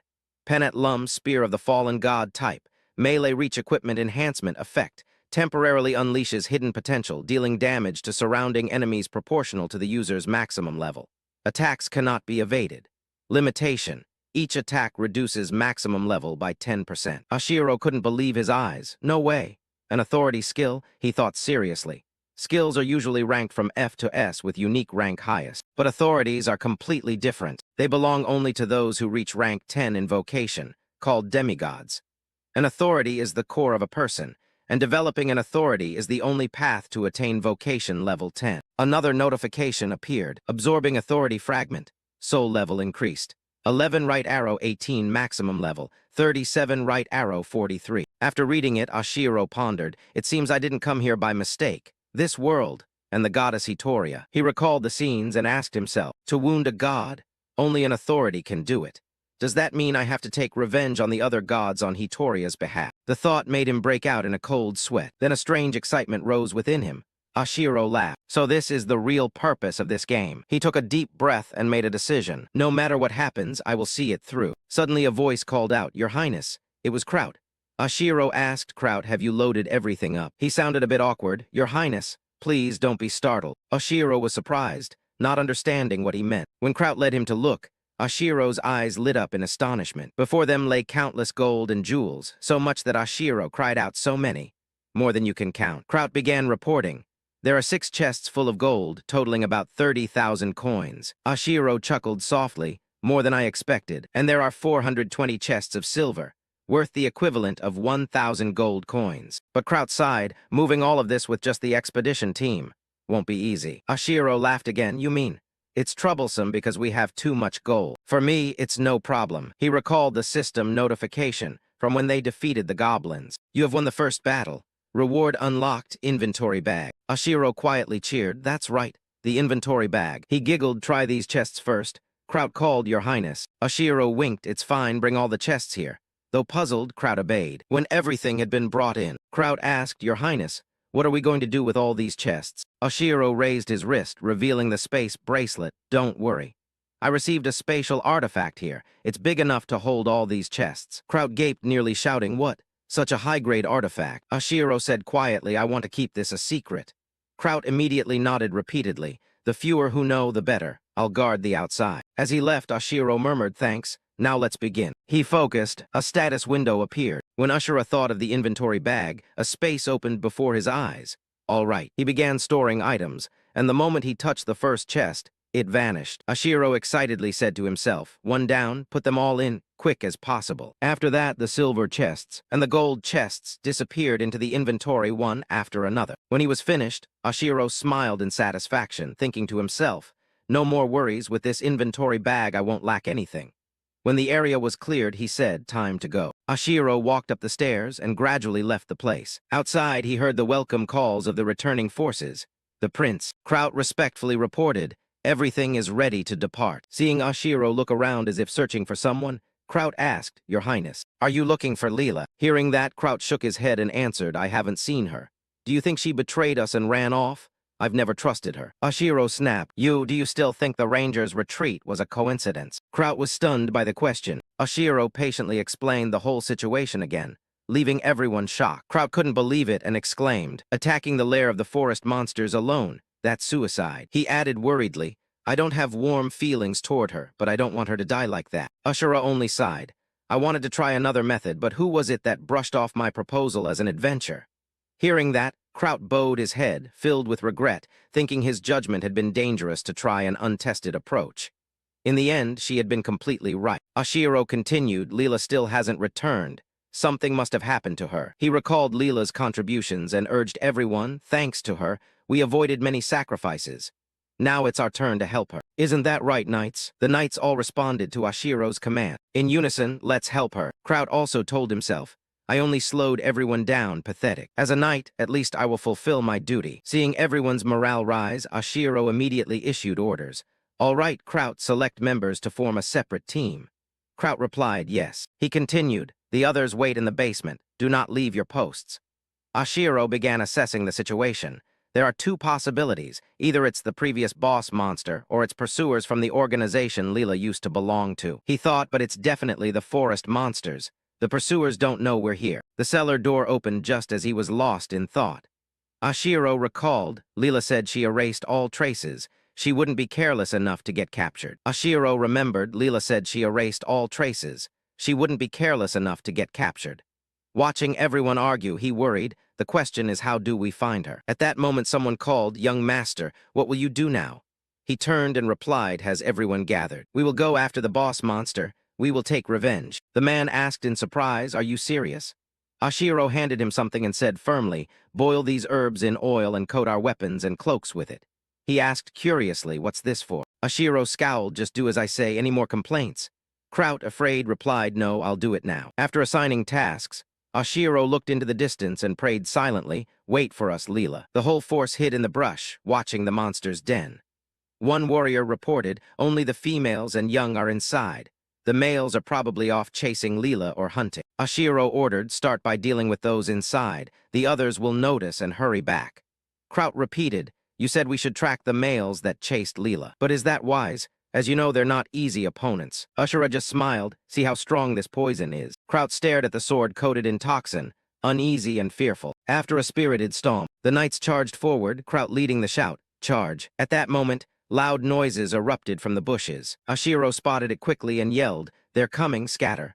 All we need is to follow the tracks of the males. The monsters surged in one direction at once, shaking everything around them. Ashiro commanded, "Everyone's in, let's go." Thomas answered crisply, "Yes." Looking at the massive footprints in the ground, Ashiro marveled, "Good we arrived in time. The tracks are very clear." Thomas nodded in agreement. Ashiro climbed onto Thomas's back and ordered, "There's no way Leela was taken down by common foes. We'll follow the biggest tracks." Thomas agreed at once. "Yes." Sitting steady on the knight's back, Ashiro pointed ahead with vigor. "All right, let's go." The knight was no less enthusiastic, replying loudly, "Yes, young master." The two ran after the huge tracks deeper into the forest. While moving, Thomas suddenly asked, "Do you maybe like her?" Ashiro was taken aback. "What?" He laughed. "I mean Leela. She's pretty, isn't she?" Ashiro pretended to be annoyed, tapped Thomas lightly on the head and scolded, "Not that." Focusing on the chase, Thomas just smiled. "I get it." He suddenly grew serious. "Anyway, I never imagined Leela would volunteer for such a dangerous mission." Ashiro replied. She also realized we needed her. This is the only place we could take shelter from tonight's storm. He thought about Leela. Yes, she might be famous like a star back on Earth, but she didn't care about that. Resting his chin on Thomas's shoulder, Ashiro reflected that perhaps it was the urgency of survival. He remembered an event. The first continent-wide incident in this game was the invasion of the Jebiru Kingdom, and the faction that played a major role then was the Mountain Rangers. I used to think they were just volunteer soldiers, but perhaps a faction like Count Servio's deliberately trained them. After the final slash felled the monster, Kraut stood stunned, barely able to believe it. "We won." The other soldiers cheered in relief. "They're wiped out." Lord Kraut, as the young master said, "Not one of us was hurt." Wasting no time, Ashiro hurriedly straightened them. "No time to rest, we're going to see the Lord." The soldiers responded in unison. "Yes." Kraut then led everyone charging forward. As he went, he thought of Ashura. "My young master, I truly respect you. Please stay safe." The scene shifted to a hand lying on the grass, and a bloodied, wounded face collapsed on the ground. The scent of blood had drawn a pack of wolves to the fallen girl. At that moment, Thomas and Ashiro rushed in just in time to protect her. Thomas swung his sword at the wolves and shouted, "Scatter." Ashiro went to Leela's side. Seeing the large wound on her body, he called anxiously, "Leela, wake up." He hurriedly took out a vial of medicine. He assessed tense that the wound was deeper than he thought. If her skin could be healed by a mid-grade healing potion, he didn't hesitate to pour the potion into the wound. Leela let out a faint groan. Hearing the sound, Ashiro exhaled in relief, glad she was still alive. He puffed his cheeks, trying to roll her over, thinking the wound should gradually heal, but now she needed to drink medicine to start recovering. A voice called out, "Young master." Seeing Thomas, he quickly asked for his help.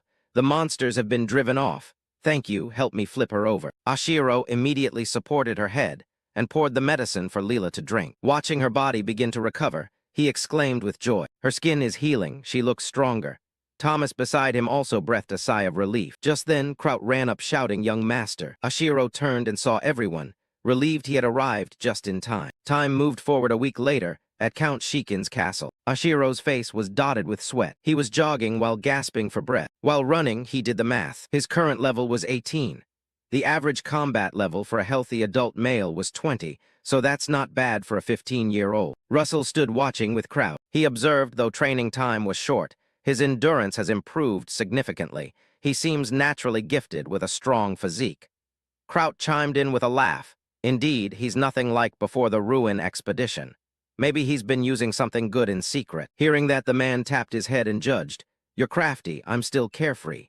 Ashiro on the side was lost in thought, silently warning himself to be careful, then smiled with determination. "My leveling journey has only just begun." Kraut asked, "When should we resume sword training for the young master?" Vel answered, "Not yet. Top priority is letting his body recover." Seeing the young master stop, Kraut hurriedly asked, "Are you finished?" Ashiro replied calmly, "I have business at the magic tower today." Hearing that, he repeated curiously, "The magic tower?" Ashiro answered, "Yes." Then he announced, "I'm going to wash up, prepare for a visit to the tower branch." The man immediately acknowledged, understood. Russell beside him suddenly spoke up, "It seems you really trust the young master now." Kraut replied, "To be honest, I still don't fully understand him, but one thing's certain. He's so talented that someone like me can hardly grasp the extent of his abilities. And one more thing, he genuinely cares for his subordinates and the people of the domain." Then he explained, "That's why I can't let unnecessary doubts hold him back." Russell folded his arms and pondered, "At first I only came here to look after the young master, but now I can hardly keep up with his thoughts and actions." Kraut observed, "Still, he needs a mentor to guide him." His outward authority is still lacking in many ways. Russell, anxious, said, "There's no other way. He's only 15 and has no formal title yet. He must complete the coming-of-age rites and reach rank 4 as soon as possible." Kraut comforted him. With his steady progress, it likely won't be long. Russell thought for a moment, then added, "Count Korin has passed away. I used to worry about the dark clouds over the territory, but unexpectedly the right person to take over appeared so soon. A lion is still a lion." The scene shifted to a small, but rather tall tower, the Shikin territorial branch of the Magic Tower. Inside were thousands of books neatly arranged around the tower, with a gigantic staircase. A voice called from within, "Welcome." Oshiro and Kraut arrived at the door and were invited in. "Please come in." A blonde-haired, blue-eyed girl wearing round glasses opened the door. Seeing the two, she exclaimed in surprise, "Oh my." She immediately rushed forward, grabbing their hands with exuberant praise. "A handsome young boy and a handsome, muscular man. I don't know who you are, but handsome men are always welcome." She pulled both of them inside cheerfully. "Please." The two felt a bit embarrassed by her enthusiasm. Oshiro replied politely, "Ah, thank you." Both of them couldn't help but admire her bright, hospitable manner. It was an open, rank-agnostic reaction from a mage. She asked, "Are you thirsty? Would you like some tea?" Then she lightly extended her hand to cast a spell, and instantly the teapot set on the table floated up, 2 cups flying over to Oshiro and Kraut. Both of them were surprised, mouths agape. "Oh." She stepped forward, picked up the teapot, and touched it with one hand. Immediately, steam rose from the teapot's spout. Oshiro marveled inwardly as steam billowed up. He wondered how a 5th-rank mage could be at such a small branch. At that moment, the character info panel appeared. It read, "Rosen Dreamwalker, age 32, mage rank, minor white magic affinity, branch manager, dreamy personality. Status normal, combat strength rank 5, level 5661, administrative reputation D, finances B, military E, diplomacy." After finishing the tea, she spoke up right. Rosen asked, noticing both of their surprise. Oshiro answered honestly, "I didn't expect someone like you to be out here in the countryside," and added a compliment, "Your manners are so elegant." Kraut blushed at that, wondering curiously, oh, maybe she's the type the young master likes. Rosen chuckled and returned the compliment, "You're charming." Oshiro added, "If you can heat tea instantly like that, your skill level must be at least rank 5. He winked and praised subtly. Hardly anyone reaches that level in their 20s unless they're an apprentice of the Tower Master. Receiving the youthful compliment, Rosen was delighted and bashful. "Oh no, you're flattering me." Kraut beside her, hearing his master praised, could only gape, embarrassed. Oshiro then reached behind and pinched Kraut, making him jump in sharp pain. Flattered, Rosen smiled brightly and replied cheerfully, "I may look young, but don't assume I'm a Tower Master's apprentice in my 20s. Actually, I'm over 30. Oshiro grew even more excited. "You don't look 30 at all. Do you have a secret?" Kraut clutched the spot that had been pinched, sat obediently sipping tea while listening to their conversation. Rosen answered, "Nothing special. I just always get enough sleep and wash my face with purified water." Oshiro complimented again, "Surely your skin is naturally beautiful." After a pleasant while of chatting, Rosen suddenly realized and, holding her cheek, asked, "Oh my, what am I saying? By the way, what brings you here today?" Kraut went pale, thinking finally they were getting to the point. Oshiro spoke bluntly, "Actually, I'm here to buy a roll of explosive talismans." Hearing that, Rosen exclaimed in surprise, "Oh my," and exclaimed, "You're a distinguished customer." Rosen cheerfully stated the price. 30 rolls for 600 gold. But she especially reduced it to 500 gold for Oshiro because he's handsome. He worried, would that trouble you? Secretly thinking that a good-looking face really could bring benefits.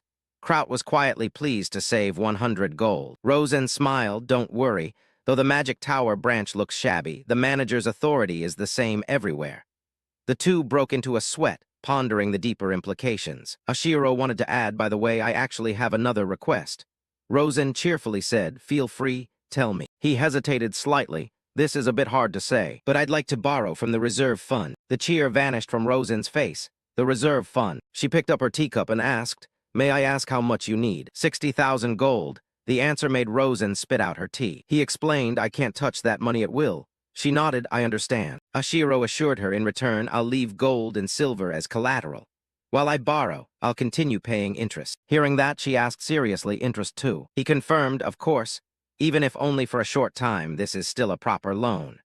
The reason was that if he repaid J-Ruse with the gold and silver stolen from his secret vault, it would be an admission of theft. Oshiro promised he would pay appropriate interest. He made the offer because there was nowhere else to borrow 60,000 gold. I have to borrow this money here at any cost. Rosen bowed her head. I'm sorry, but that seems a bit difficult. Ashiro, exasperated, said, damn it, isn't goodwill toward me enough? I rushed things. She regretted, I think the supervisor will definitely refuse. But then Rosen unexpectedly delivered good news. There is only one way. Ashiro's face relaxed. She smiled and suggested, as you can see, the center doesn't supervise too closely here. Why don't the three of us keep this a secret? Ashiro asked again, a secret between the three of us. Rosen explained, as long as you pay back within 6 months, it's fine. If after 6 months we will sell all the gold and silver we hold as collateral. Ashiro was delighted because it fit the plan. He assessed that, with a mage always craving research funds, Rosen must be eager for the interest on 60,000 gold. Rosen made small talk. This tea is really good. Both bowed to thank Rosen. Ashiro said it would be a great relief for us if you could help, milady. Kraut said nothing, only worriedly watching the two. Rosen smiled and replied, thank goodness, it seems we get along well, young master. Ashiro grinned slyly, thinking to himself that this settled his debt to her. At that moment, Jarud Mulsasa angrily shouted at his men, maps. Bring me the maps. A soldier hurriedly replied, yes, sir. While waiting, Myra's muttered curses, both annoyed and impatient. He was worried because a patrol around the secret vault had gone missing. When the soldier brought the maps, he pointed to the spots where the patrol had left traces, according to the usual route. But if they took the shortcut, it would take only 1 day. Just thinking of that made Milser so furious he was sweating. His fists clenched, his face flushed with anger. He shouted the order, move to the Gorda Plateau immediately, prepare. The soldiers echoed the command and quickly set out. On the way, they encountered a giant stone man. A soldier shouted in panic, it's a golem. The troops screamed in fear, a golem, how can we defeat that? Kep reassured the soldiers, calm down. Stone golems are huge but slow, attack from a safe distance. But at that moment, the stone being casually swept its arm. Soldiers who couldn't dodge were crushed. Blood spattered everywhere, eyes wide with horror. Another soldier tried to rally them, keep fighting. But no sooner had he finished than another of the stone being's blows sent a soldier flying, his body drenched in blood. The remaining troops could only scream in panic. Damn it, another one down. They were truly annihilated. Milser stood there without emotion, while Kep muttered angrily. A mage in the group said, it must have been a 5th-level mage nearby controlling the golem. Kep turned back and asked, Lord Jeruz, casualties are spreading. Should we fall back and reorganize our ranks? Milser snapped angrily, what are you saying? His cold-bloodedness made everyone shudder. He ordered, no matter what happens, the tribute for the Count must be delivered within 3 days. Clear the road in 24 hours, and anyone who fails to do so can prepare to die here. At another castle, Ashiro wondered, I wonder if they've received my gift yet. Rosen smiled and asked, the gift you mentioned, do you mean a lover? He reached out as if to give her something, but then sank down into a chair in disappointment. Rosen laughed and said, I would like to receive your gift too. Outside, Lilala eavesdropped. Not fully understanding, she decided to peek in. She burned with jealousy, thinking, is that vixen trying to seduce him? Kraut opened the door and stepped in, and Leela silently followed behind. He informed Ashiro, all the luggage has been stored in the magic tower. Meanwhile, Leela peered in with a pouty, jealous face. She puffed her cheeks to show her jealousy. Ashiro turned to thank Kraut, thanks for your effort. Kraut handed him a box, this is a gift for you. Ashiro accepted it gratefully, thank you, wait for me outside for a moment. Leela and Kraut both left and got into the carriage first. Leela angrily asked Kraut, why is the young master working with that magic tower? Kraut pretended innocence. Oh, I don't know. Inside, he just hoped she wouldn't ask more. Hearing that, Leela just glared at him. When Rosen opened the gift box, she cried out with delight, oh my, it's so beautiful. Did you really intend to give this to me? Inside was a sparkling necklace. Ashiro said, this is a thank you for the funds you've supported recently. Though inwardly he thought that he had found this item during a hunt and never imagined using it this way. She warned Ashiro, you promised not to speak of this, right? You know, if we make it official, it requires a lot of paperwork and might not be permitted. Ashiro smiled, I know. I'll keep relying on you. Rosen cheerfully replied, I'm grateful too. Deals like this are always welcome. You've significantly increased scroll revenue. Suddenly she asked seriously, by the way, where did you use up all those explosive scrolls? Were you in a battle? Ashiro's expression turned serious as well, secretly impressed by her information-gathering skill. He simply smiled, no, I wasn't doing anything dangerous. Just replenishing what we used at the mine. Rosen continued, spending so many pricey scrolls just for mining. Did you discover a gold vein? Knowing it was time to leave, Ashiro only laughed, leave the rest for next time. We'll see each other more often. Hearing that, Rosen merely smiled and replied, I'm very much looking forward to it. Ashiro left, getting into the carriage with Kraut and Leela. In his storage, he possessed bonds worth 100 gold, 600. As he stepped toward the two of them, he grinned slyly, making both a little frightened. Ashiro thought to himself that with this, the Count's huge debt would be settled. The only remaining issue was to wait for Milsurce's reaction. When he discovered the secret fund had been stolen, he pictured the man's enraged face, then thought about how Milsurce would respond when everything was exposed. As for Sven, he had once been little more than roadside weed, ordered, assassinated, and nearly killed. Ashiro vowed to make them pay for everything he'd endured. Ashiro climbed into the carriage and thought that, even if they could never have imagined this happening, he knew clearly that it wasn't over yet. The revenge would continue. On the other side, Milsurce's army was struggling against the stone man.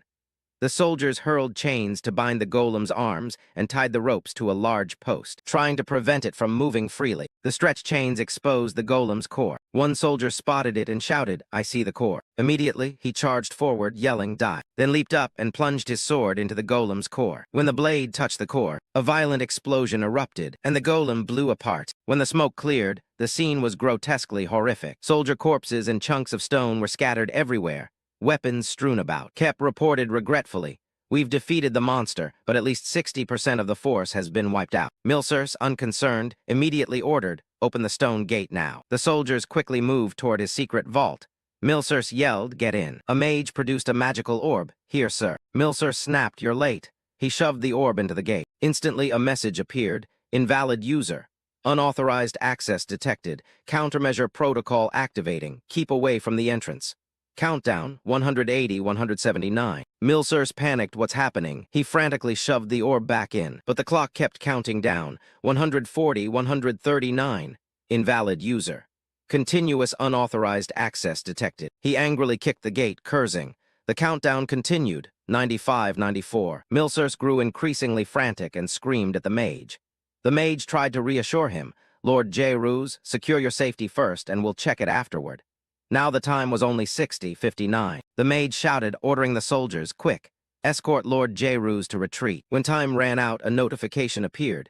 Counterattack program will activate. All monsters in range will be summoned. The soldiers went pale at the sight of countless monsters appearing before them. At that moment, Ashiro, Kraut, and Leela were riding back in the carriage. In the carriage, Ashiro asked Leela, where did you hear this?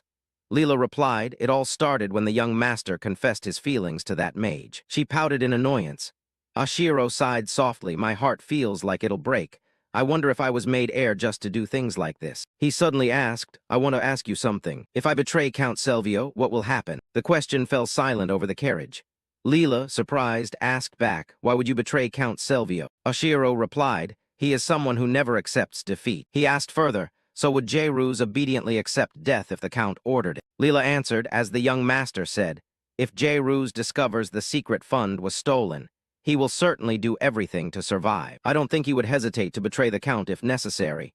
Hearing that, Kraut was astonished. Ashiro mused, he won't let himself be dragged down easily. Looking at Leela, he realized J-Ruse was certainly calculating something. A rising sense of unease came over him, and Ashiro was frustrated, feeling he was missing something important. On the Goza Plateau, Kep and J-Ruse stood on a rocky outcrop, both staring into the distance.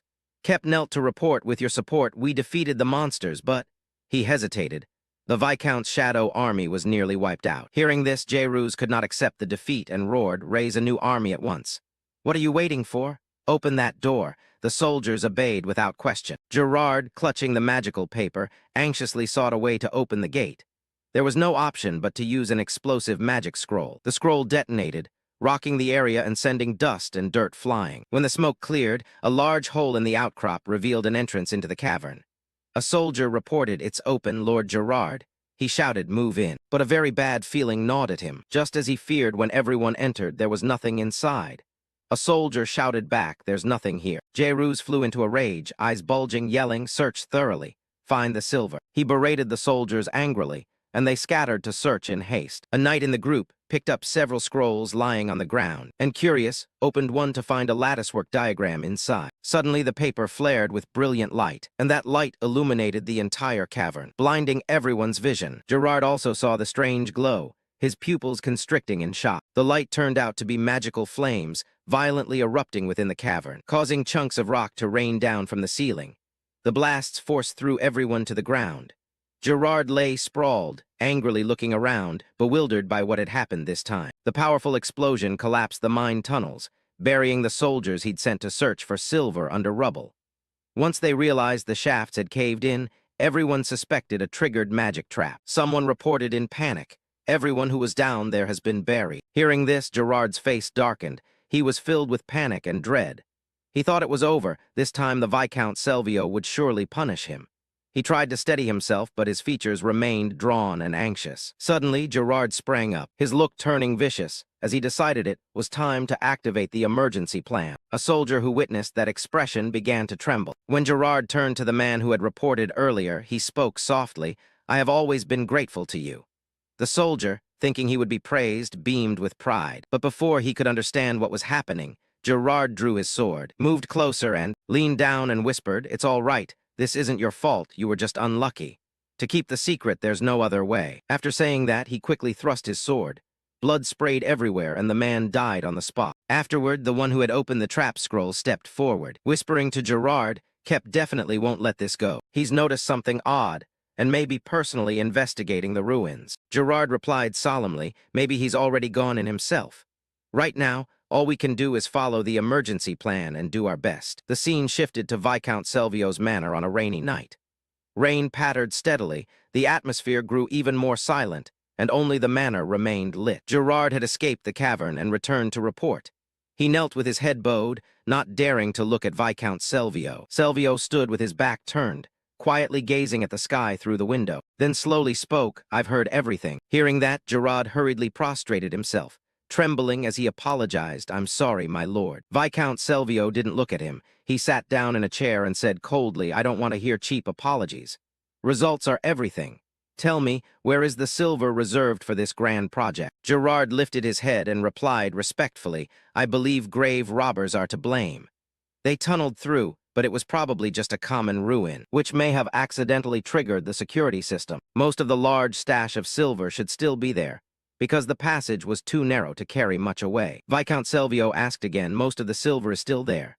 Gerard, terrified and sweating profusely, managed to answer, "Yes, only a few small chests could have been taken." He continued describing the plan he'd prepared.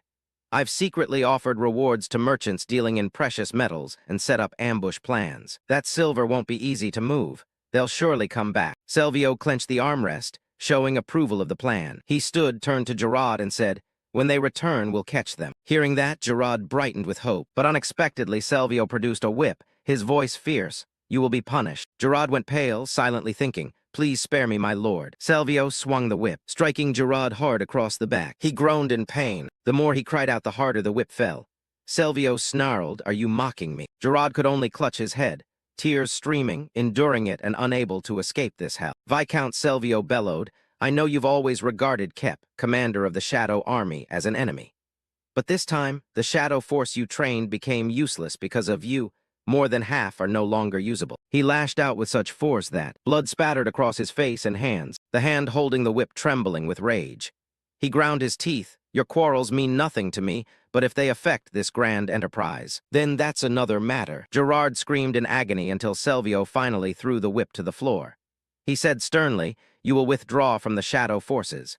If you need assistance, you may act only with my permission. Do you understand?" Gerard replied respectfully, "I understand." When Viscount Selvio left, his mind was troubled by worry over the tribute he had to send to Marquis Antonio. He thought of Oshiro, who had just informed the Sikin territory that the official seizure process was starting. Selvio bowed his head in thought. "If they hand over even a little, we'll use it to cover the shortfall in tribute. If the amount taken still isn't enough, there will be no choice but to sell the assets of the merchants under your authority." Hearing the Viscount's words, Jurat's face darkened. He kowtowed respectfully, his back torn and wounds still bleeding. "I understand, my lord," he replied, but inwardly seething. "Damn it, that's the fortune I've worked so hard for." Selvio stepped toward his chair and ordered, "You may go. But know that I haven't forgiven you. You must recover my silver." He sat down and warned coldly, "If you don't, you know the consequences, do you not?" Gerard kept his head bowed, sweat pouring down. He gritted his teeth and answered, "I will follow your orders." Leaving Viscount Selvio's manor, Gerard returned home in tatters. As soon as he entered, a servant saw him and anxiously asked, "Lord Gerard, are you all right?" He groaned in pain. The servant immediately handed him a bottle of medicine and urged him to take it to ease the pain. In such agony, his hand trembled as he took the bottle, and as he drank, the medicine spilled out. The servant used a cloak to cover the wound on his back. "I'll dress your wound, my lord." Gerard moaned, "I also need medicine to heal my back." "Where's Jacob?" The servant replied respectfully, "I'm sorry for the late notice. He's no longer of use. I dealt with him last night." Gerard merely hummed in agreement and muttered to himself, "I drank too much that day. Has anyone taken his place?" Gerard moved to the window, opened it, and looked down at the courtyard where a carriage was waiting. The servant continued, "We just found a boy from the desert. He has green eyes and brown hair. He looks a lot like Prince Asiro." Gerard painfully stuck his head out, letting the rain pour over him, then grudgingly accepted from the desert. "Huh? I never liked those with dark skin, but I suppose we'll have to make do." He went back inside. Rainwater left a long streak down the carpet. "How are the preparations coming along?" The servant answered, "Everything will be ready in 3 days. However, the enforcers won't make this easy. I'm not sure we'll be able to escape safely." Gerard's face flashed with scheming. "More than half of the Shadow Army are dead or wounded. The rest have scattered searching for grave robbers who don't exist. This is our best chance to act." At that moment, he and the servant were already in the carriage rolling through the rain. Despite the pain, Gerard seemed excited. No, perhaps this is the right opportunity after all. He ordered, "Go to Baron Shikin's estate and take everything of value. Whatever money we can get to rebuild our lives afterward." The servant was silent, but in his mind he weighed the succession chessboard of the Shikin family, already unsettled by Asiro. He worried whether things would be that easy. A few days later, the sun broke through over Ashiro's castle. Kraut burst into the young master's study in a panic and reported, "Master, Gaelas has come to see us. Seems related to debts." Russell confirmed the young master's earlier prediction. Asiro was now sprawled across the desk. At the sound of his name, he sprang up. Russell quickly instructed Kraut and said, "You two should go meet him with the young master." Kraut, slightly surprised, asked, "Aren't you coming with me?" Russell replied calmly, "The young master is now fully capable of leading this territory alone. I won't let that old man's boasting undermine the young master's reputation. My role is to support him." Kraut understood and solemnly accepted the order. The scene shifted to the reception room. Gerard sat in a chair scrutinizing Asiro. He extended a hand in a feigned friendly gesture and sneered, "Your physique has improved a lot, young master." Asiro replied coldly, "I don't need unnecessary pleasantries. Your rude attitude is testing my patience. Get to the point." Hearing that, Gerard only gave a sly smile and spoke without beating around the bush.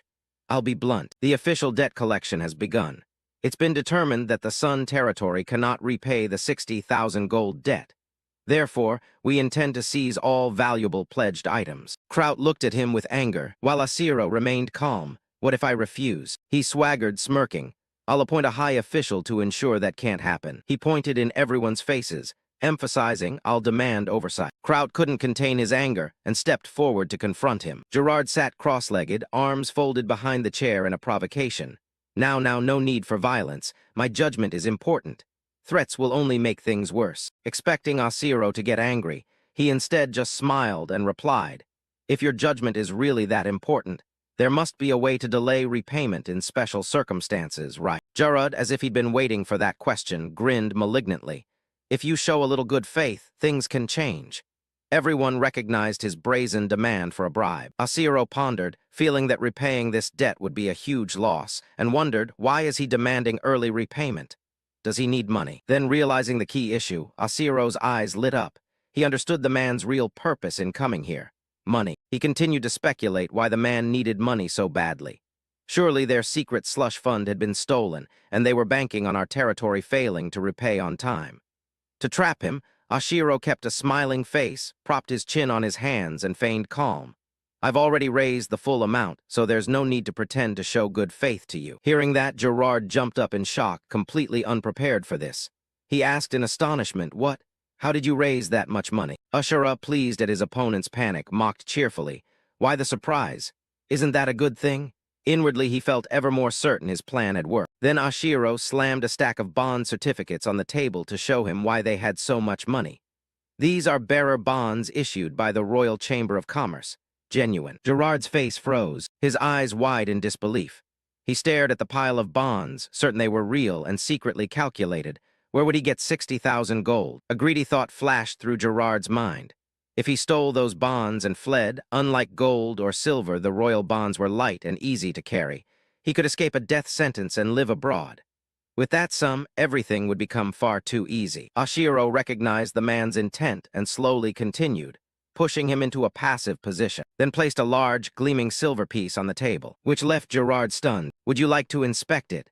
I have 32 more like this among a total of 420 chests of silver. Confusion and rage showed plainly on Gerard's face. He clenched his teeth and sat silently.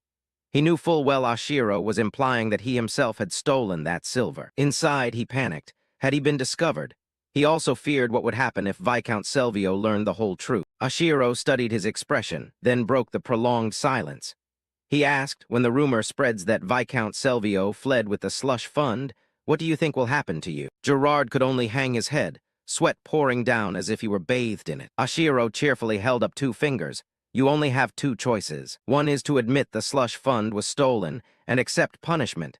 The other is to betray the Viscount and flee. Gerard bit his lip and, in the end, could only bow his head in helplessness. Seeing his opponent backed into a corner, Oshiro proactively offered a way out. I'll help you survive if you run.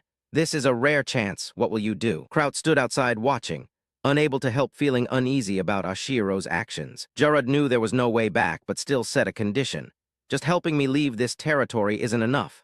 Ushira, having anticipated this, stressed, prepare solid backing so no one can touch you. When Gerard expressed a desire for stronger guarantees, Oshiro asked, are you willing to serve under my command? You were once the most powerful man in this region. I may not yet be worthy. Gerard changed his tone, respectfully addressing Oshiro as sir, and saying, I need an even stronger guarantee. That is the bearer bonds issued by the crown. Seeing his counterpart agreed, Oshiro placed a receipt on the table and demanded a signature. There is a price for this choice. Sign here first, then we'll talk. When Gerard read the receipt, he was horrified.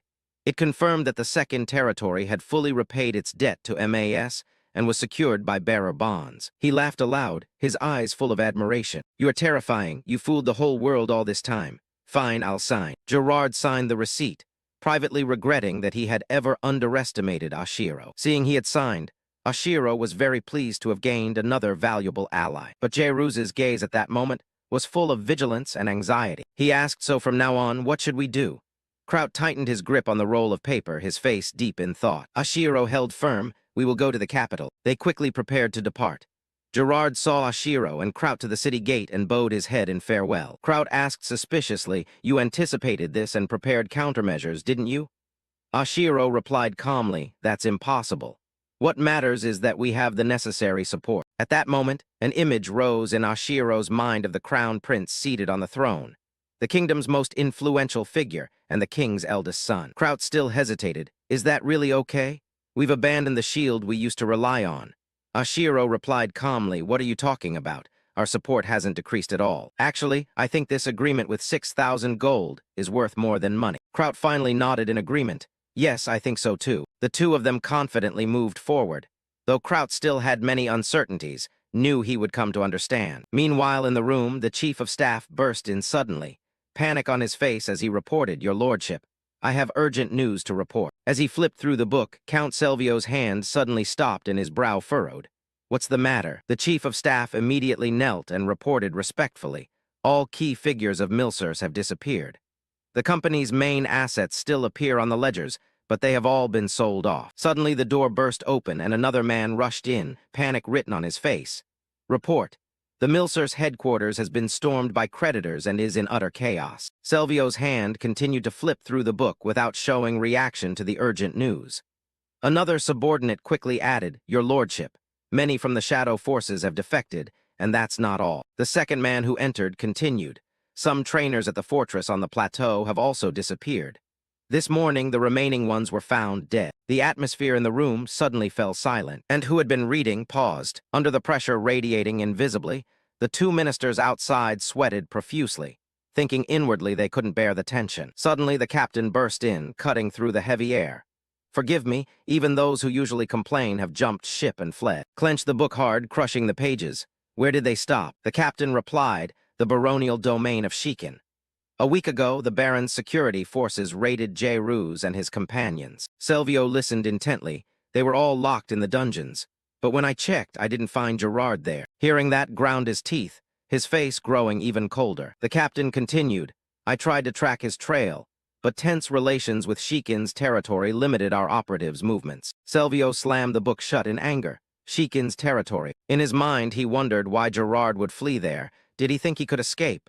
He wasn't that stupid. A heavy pressure weighed on the room and hollow laugh rang out. I've been outmaneuvered. The three men could only bow their heads, trembling and not daring to breathe deeply. Suddenly, Silvio called out, Chief of Staff. The man startled, his heart pounding, and immediately replied, Yes, your lordship. Silvio slammed the book down on the table. Send people to the Plateau Fortress and have them confirm that the secret is still safe. The Chief of Staff hesitated. What exactly should we check, my lord? Silvio turned and looked directly at him. Of course, the silver casket. The Chief of Staff heard this, sweat pouring down, eyes wide in surprise. But from what I've heard, the quarry collapsed and was buried under the rubble. Silvio pointed straight at his face. That's why you must check it yourself. Dig or do whatever is necessary, ensure the silver is intact. Verify it by any means required, understood? A stammered reply came, yes, yes. Silvio turned to the captain and issued further orders. Bring the trackers back from Shikin's territory. If their identities as spies are exposed, the consequences will be severe. He may have left the territory long ago. The captain obeyed, understood. So we stopped the surveillance. Slowly stood, I think so, but dispatch a boat to monitor along the Aran River. If no one appears after 2 weeks, return. If they remain in the kingdom and haven't fled, we'll still have a chance to recover the debt someday. The captain responded, Yes, my lord. After issuing all orders, Silvio prepared to leave the study. He calmly instructed, We will pay a visit to Marquis Antonio. Cut to a vast, magnificent castle where voices echoed. In the council chamber, Count Silvio sat opposite Marquis Antonio. Silvio said evenly, It's not a matter of failure.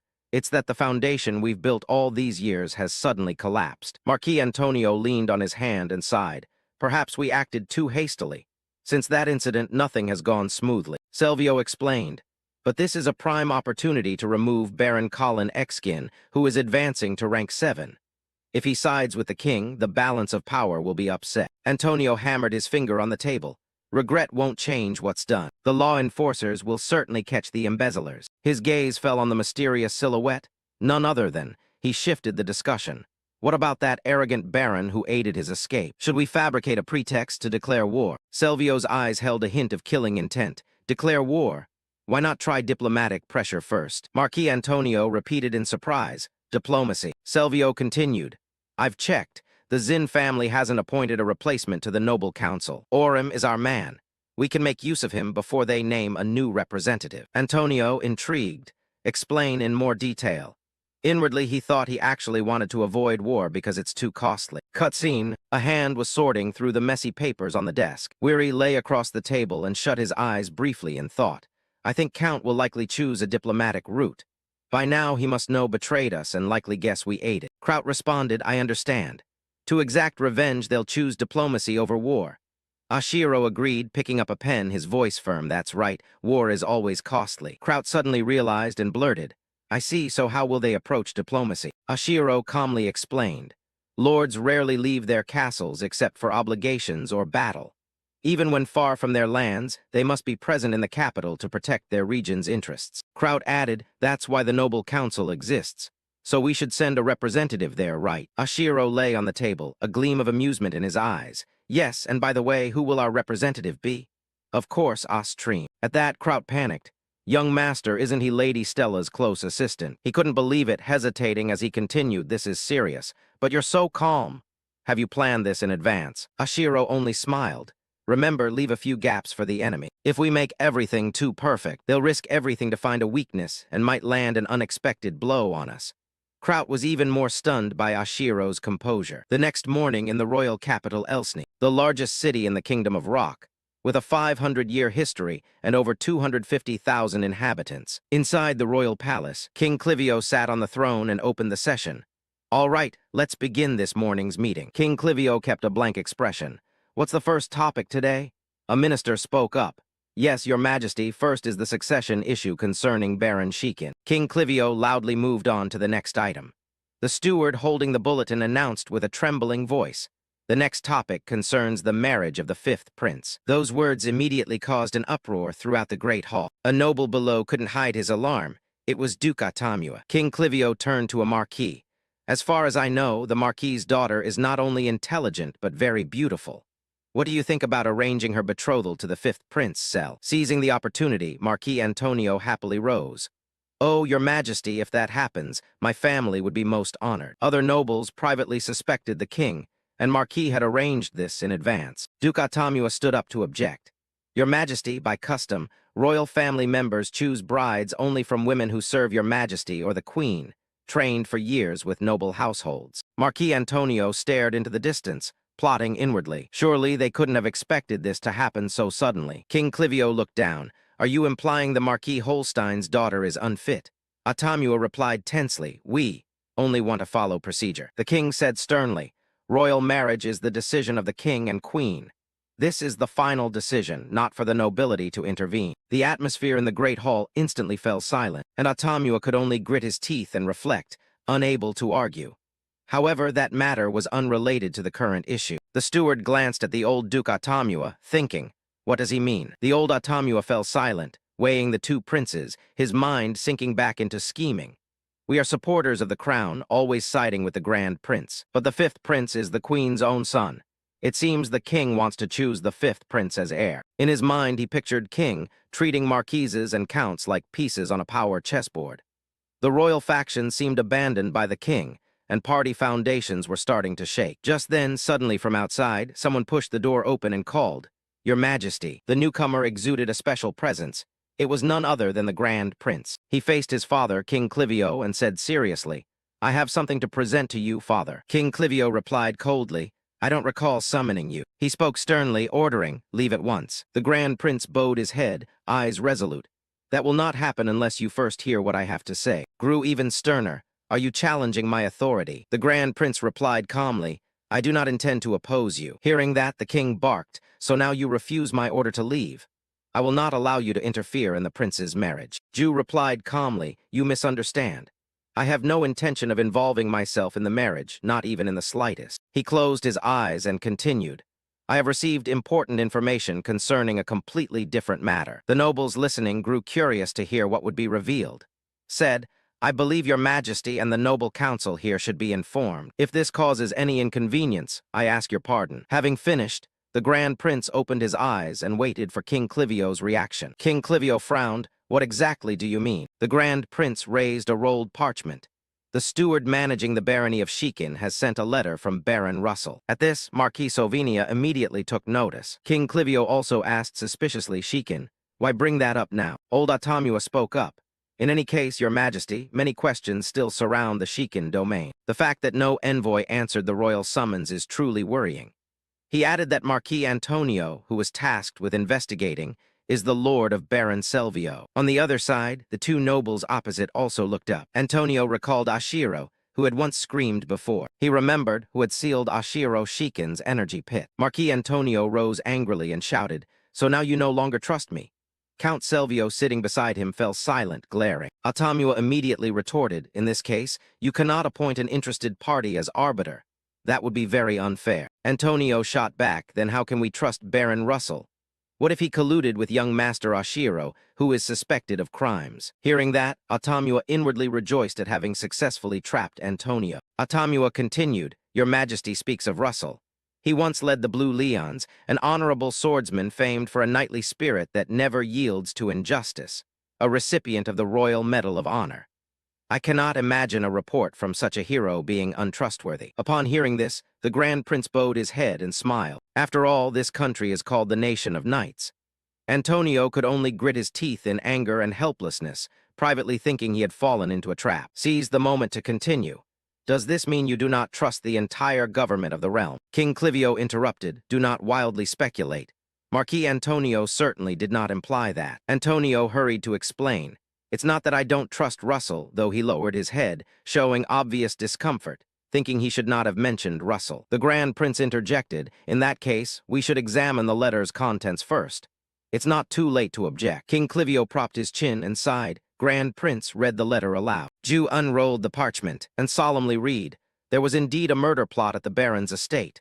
Young Master Granvin was hanged, and Dax sealed his own energy. Marquis Antonio could only lower his face in frustration. The Grand Prince continued, all punishments were carried out in my name. I, Vel Nigel, as representative of the barony and with the consensus of the knights, hereby present this report to the royal family and the noble council. A noble stood up, stepped behind the Grand Prince and called. He turned back and the man asked, "May I verify the signature?" It was Marquis Sovinia. He continued, "I served alongside Lord Russell in the Royal Guard. I know his handwriting well." The Grand Prince handed over the letter. "Here, please." Sovinia took it, skimmed it, and confirmed, "This letter is undeniably from Russell. Marquis Sovinia is the kingdom's military representative, known as the Sword of the Realm, and he takes great pride in knightly honor." He flared with anger, thinking Antonio had committed an unforgivable act by dragging him into this. The balance of power had now completely shifted. Antonio was furious, exclaiming, "Good God, that's not the point. The goal of this plot was to break the royal faction, which has just lost its leader." However, the Grand Prince appeared at the perfect moment and became the new focal point. This shifted the entire power map and opened a succession struggle between the Grand Prince and the Fifth Prince. Old Antonio looked around, calculating inwardly. In any case, we must deal with that damned Sheikhan domain immediately. Marquis Antonio clenched his fist and shouted, "I never intended to interrogate a knight like Russell. I only wanted." He raised his head and concluded, accusing young Master Gen Vine of involvement in the assassination plot based solely on the unreliable testimony of a lowly assassin. Don't you think we need further investigation to find clearer physical evidence? Atamua sneered without comment. He added, however, leaving the baronial title vacant indefinitely is unacceptable. Oz Grim, standing beside him, turned to look at Antonio with a worried expression. Antonio thought again of Oshiro, the young master who was only 15. He had heard the boy was barely qualified to be a knight, the minimum expectation for a high noble in a country famed for its knights. I think he should at least be a swordsman. Atamua laughed mockingly at that. A swordsman at 15. Marquis Antonio, if I recall, it took you many years to reach that rank, didn't it? Antonio sighed and replied, "It's unreasonable to impose such a demand on a young master. Still, to inherit a high noble title, he should at least reach the level of a user." He pictured Oshiro using magic and told himself the boy needed to demonstrate future potential. Oshiro is only 15 now. To become a fourth-tier user would take at least 3 to 4 more years. Duke Atamua frowned, thinking that's a long time. For now, they had no intention of starting a war, especially with wedding preparations underway. They would likely delay further, which might actually be to their advantage. King Clivio concluded sternly, "Very well. The Noble Council will form a special investigative team to continue probing the failed assassination. If convincing evidence is found, a new disciplinary decision will be announced at the morning session. However, this arrangement will last only until Baron Oshiro becomes a user. If Oshiro Sheikhan reaches 4th rank, the investigative team will be disbanded immediately and succession will proceed." The king asked any objections. Marquis Antonio bowed his head and smiled faintly. "A wise decision." Duke Atamua whispered to himself, "You know little of Oshiro. To you, he's just the son of a famed swordsman who died young. But I know Oshiro is a fool. There's no way he could reach 4th rank. This decision sounds fair, but in reality it's extremely advantageous for us." He smiled inwardly. "You'll be furious when you learn you've been deceived, Duke Atamua. The Sheikhan line has always been a thorn in my side. I must find a way to punish him." That night in the castle, a voice rang out, "Is anyone there?" The servant replied, "I'm here." Marquis Antonio immediately ordered not Selvio summon Lanciano. The servant respectfully, "Yes, Marquis." After giving the order, Antonio stood by the window, thinking, it's best to have the Varita Intelligence Agency handle this. A stranger entered the room. Hearing the Marquis, he turned and said, "Pardon me, Marquis." It was Lanciano, smiling as he placed his hand over his chest and bowed respectfully. Marquis Antonio narrowed his eyes. "I have a task for you. Make sure Baron Servio doesn't notice." Lanciano replied, He's very sharp. Hiding it won't be easy, but you can slip it into a file folder. He won't pay attention." He laughed slyly and stroked his chin with satisfaction. Marquis Antonio pulled out a chair and sat, speaking in a low voice. "I'll entrust it to you, just make him suffer." Lanciano chuckled. "You seem to be in a very bad mood. Use a dark night like last time. I like the man we used before." Antonio was pleased to hear that. It would be excellent to solve this nuisance without getting my hands dirty. Lanciano bowed to accept the order. "I'll arrange it. Marquis Antonio continued, the mission is yours. At the same time, at Prince Ju's castle, a mysterious man folded his arms and respectfully said, everything depends on you. Gerard Missays knelt carefully. Your praise is most precious. In that dim room, Grand Prince Ju smiled wickedly. No, the timing is perfect. When the king abandons the loyal royal faction, I will step in to unite them. No one else could devise such a plan. Gerard smiled outwardly, but inwardly was full of doubt, thinking, even I find it hard to believe. It usually takes more than a week for this to come to light. How did young Master Oshiro learn of it so quickly? He bowed his head, his mind crowded with devious thoughts. In any case, I must ensure the prince pays no attention to Oshiro. I need to prove my own worth immediately. With that he said, I figured it out because I know their method. Grand Prince Ju laughed heartily at that. I see. Servio has long been Marquis Antonio's advisor and was also the Baron's advisor. They're probably tearing their hair out right now. But Gerard still warned, do not underestimate those two, Your Highness. Even if we strike hard, they may still achieve their goals. The fifth prince's engagement has not been cancelled. Grand Prince Ju asked, is there no way to stop it? Worried, wiped sweat and glanced away. Royal marriage is the king's decree. There's little we can do. Bowed apologetically, I'm sorry, that's all I can say. Grand Prince laughed loudly, looking at him. Ah, I only needed you to say it, don't worry. Continued, next, the enemy will likely target you. From now on, things won't be as simple as today. Grand Prince's expression gradually changed, growing colder. Indeed, seeing this became smug. But there's nothing to fear, sire.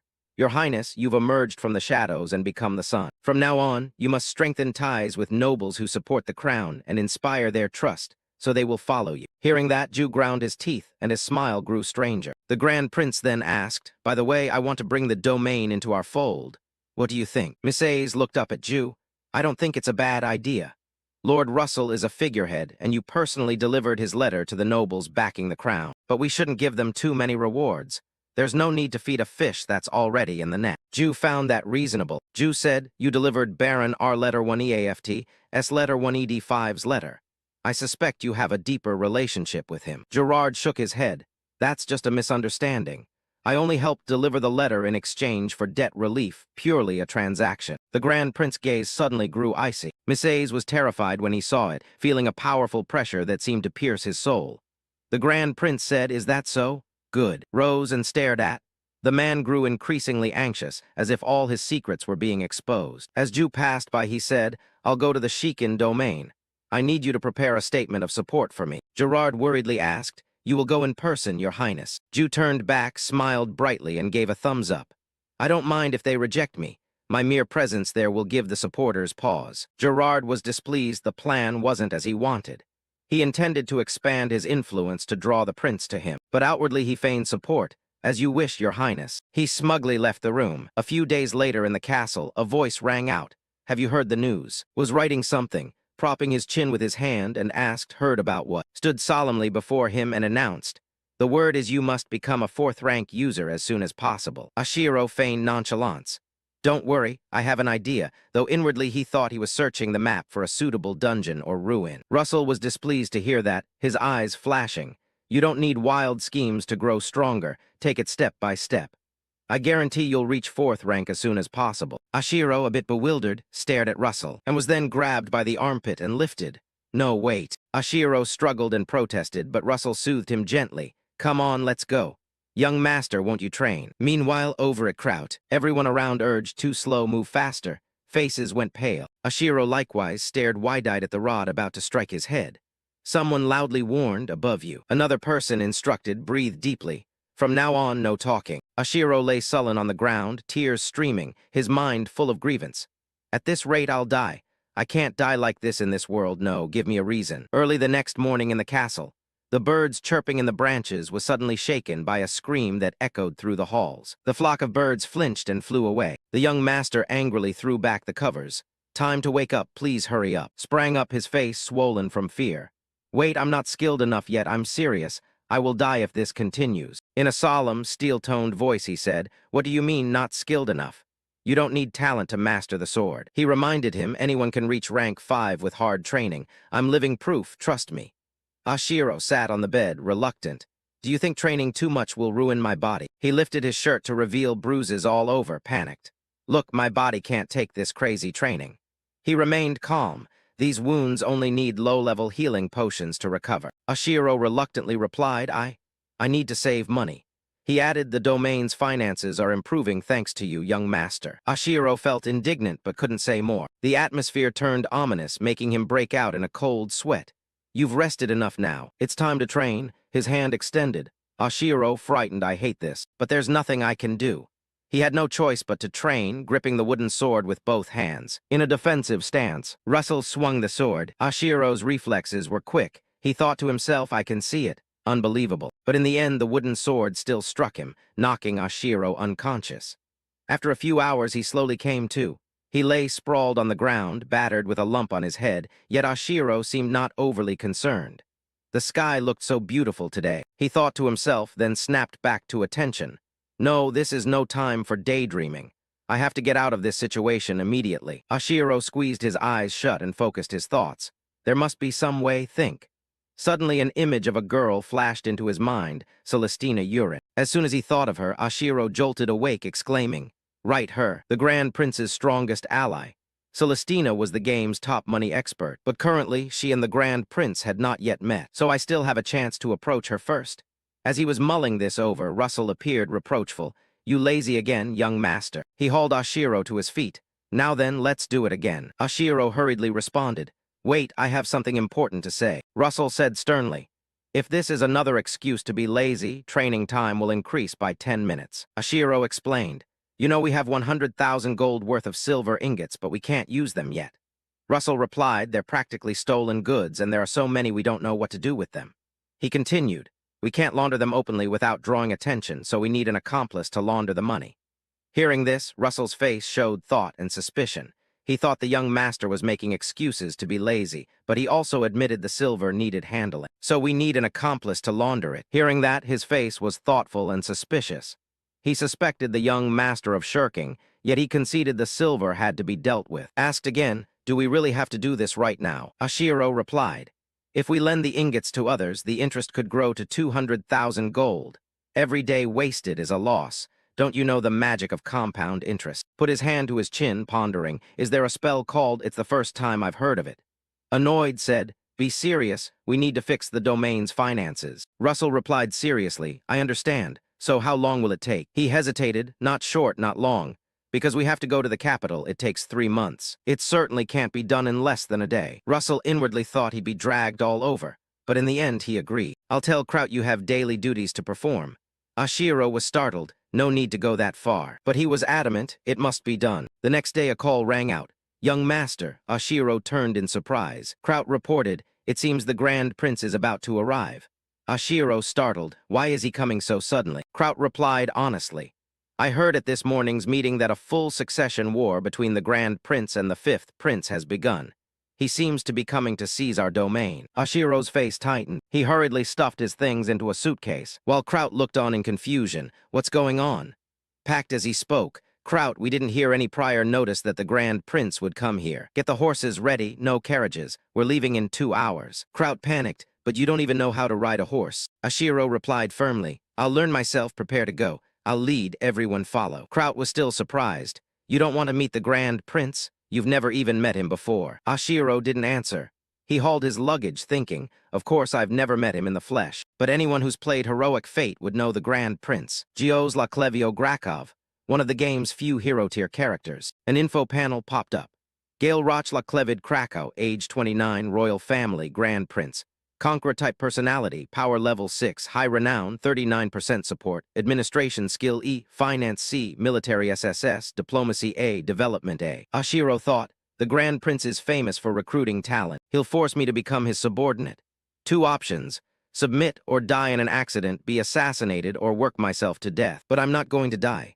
Ashiro shouted, Kraut, hurry up. I'll leave you behind if you're late. Then he dashed off. Kraut stood frozen, remembering Russell's furious appearance. You let the young master go alone. Kraut clutched his head, face pale. Master, this is bad. Please wait for me, young master. Kraut's shout echoed under the clear sky. 2 hours later, in front of the castle, Ashiro paced anxiously. He fumed. I told him to hurry, and he's still so slow. Turning around, Ashiro suddenly saw Leela. He asked, what are you doing here? Was slightly startled. Thanks to the young master's efforts, those hunting me no longer have time to bother. The forces of darkness have collapsed, and many like me have deserted. Ashiro said coldly, "Where are you heading?" Answered, "I haven't decided. I once dreamed of freedom, but having it now feels empty. I'll go wherever I want for a while." Ashiro was silent, his expression unreadable. Then he spoke, "Leela, if I get the chance, I'll go to the Holy Empire of Granada." Stood quietly before, listening intently as he shared his plan. She asked, puzzled, "Does that place really have artifacts and an internal energy cultivation technique specifically for women?" Ashiro pondered, looked down, then replied, "If you don't believe it, fine, boil it, fry it, do whatever. I don't need to be right." Leela, touched, gave a small, hesitant smile and said, "Anyway, thank you very much.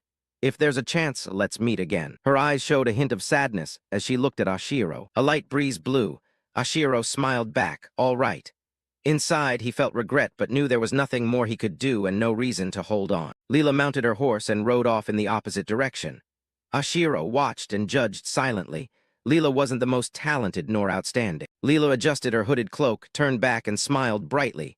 "Goodbye." Ashiro kept his smile, his eyes lighting up, and replied, "Okay." He watched Leela's figure on horseback fade into the distance. Ashiro turned his head, thinking to himself as she said, "If fate allows, we'll meet again." He walked on, his footsteps echoing along the path leading to the cemetery, where dense tree canopies cast shadows. Ashiro stopped before the tombstone engraved with Alb's name, who had died more gloriously than anyone. He pondered aloud, "Alb, am I being too cruel?" Remembering Alb stepping in to take the blade for him, Ashiro involuntarily glanced back at Leela's retreating silhouette. That young soldier gave his life for me, yet I didn't hold on to Leela, just because her status window showed a low-level cap. Ashiro bowed his head, his eyes gloomy. Perhaps he still regarded people as characters in a game. Next time. Suddenly, a voice called from behind, "Young master." Ashiro turned, left the cemetery, and headed toward the voice, vowing inwardly, "Next time I see her, I'll behave more like a human." Behind him, at Alb's grave, a small flower had been placed before the stone. Left the cemetery and walked to the gate where the soldiers waited. He smiled and said, "Sorry to keep everyone waiting." His expression turned serious as he loudly ordered, "Let's go." 3 days later, at the Shikin territorial border, Russell stood solemnly, his face tense as he looked into the distance where a voice announced, "Prince Gale and his retinue have been spotted." He looked down to see horse-drawn carriages and a procession advancing. The sun was setting and night was falling. That evening in the lavish dining hall, food was spread across the table and servants bustled about. Grand Prince Gale laughed. "This is delightful." Russell, seated beside him, explained, "Food from these remote regions may be bland to you. Thank you for your gracious understanding." The Grand Prince inclined his head slightly, smiling with his eyes closed and holding a glass. "Does food matter? I'm drinking fine wine in a wonderful place with wonderful people." Russell bowed in gratitude. "Thank you very much, Your Highness." The Grand Prince opened his eyes and glanced over, probing. "It seems the new heir isn't present in the territory, huh?" "Russell, the young master has left. We have no choice." Not receiving the answer he expected, Grand Prince Gale's face darkened as he mused. "I circled around asking why Ashiro left the territory, but that's all the answer I got." He quietly assessed Russell, thinking that asking further would seem obvious. The prince frowned. "Regretful? What a pity. I was really looking forward to meeting him." Then he waved his hand, his tone gentle. "Ah, forgive me, don't misunderstand. I truly look forward to seeing you again, Lord Russell." Russell replied modestly, "It's an honor for me." He glanced at the prince and smiled faintly. "Your Highness." The Grand Prince seemed to sense something. He frowned and bowed his head without speaking. Darkness deepened and the space fell silent. In a small room by candlelight, the Grand Prince spoke. "I'll be direct. Can you support me?" The two sat before the fireplace. Russell placed his hand on his knee, looked intently at the Grand Prince, and replied solemnly, "You can't reconcile with Count Kalin anyway, can you? They will surely think we're allies." The Grand Prince smiled confidently, clenching his fist against his chest. "Because I personally sent a letter to the king." Russell hunched on the sofa and bowed his head in appreciation. "Thank you for your sincere help, Your Highness." The Grand Prince sighed softly, leaned back, and asked, "By the way, how did you meet Jira?" Russell looked puzzled. "He didn't tell you." The Grand Prince frowned and pretended to clear his throat. "I want to hear it from you." He privately judged him a dull viscount, then fumed inwardly. How dare he act as if he hadn't received reports from his subordinates? What irritated me most was not being able to grasp his true intentions. He looked at Grand Prince Gale with a stern, expressionless face and explained, "Our young master fell ill when he received the royal summons.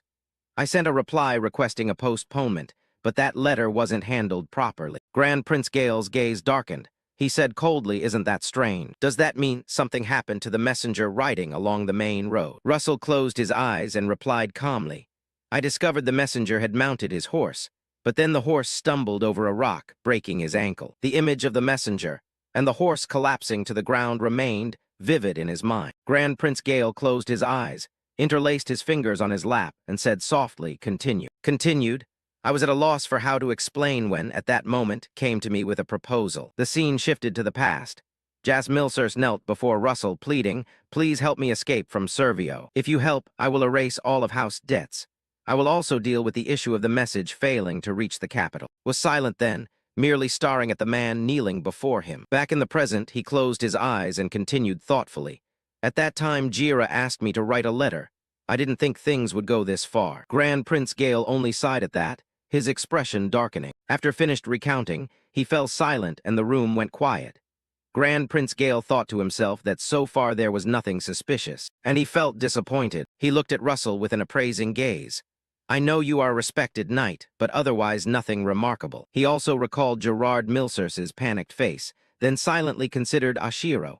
"From what I've heard, that Ashiro fellow is physically weak, and nothing to worry about. In any case, what I need is just to achieve my objective." Suddenly, Grand Prince Gale curled his lips into a smile, bowed his head, and asked, "So please give me your answer." Viscount Russell pondered for a moment, then placed his hand over his heart, his voice full of solemnity. "Our house, the Counts of Shikin, officially declares its support for your Highness Gale, Roch la Clevid Kraka." Grand Prince Gale looked up, smiling with satisfaction, his eyes narrowing as things went as he had hoped. Suddenly, Russell spoke up.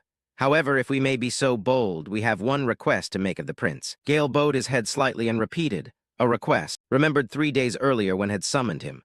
"Lord, yes, young master." Stepped forward, Prince Gale may ask for our support. He thought for a moment and replied that could happen. Ashiro turned to him, resolute.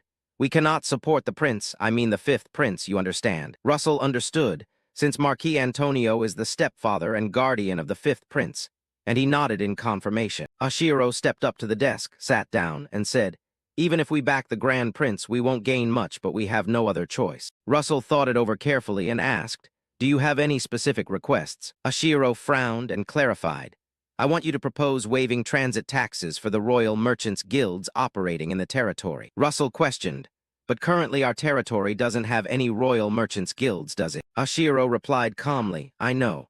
They were dissolved due to financial hardship, but that situation can't be allowed to continue. Because the country is split into 2 factions, even the Grand Prince can't intervene in the 5th Prince's camp." He added, "Applying it only in the area he controls is enough.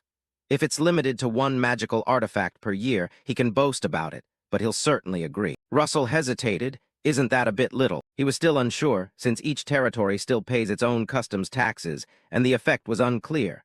Ashiro only smiled softly. "Do as I say," nodded, thinking to himself that this eccentric young master surely had his own plan. Back in the present, Grand Prince Gale softened his voice. "Lord Russell, speak plainly. If it's within my power, I'll do it." Russell smiled inwardly. Everything was proceeding as Ashiro had predicted. The next morning elsewhere, Ashiro moaned, exhausted. "Ah, I'm about to die." Kraut smiled encouragingly. "Hang on a bit longer. We'll reach Pose in about an hour." Sat in the saddle, sweat pouring, complaining, "My butt. I can't feel it anymore. Is my butt still there?" He puckered his lips and blamed, "It's because you won't practice riding." Ashiro scowled in irritation, grit his teeth and replied, "Don't blame me." Kraut looked at him blankly and asked, "So who am I supposed to blame?" Ashiro snapped angrily, "Shut up. Just don't blame me." Still, Kraut smiled sympathetically, thinking the young master was only 15, truly an awkward age. Ashiro remained full of rage inwardly, vowing that if he ever met the original owner of this body, he'd punch him straight in the face. Kraut, still curious, asked again, "But why are we going to Posel? Our primary destination should have been the capital." Ashiro explained, "Because we might run into the Grand Prince along the way." Hearing that, Kraut asked in surprise, which made Ashiro freeze, "Why are you so afraid of him?" Kraut asked, and Ashiro, furious, spun around with veins bulging and replied, "Afraid?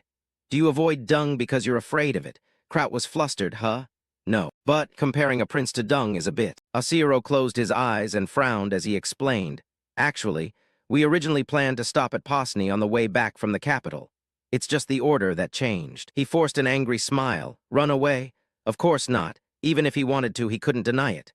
Kraut watched this and thought to himself, surprised at how endearing the young master could be. He smiled, finding Ashiro both small and adorable inside. Meanwhile, Ashiro stayed sullen and disgruntled, remembering the days of Russell's training and thinking that if things continued this way, he'd always be treated like a child, even by those younger than him. He vowed to reach level 4 sooner. However, with Joe's training methods, who knew when he'd succeed? Resolute, Ashiro opened the system and thought, this is the real reason I'm going to pose. A system map appeared before him. If he could conquer the dungeon near, he would obtain an S-rank skill. As Ashiro assessed the situation, he thought to himself, dungeons with great rewards are extremely rare, and with this frail body he'd need to form a large-scale expedition team to conquer one. Just thinking about the soreness in his butt made him even more uncomfortable. He continued to consider the nobles in the territories, knowing that rashly entering their dungeons would cause trouble. Are you planning to steal our share? However, Bosny was different. Ashiro curled his lip and calculated. Bosny is a free city with no noble interference, and it's easy to hire mercenaries, truly an ideal place to form an expedition team. Kraut then pointed ahead and announced, young master, over there is the city of Bosny. In the direction Kraut indicated, a prosperous city came into view, ringed by a fast-flowing river, the free city of Bosno. At the city gate a guard called out, please line up one by one. A sentry handed Ashiro a sheet of paper and told him to fill in the guest register. Exhausted all over, Ashiro nevertheless felt relieved now that they had finally arrived. Dusk was falling, and inside a large inn called P&W, the horses had been taken to the stables to rest. Ashiro spoke up, everyone, it's been a tough few days on the road. In the soldiers' assembly room, he said, before we move on, I want everyone to shake off the fatigue from this journey. He smirked, does anyone know a fun place? The atmosphere grew excited, everyone brightened, smiling broadly. One soldier asked, what do you mean? Ashiro chuckled, making Kraut uneasy. As Kraut moved to object, the group cheerfully pushed the two of them outside. Let's go, young master. Kraut was a bit tired but got swept up. Ashiro joined in, all right, come on. The soldiers answered in unison, yes, young master. Night fell and the city buzzed with festival activity, people eating and chatting merrily. One soldier exclaimed, I wish our territory had places like this. Suddenly a voice rang out, drawing attention. Good evening, everyone. Ashiro looked up and caught sight of Yurin smiling with her hands clasped behind her back. Welcome, please come in. He pulled Kraut in, leaving him flustered, while Celestina Yurin Agra smiled warmly.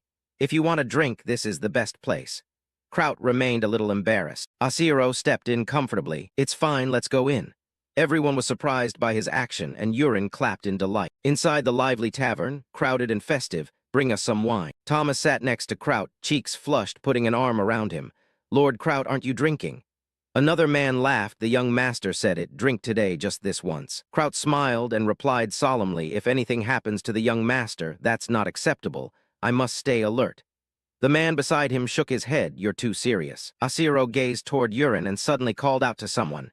Hey, you. The pink-haired young man stopped in his tracks at Ashiro's call. He looked toward Ashiro and saw him approaching. Yurin forced a smile, yes. Ashiro smiled and waved Yurin over, causing her to ask nervously, what's the matter? Ashiro leaned in and lowered his voice to Yurin, isn't there anywhere quieter here? Another tavern would do. Yurin was a bit flustered, folded her arms and replied, there actually is, but if I lead you there, I'll get into trouble. Ashiro glanced back at the soldiers still chatting happily, then said, they're having fun. Just take me with one more person. Saying that, Ashiro pulled out a gold coin, tossing it in front of Yurin. The golden flash left her mouth agape in surprise, but she happily caught the coin and beamed. Yurin looked at Ashiro, clutching the coin, giggling, all right, but in return let those others stay here and keep drinking. Ashiro nodded in agreement. Then he called for Kraut. Hearing the call, Kraut stood and walked toward him. Yurin said excitedly, then follow me. The three left the tavern together, with Yurin leading the way. On the street, only dim lantern light remained. Ashiro walked beside Yurin and asked, have you lived in Bosno long? Yurin answered proudly, I've lived here for over 10 years. Ashiro was astonished, you don't even look 10. Hearing that, Yurin spun around and shouted angrily, what? I'll have you know I'm 14. Kraut walked beside them, smiling with satisfaction. Ashiro awkwardly said, all right, I'm sorry. Suddenly, Ashiro broke into a mysterious smile and asked, hey, who's the strongest in PN? Yurin looked at him in surprise. Her face fell sadly. The strongest warrior here is said to be Lord Oma, leader of the Steel Shield mercenaries. But in truth, he has never directly faced the three other major mercenary leaders. So it's just a rumor. Ashiro pondered, Lord Oma. So what are those three major mercenary groups? Yurin replied irritably, you don't even know about this. Then she described the three mercenary companies bearing the Red Wolf, Black Wing, and Steel Shield emblems, named and forming the city's three great mercenary factions. After Yurin's explanation, Ashiro understood. He continued, so how have the monsters been attacking this autumn? Yurin said proudly, no matter how crowded the tavern gets, it won't get that dangerous. Kraut smiled, amused to hear them talking like children. Yurin went on, adults are always worrying the supermoon will come early. Ashiro laughed in agreement, adults always worry too much. The three continued chatting. Yurin teased Ashiro, you're not that much older. Kraut added, you're very mature like me. My foster mother says the same. Yurin laughed, I see. Suddenly stopped, glanced to the left and let out a small cry. In front of them stood a large building, simply decorated yet exuding elegance. We're here. A black-haired woman with yellow eyes and a tired face stepped out. Oh my, you didn't make a reservation, did you? Yurin hurriedly hid behind Kraut when she saw the woman. The woman continued, what do you want? Kraut raised his hand, face full of surprise. Ashiro tilted his head slightly, this kid led me here. The woman asked sternly, Yurin, causing trouble again, aren't you? Yurin could only give an awkward smile and said nothing. Then the woman politely bowed and turned them away. Sorry, we're closed today. Please leave. She looked up and noticed Ashiro's gaze. Momentarily flustered, she followed his look, down to the hand wearing a ring, an alarm sounding in her head. It can't be. Ashiro watched, then looked at Yurin and smiled, startling her. Kid, you guide people poorly. Give me back the tip. Yurin clasped her hands together and refused. No, I led the way correctly. You wanted information, not to find women, right? I can't give it back. At that moment, the woman snapped sternly, Yurin. The voice froze Yurin in place. Her face went pale. The air around the woman felt terrifying. Yurin trembled, tears welling, yet still tried to argue, while Ashiro only smiled enigmatically at her. Shaking, rubbed her hands together, and a system window appeared displaying character information. Celestina Yurin Agradatna, age 14, distant royal status. Iridona Children's Organization, senior member of the guild. Personality, crafty money chaser. Status, normal. Combat strength rank 1. Level 6, target level 81. 5-star reputation, trust level 7%. Governance A, finance SS, military D, diplomacy S, development A. Ashiro saw the system window, his eyes narrowing slightly as he thought, found you. He glanced at, recalling her future image, the dark sorceress behind the veil. In Ashiro's mind, his fists clenched with happiness, tears nearly falling. The whole reason he came to the capital was to meet this future top merchant. He had planned to invest the stolen secret fund with her, and now he had stumbled upon her by chance. Ashiro bowed his head slightly, closed his eyes with a smile, and said, so this is where I can find information. Then my objective is complete. You don't need to return the money. Yurin beamed with joy at that. Just then, Lisa's voice grew more severe as she called for Yurin. Beside Lisa, several women appeared from nowhere, bows drawn and aimed straight at them. She ordered Yurin, come here. At that, quickened her steps toward. Seeing the tension, Kraut took a fighting stance, his face hardening with lethal intent, and said, do you know who you're pointing arrows at? Lisa replied calmly, in an upscale salon like this, it's rare for uninvited guests to stubbornly refuse to leave. Some people here even have combat abilities far beyond knights. Ashiro and Kraut held their defensive positions. Lisa continued, of course, if you leave quietly now, we won't do anything. Curled a lip in a smile, his face unreadable. Aren't you being a bit rigid? If you keep rejecting everyone who comes without trying to talk properly, how do you expect to gain allies? Yurin, standing behind Lisa, hurried to protest, see? I told you this was going too far. Lisa paid no mind and only warned Yurin. Ashiro's eyes narrowed slightly as he sneered inwardly.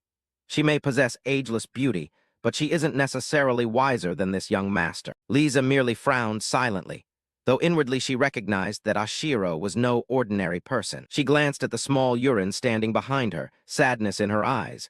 But if their true identities were exposed, Lisa's face darkened suddenly as she frowned in thought. After a moment, Lisa spoke, fine, tugged Kraut's sleeve and looked at the woman standing protectively in front of. She warned, if you don't want a hole in your head, answer my question. Who are you? State your names. Ashiro feigned exasperation and said, you must have known that for a long time. Why not take off the ring and hand it to the girl beside you? Hearing that, Yurin glanced at the ring on Lisa's hand and fell silent, thinking. Lisa, surprised, hesitated and asked, do you understand the meaning of this ring? Ashiro answered calmly, with the royal Agrapna emblem engraved so clearly. What else could it mean? He winked and grinned mischievously. Isn't this what you wanted? Recognition. The women holding bows watched Ashiro even more warily. Lisa cautioned, "You're putting yourself in greater danger." Her face hardened as she scowled angrily. Young Master Oshiro, Kraut also himself to fight, said nonchalantly, "What? If you know my name, you said so earlier." He smiled mysteriously. "Do you know how I tracked this place down?" Eyed the two of them warily. Added, "What information do we want, and what do you think you can trade for it?" The woman, standing sturdily shielding, kept her hands behind her back as she assessed the situation. The woman was flustered by Oshiro's question, clenching her hands and thinking, "I can't answer that. I thought only royalty or assassins would recognize us from the emblem on the ring." But an heir of a foreign count recognized it instantly. Oshiro thought to himself that she must be very confused. He called out, "Can't answer," turning to ask Yurin, "What do you think?" Yurin was taken aback to hear her name, but still bravely stepped out from behind the woman. Praising Oshiro, "The young master is very clever. He never forgets what he sees. The royal emblem appears often in history books. He must have seen it somewhere." Oshiro smirked as Yurin continued, "It's just the emblem of an extinct royal house, nothing special." The woman beside her scolded softly, "Miss Yurin."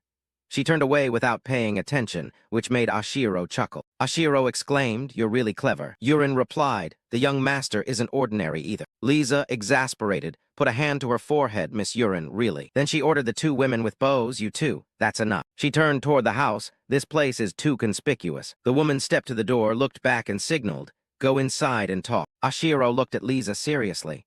They entered a luxurious room, and Lisa pointed to the sofa, "Please sit." Oshiro assessed the room, thinking, "This place is set up for dining and entertainment, then you can go straight to bed. So it's that kind of place." He walked toward the sofa, intending to sit, looked at Lisa seated there and said, "Sitting in a salon with a woman isn't a bit too tense." She closed her eyes and warned, "I still haven't decided to let the young master leave here safely." Oshiro acted bored, seemingly unconcerned by Lisa's reminder. She said, "Aren't you going to try to persuade me, young master?" Lisa's sharp gaze fixed on Oshiro, as if trying to read his intentions. Oshiro frowned, looked annoyed, then replied, "Your hospitality is poor. Normally you at least offer tea." "Kraut, it's okay, sit down." Kraut answered at once, "Yes," closed her eyes without speaking, and simply clapped to signal. The women in flamboyant dress obeyed, and brought out tea for the guests. Oshiro pondered inwardly about the scheme. Celestina Yurin is a member of the Children of Iridona, a shadowy organization, and at the same time, the strongest financial ally of Dark Prince Gale. No one can surpass her money-making ability. The blonde woman set the tea tray down and poured tea for everyone. Oshiro calculated. Therefore, he decided to invest all the stolen money with her. She clearly understands that trust is a merchant's most valuable asset. He remembered Yurin disguised as a boy in the future, but now she was still very young. Oshiro picked up the teacup, inspected it, and told himself, "I'll wait until Yurin grows up, or I'll train her myself." Sipping the tea, he thought again, "Maybe I'll train her personally." At that moment, Yurin spoke hesitantly, "Aren't you afraid of being poisoned?" Laughed, his expression unchanged, and replied casually, "Don't worry. If there's poison, I'll know immediately." Lisa didn't answer but rubbed her hands, her tone serious. "Back to the main point. We can't continue negotiations unless we're sure you'll keep our secrets." Suddenly Oshiro said, 100,000. Lisa started, eyes wide, incredulous as she looked at Oshiro. What are you saying?" Oshiro remained calm. "I'm just answering your question." His voice turned serious. "Can you guarantee you won't take the money and run?" Lisa was flustered, not knowing how to answer. When Yurin's voice rang out, "That's an amount too large to refuse." Startled to hear Yurin speak, Lisa immediately scolded loudly, "Miss, you are not permitted to come in here." Yurin had changed into a red dress to show her seriousness and ignored Lisa's warning as she introduced herself. "Allow me to introduce myself properly. I was once a member of the Arapna royal family of the Japara Alliance. I am Celestina Yurin." She looked up and smiled gently, "Of course. Now I'm merely a fugitive. Just call me Yurin." Oshiro was surprised by Yurin's sudden change, and the woman beside them worriedly said, "Princess Yurin. A moment ago she seemed like a child." Oshiro watched as Yurin sat down opposite them. He assessed her and found her to be a completely different person now. Yurin sat, her face bearing the solemnity of a princess. Oshiro smiled inwardly, thinking, "On second thought, she's only 1 year older than my body. Maybe I don't need to hold back anymore." Kraut, sitting beside him, was also surprised, his eyes fixed on Yurin as he whispered, "I thought she was an adorable boy." Oshiro laughed and said, "Being a princess doesn't mean you know how to make money, right? If you want me to invest, you have to explain clearly." Pointed with a steady gaze. "First, we have a network of exiles, which means we can gather information extremely fast. The basic rule of business is buy low, sell high. Ashiro frowned, crossed his legs, and said, "You intend to make money in the kingdom's distribution sector. But competition there is cutthroat, and there's no guarantee that your rivals, the royal merchants, will play fair. They have backing and can make trouble at customs, finding reasons to seize shipments," he added, "or to confiscate your goods." Yurin puffed her cheeks in anger and retorted, "Business always carries risks, and don't underestimate my organization." She smiled slyly and pointed, "We can even handle smuggling." Ashiro shook his head. "No, it must be legal, otherwise it's meaningless. The money I have is hard to prove a legitimate source. The goal of this deal is to bring it into the light." Yurin heard that and fixed Ashiro with a sharp look, then suddenly said, startling everyone, "Stolen goods." Pretended to be calm, trying to hide his embarrassment. Not stolen goods, but compensation seized due to emotional loss. Kraut beside him bowed his head in fear. Didn't believe it and said bluntly, "So it's stolen merchandise." That remark made Ashiro start up angrily and countered, more importantly, "How can you guarantee you won't take my money and run?" Kraut looked at Ashiro with concern, while Lisa and Yurin fell silent, thinking the question hit the core issue. Yurin suddenly spoke, "That's simple. I'll be the hostage." Lisa cried out in fear, "Yurin-sama, a hostage." Yurin spoke softly, "Lady Dai, it's been 10 years. Her eyes brimmed with tears, since our people began wandering in foreign lands. If this continues, the organization will collapse or degenerate into crime. You understand that, don't you?" Lisa bowed her head sadly and uttered, "But..." Yurin continued to persuade her. "We're talking about 100,000 gold. It's an enormous sum. I'm no longer so concerned with regaining status. What I worry about is how to keep my people from suffering." Hearing this, Lisa's eyes reddened as she, voice trembling, called the princess. Just then a cold voice cut in, "Stop the theatrics." Lisa shouted angrily, "You insolent fool." Ashiro tore at his hair and replied, "I don't care about your past. If you want to be treated like a princess, you should return to the Jap-Lananian kingdom." Harry trembled with anger, but Yurin candidly admitted the young master wasn't wrong. Immediately, she drew a dagger and said decisively, "From this moment, I will discard the name Agra Anna." She used the blade to cut off her hair, affirming she would renounce it. Harry broke into a sweat and called out anxiously, "Princess," but Yurin gripped the hilt of her sword, eyes resolute as she looked at Ashiro. "You already have an idea for the business you want to pursue." "Right." Ashiro nodded in confirmation. "Yes. At first I intended to entrust everything to you, but you're still too young for me to fully trust. Until that trust is built, I will personally guide you." Yurin gritted her teeth and demanded loudly, "Hey, how old are you? You don't look much older than me." Ashiro thought to himself that he had to admit she was more mature than he'd expected, but in truth he didn't intend to treat Yurin as an adult. Compared to his real age on Earth, she was still just a child. He replied calmly, "I'll provide the capital, but you'll have to run this business with someone else's money, so I don't think the age gap is that important." Yurin slumped onto the chaise and said, "I understand. For now, tell me your plan." Ashiro answered calmly, "First, we need to clarify the objective. I need information." Yurin agreed at once, "All right." She immediately ordered her subordinates to provide all information to the Lord, especially on the three powers controlling Posny and the current situation there.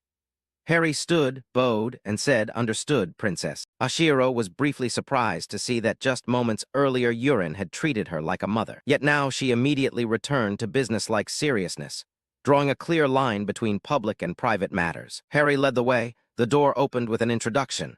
"Everything you need is in here. Take your time and review it carefully." Ashiro surveyed the cluttered room, sighed, then boldly declared, "All right, let's get started." Night fell and the castle was quiet. A night passed. Ashiro lay with his legs up on a chair and yawned. "Is it morning already?" He complained that he wasn't worried about convincing to increase the funds. The problem was how to conquer that dungeon. After some thought, he came up with two options: lead an elite team into the dungeon or hire additional mercenaries. However, hearing many unfamiliar people would risk exposing secrets, so it's best to use an elite squad. But if so, they'd need an extra mage. Thought a mage in a team of knights would not only add tactics, but elevate the group's overall power. That's why mages are always valuable. It was unexpected that there would be a level 6 mage living in Posno. "Who is the hermit of life, Bella? You need more information about that person." After a moment's thought, Ashiro ran to the door and called for Yurin, but Harry put his hands together and reported, "Forgive me, the young lady is studying." With that, she turned and closed the door. A maid approached and offered, "Please come out to the garden. I'll prepare tea and some refreshments for you." Ashiro replied, "All right, thank you." While pouring the tea, the maid added, "When she's finished studying, I'll bring her out to meet you." Ashiro responded politely. Watching his reflection in the teacup, Ashiro drifted into thought.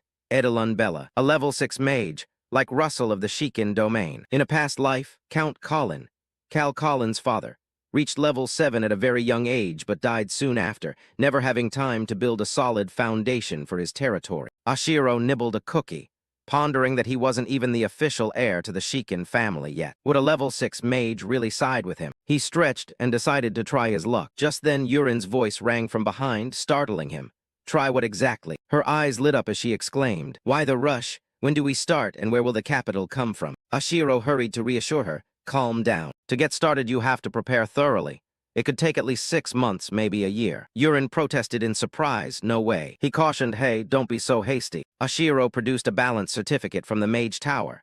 There's 30,000 gold deposited in here. Yurin picked it up and remarked it looks legitimate.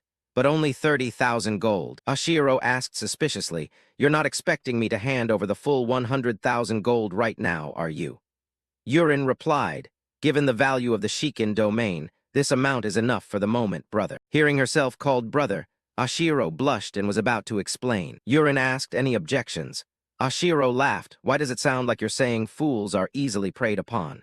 She wondered anyway, why did you call me here? Ashiro answered, all right. Do you know anyone named Edelon Beltoa? At the mention of that name, Yurin flinched. At that moment, someone from a distance approached and said that Edelon Beltoa was often suspected of being a dark mage. Yurin turned to insist that he was not a dark mage, but that if Ashiro were warned in advance, everyone could avoid unnecessary suspicion in this world. She emphasized that even if you go to help someone in trouble, you might not be thanked and could even face unreasonable demands in return. Ashiro pondered, thinking he already knew quite a bit about Edelon, that the man had an unpleasant personality but wasn't evil. He said, if anything happens, I'll take responsibility myself. Can you tell me where he can be found? Harry's demeanor turned serious. I won't forget those words. Ashiro paused for a few seconds, listening as she shared, if you go out the north gate of Posnu, you'll see a common cemetery opposite the village's mountain range. Beside it is a small hut. There, the man who also handles burials is Edelon Beltoa. Ashiro asked, do you know him personally? Harry replied that everything she knew was already recorded in the report. He drifted here a few years ago, and since then has been immersed in experiments, extremely stubborn, and hardly ever goes out. Ashiro asked curiously whether she had any recent information about his experiments, but Harry only expressed concern. Mages hate having their research details exposed. Yurin exclaimed in a trembling voice, you really intend to go to that old man? Seeing her worried attitude, Ashiro wondered why. He didn't do anything to you, did he? You seem hesitant to speak ill of him, so you probably don't truly hate him. Yurin bit her nails and said, but being near that old man, I feel like you'll end up with nothing. Be careful. No matter how tempting the offer, don't let yourself get swept away. Her expression darkened. Understand. Ashiro hurriedly agreed, okay, I understand. Yurin crossed her arms and warned further. And one more thing, don't touch the money you plan to invest for me. It's mine. Maybe I shouldn't have told you. Ashiro thought to himself that there seemed to be more behind that warning, a big question mark forming in his mind.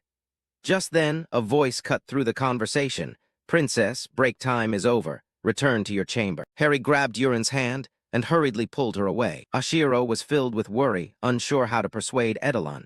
In any case, he had to try to meet him first. At the cemetery outside Posnu's north gate, a small house emerged amid the wild mountains and forests. Kraut halted the horses. This must be the place. Ashiro widened his eyes in surprise. The place looked like a witch's cottage from a fairy tale. Kraut stepped forward and knocked on the door. Excuse me, is anyone home? The only answer was an eerie silence. Suddenly a voice from inside called out, come in. Kraut turned to ask Ashiro. He thought few people could remain calm standing at a door like this, unafraid of bandits or monsters, so the resident must be very confident. The door opened, revealing a person stirring a pot of food, radiating the aura of a dark mage. Ashiro inwardly marveled that although he'd heard about him, meeting him in person felt completely different. Edelon Beltoa. Ashiro instinctively raised a hand to his mouth and cleared his throat, then introduced himself. Pleased to meet you, I am Calyx Shikin. The man replied coldly, sorry.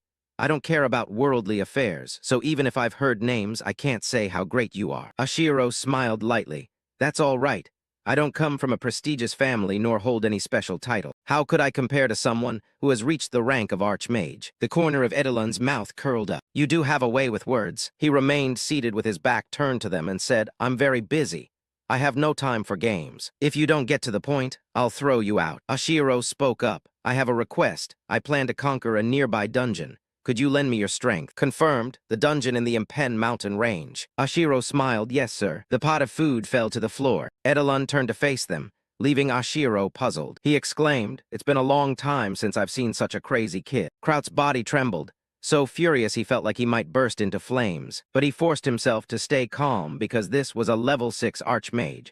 Reckless attacks would only make things worse. Kraut urged silently, young master, do something quickly. Ashiro lowered his voice. I will spare no expense to pay you. He laughed loudly. What can you offer? Money. Edelon said coldly, money only matters while you're alive. Stop babbling. If you value your life, obediently go back. Ashiro panicked, sweating profusely, and shouted, so if you need anything for your recent research, just say the word. I'll find it for you. Edelon widened his eyes and demanded, are you from the Mage Tower, sent here to investigate my research? The pressure in his words terrified both Ashiro and Kraut, and the atmosphere inside the house grew heavier than ever. Edelon bluntly kicked them out. As the sun began to set, the sky turned a gorgeous purple-red. Ashiro, dejected, lay face down on the table. Yurin approached, worried. You didn't get scammed out of the investment money, did you? He replied wearily, what are you talking about? But I don't think he cares much about money. She lowered her voice, her expression darkening. I just thought he'd use any excuse to meddle in everything. Looked up and asked, did something happen? Yurin awkwardly answered, it's nothing major. She recounted that not long after Edelon settled here, she had invested a small sum. Ashiro's eyes widened in surprise, and then, Yurin, eyes brimming, shouted, that old man cheated me out of my money. Unbelievable. Kraut also staggered back in shock. What? That's outrageous. No matter how tight his research funding is, would he steal a child's pocket money? Ashiro immediately asked, do you have a contract? Yurin responded at once, of course. I'm not careless. I knew you. Ask, so I prepared it. Ashiro excitedly opened the paper, then flinched when he saw the number 30 gold on the contract. What, 30 gold? Kraut broke into a cold sweat. My God, that's 6 years of my salary. They were surprised. Why was Yurin so calm after being cheated out of such a large sum? Ashiro couldn't help but wonder. Yurin fumed, muttering the figure, 30 gold, and exploded in anger. How can I accept that? That's my money, I'll spend it however I want. That nosy old man is broke. Those words hit Kraut like an arrow to the chest. Ashiro gently rubbed Yurin's head to comfort her. I can take over that contract for you. Yurin immediately replied, no way. One day I'll make old man Edelon pay back every coin I lent him, with interest, of course. Ashiro teased, you could do that to a commoner, but do you really think you can collect from a 6th-rank mage? Yurin puffed out her cheeks and retorted, so you're saying there's no way I can get my money back from a mage? Ashiro coolly said, Yurin, you didn't lend money. You invested to share the profits. If you accept the risk, you have to accept the loss. If you were strong enough to demand repayment, that'd be different, but you're not right. Yurin argued back, so you're stronger than old man Edelon. I've seen you train, you don't look special. Ashiro snapped angrily, I'm a noble with my own domain. I don't lack money. She mocked, you make a big deal just because you're a year older. Ashiro huffed, let me tell you, I'm 13. Suddenly he halted, asking himself, what am I doing? Getting mad at a kid. Even if she's a prodigy, she's still immature. After thinking it through, lowered his voice anyway. A true merchant must accept losses when an investment fails, and know how to seize opportunities to recoup what he can. But those words didn't seem to soothe Yurin. He continued analyzing. If you drew up the contract, you should at least have recorded the field he was researching, and exactly where all the funding went. Forget it, this is beyond you. Let me handle it. I'll pay 50 gold, and a 67% return after a few years isn't bad, right? Yurin slammed the table and stood up. Fine, but in return, let me closely monitor everything. Ashiro agreed at once, okay, your call. After Yurin left, Ashiro turned to show Kraut. Not long after, Ashiro froze at the pile of books on the table. Are these all the related documents? Why so many? Harry walked by and was startled by the light coming from the room. So he looked in and asked, Princess, what are you doing? All three in the room turned around at once. Yurin stammered, you see. Harry felt confused, glanced around, then clenched his fists, and voice full of anger, Princess. How many times have I told you not to make deals behind my back? Ashiro and Kraut froze in fear. Yurin loudly tried to explain, but Harry always found an excuse to refuse. Not caring, she dragged the girl along like pulling a sack of rice. Let's go. Today's tutoring session looks like it's going to be longer than usual. And Kraut's eyes went blank with fear, turned to Kraut and clicked his tongue. Let's get started. With that, the two of them dove into studying the pile of books. But just minutes later, they felt discouraged. Ashiro thought to himself that convincing Edelon wouldn't be easy.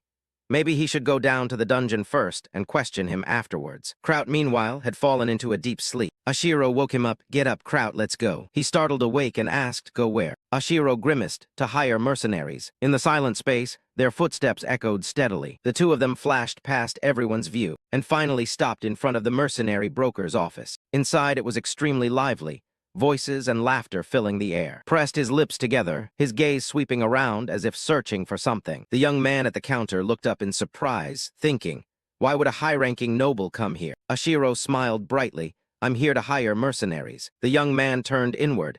His face was calm, but he thought he couldn't handle this. Ashiro was surprised. What's up with that guy?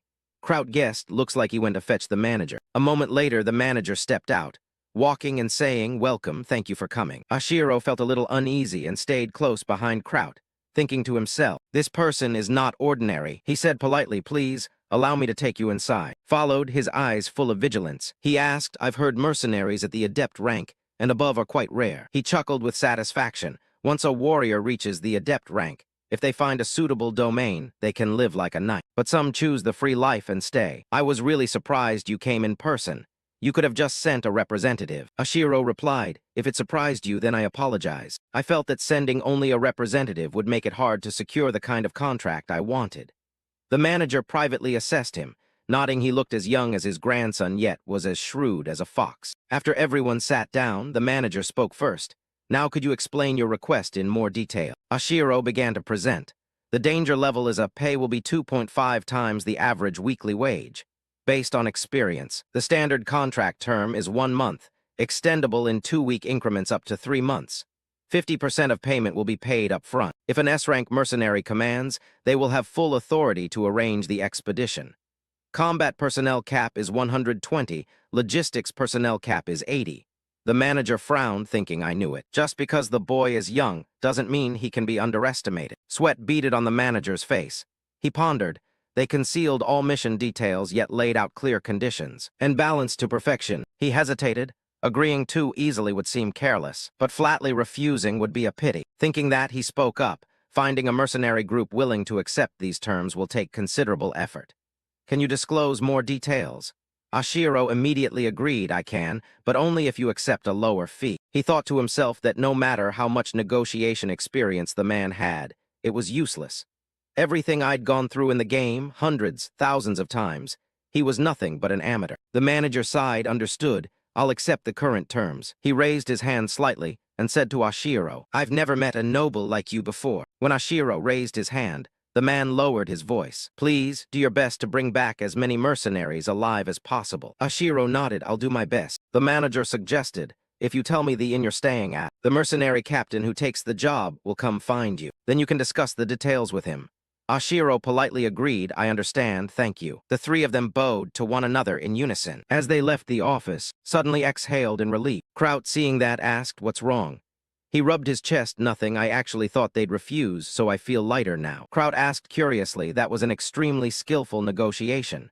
Where did you learn that? Ashiro frowned, thinking he couldn't say he learned it from his old company's head of business. He laughed and changed the subject, shall we go grab a drink? Kraut hesitated, you're still underage. If you want a drink, have fruit juice. He sighed, really. Not far away, a man in a black cloak appeared. He stood in front of the brokerage office. In Posny, that wasn't unusual, but a noble showing up with personal guards was different. He turned and walked away in the opposite direction from. And Kraut, thinking to himself, do I need to investigate this? This is the only free city in the kingdom of Ruck, outside noble rule, renowned as a mercenary sanctuary. When someone joins the Posnu Mercenary Legion, their entire record disappears, whether they were a criminal, an escaped slave, or a noble from another country. In return, any mercenary under Posnu is obligated to fight back the waves of monsters from the Impalan Mountains. Every autumn the monsters swarm in, either slaughtered by mercenaries or gorging on corpses before retreating into the deep mountains. At first, that burden didn't fall only on the mercenaries, but was also placed on the convict battalions, made up entirely of criminals, because their deaths required no compensation to families. Posnu's current system was built on that foundation, gradually transforming into the Black Wing Mercenary Legion, and taking control of both the city's entertainment district and its underworld. At that moment, within the Black Wing Mercenary Legion, light fell across Vanter's face, the godfather of Posny's underworld, making his expression even more pensive. He trembled. You've got guts. Vanter demanded, you dare show your face here. The other replied, don't joke with me. Considering our past, I should be the one taking your head. But as a Black Knight, I've cast off the past. Why don't you try keeping a cool head for once? Vanter's face darkened, thinking, he dares insult me like that. Yet this man has the nerve to take a high-level contract as a Black Knight. His eyes brimmed with suspicion and wariness. He wondered how the hell someone like him could reach rank 6. Vanter spoke, what do you want from me? The other asked, a group of nobles arrived in this city a few days ago. Do you know anything about that? Vanter replied irritably, how the hell would I know? The other ordered, I heard they just submitted a request. Investigate everything. Why did they come and what does the request entail? Dig deep into it. Vanter asked, what about payment? The other answered, I'll advance the initial intel cost. Anything beyond that depends on your findings. He pulled his hood up and warned, you'd better move fast. Miss this opportunity, and you'll lose out big. Vanter bristled at that, cursing under his breath, damn it. He immediately ordered, bring me everything we have on this. The subordinate replied at once, yes, sir. When the documents arrived, the boy politely reported they were ready. Vanter stood and said, let's go. He clenched the stack of papers in his hand and growled, what the hell is this? Vanter shouted in anger, is he trying to start a war? Kovut calmly analyzed, danger level A up to 3 months, a force of about 200 people. It's not a war. They haven't declared a territorial dispute, nor border with any hostile nation. Was surprised, and it's an A-rank mission. Dungeons are for small elite teams, not brute forcing with numbers. Is it just monster hunting? Kovut doubted that would definitely lose money. Do you think anyone's stupid enough for that? Vanter agreed, I thought the same. A gleam of pleasure curved his mouth. Then he suggested, then why not wipe them out? They always give up anyway. Vanter wondered, why don't you just eliminate him yourself? Kovut explained with a cold gaze. He always has people with him. The one he refers to is Kraut, an S-rank elite knight. Vanter snapped, so what? You're rank 6 after all. Kovut replied cautiously, if I strike, I'll leave traces. If he manages to use a homeward scroll, it'll be a huge problem. Sneered, do you know how much a homeward scroll is worth? There's no way he has one, you're worrying too much. Kovut nodded, I'm just waiting for the perfect moment. For now, treat his objective as the dungeon and act accordingly. Once he steps into the dungeon, he won't be able to use a homeward scroll anymore. That's when we strike. Vanter grinned smugly, so I just deal with the mercenaries he hires, right? Kovut produced a pouch of money. If this leaks, it'll be very troublesome. Vanter demanded more. I expect to be paid an extra special fee for this. They've hired at least 100 combat mercenaries, and even freelance mercenaries shouldn't be underestimated at that number, especially in a dungeon with no escape routes. Ko replied, we'll pay whatever it takes. The person who hired me for this has so much money, they don't know what to do with it. In Posny, there are 3 major mercenary factions known as the Tri-Power. The Black Wing Legion, the Steel Shield, and the Red Wolves. Among the hundreds of mercenary groups, they hold overwhelming power, not just because they were formed by like-minded mercenaries, but because Black Wing was originally made up of prisoners thrown into monster waves as live bait. The Steel Shield Legion, on the other hand, functions as jailers, the ones who suppress uprisings. These 2 groups have the worst possible relationship, yet they always avoid direct confrontation, for fear of being ambushed by the Red Wolves. The 3 equal powers keep the city in a fragile balance, outwardly calm, but internally they monitor each other's every move, and any sign of open conflict would cause major upheaval. At the Steel Shield Legion's headquarters, a man asked anxiously, what's happening? The other replied, we received word that the Black Wing Legion is secretly recalling scattered forces back to headquarters. The man was struck dumb, impossible. The other cautiously ordered, we need to prepare as well. In a luxurious castle, someone loudly refused, no, absolutely not. Yurin crossed her arms and challenged, why not? I'm the hostage, right? So shouldn't you take me wherever you go? Ashiro folded his arms and replied, I haven't even invested in you yet. Stop with the nonsense and stay put. The sharp-tongued girl said, you're really not taking me along. Don't blame me if you regret it later. Ashiro feigned puzzlement on the outside but felt a twinge inside. Why is she so confident? As if she knows I'll waver. After thinking, Ashiro decided, fine, if you insist.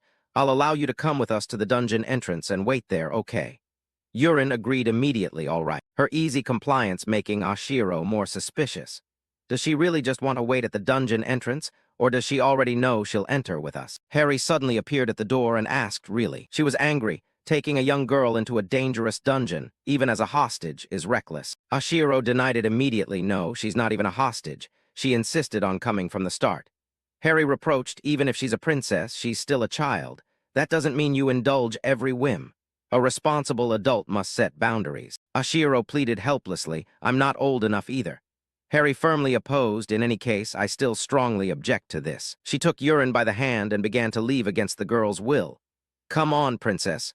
Ashiro thought to himself, hey, don't be mad at me, she's really panicking. He told himself that maybe his initial impression was so bad she remained wary of him. He also considered whether there was someone around suitable for Harry, since she clearly cared deeply about Urine. Perhaps if he found something she could cling to, she'd calm down a bit. A ray of light passed through the window frame, and outside someone suspicious was hiding behind a bush, quietly watching Ashiro. In the tavern, one man queried suspiciously, really? The other replied firmly, yes, without a doubt. Someone asked, so does that mean Lady Harry will go along? The man opposite answered, very likely. She's very concerned about the young lady. The other raised his mug and shouted, I should have kicked that annoying noble out last time. He recalled receiving the money and instructions. You did well, keep monitoring them.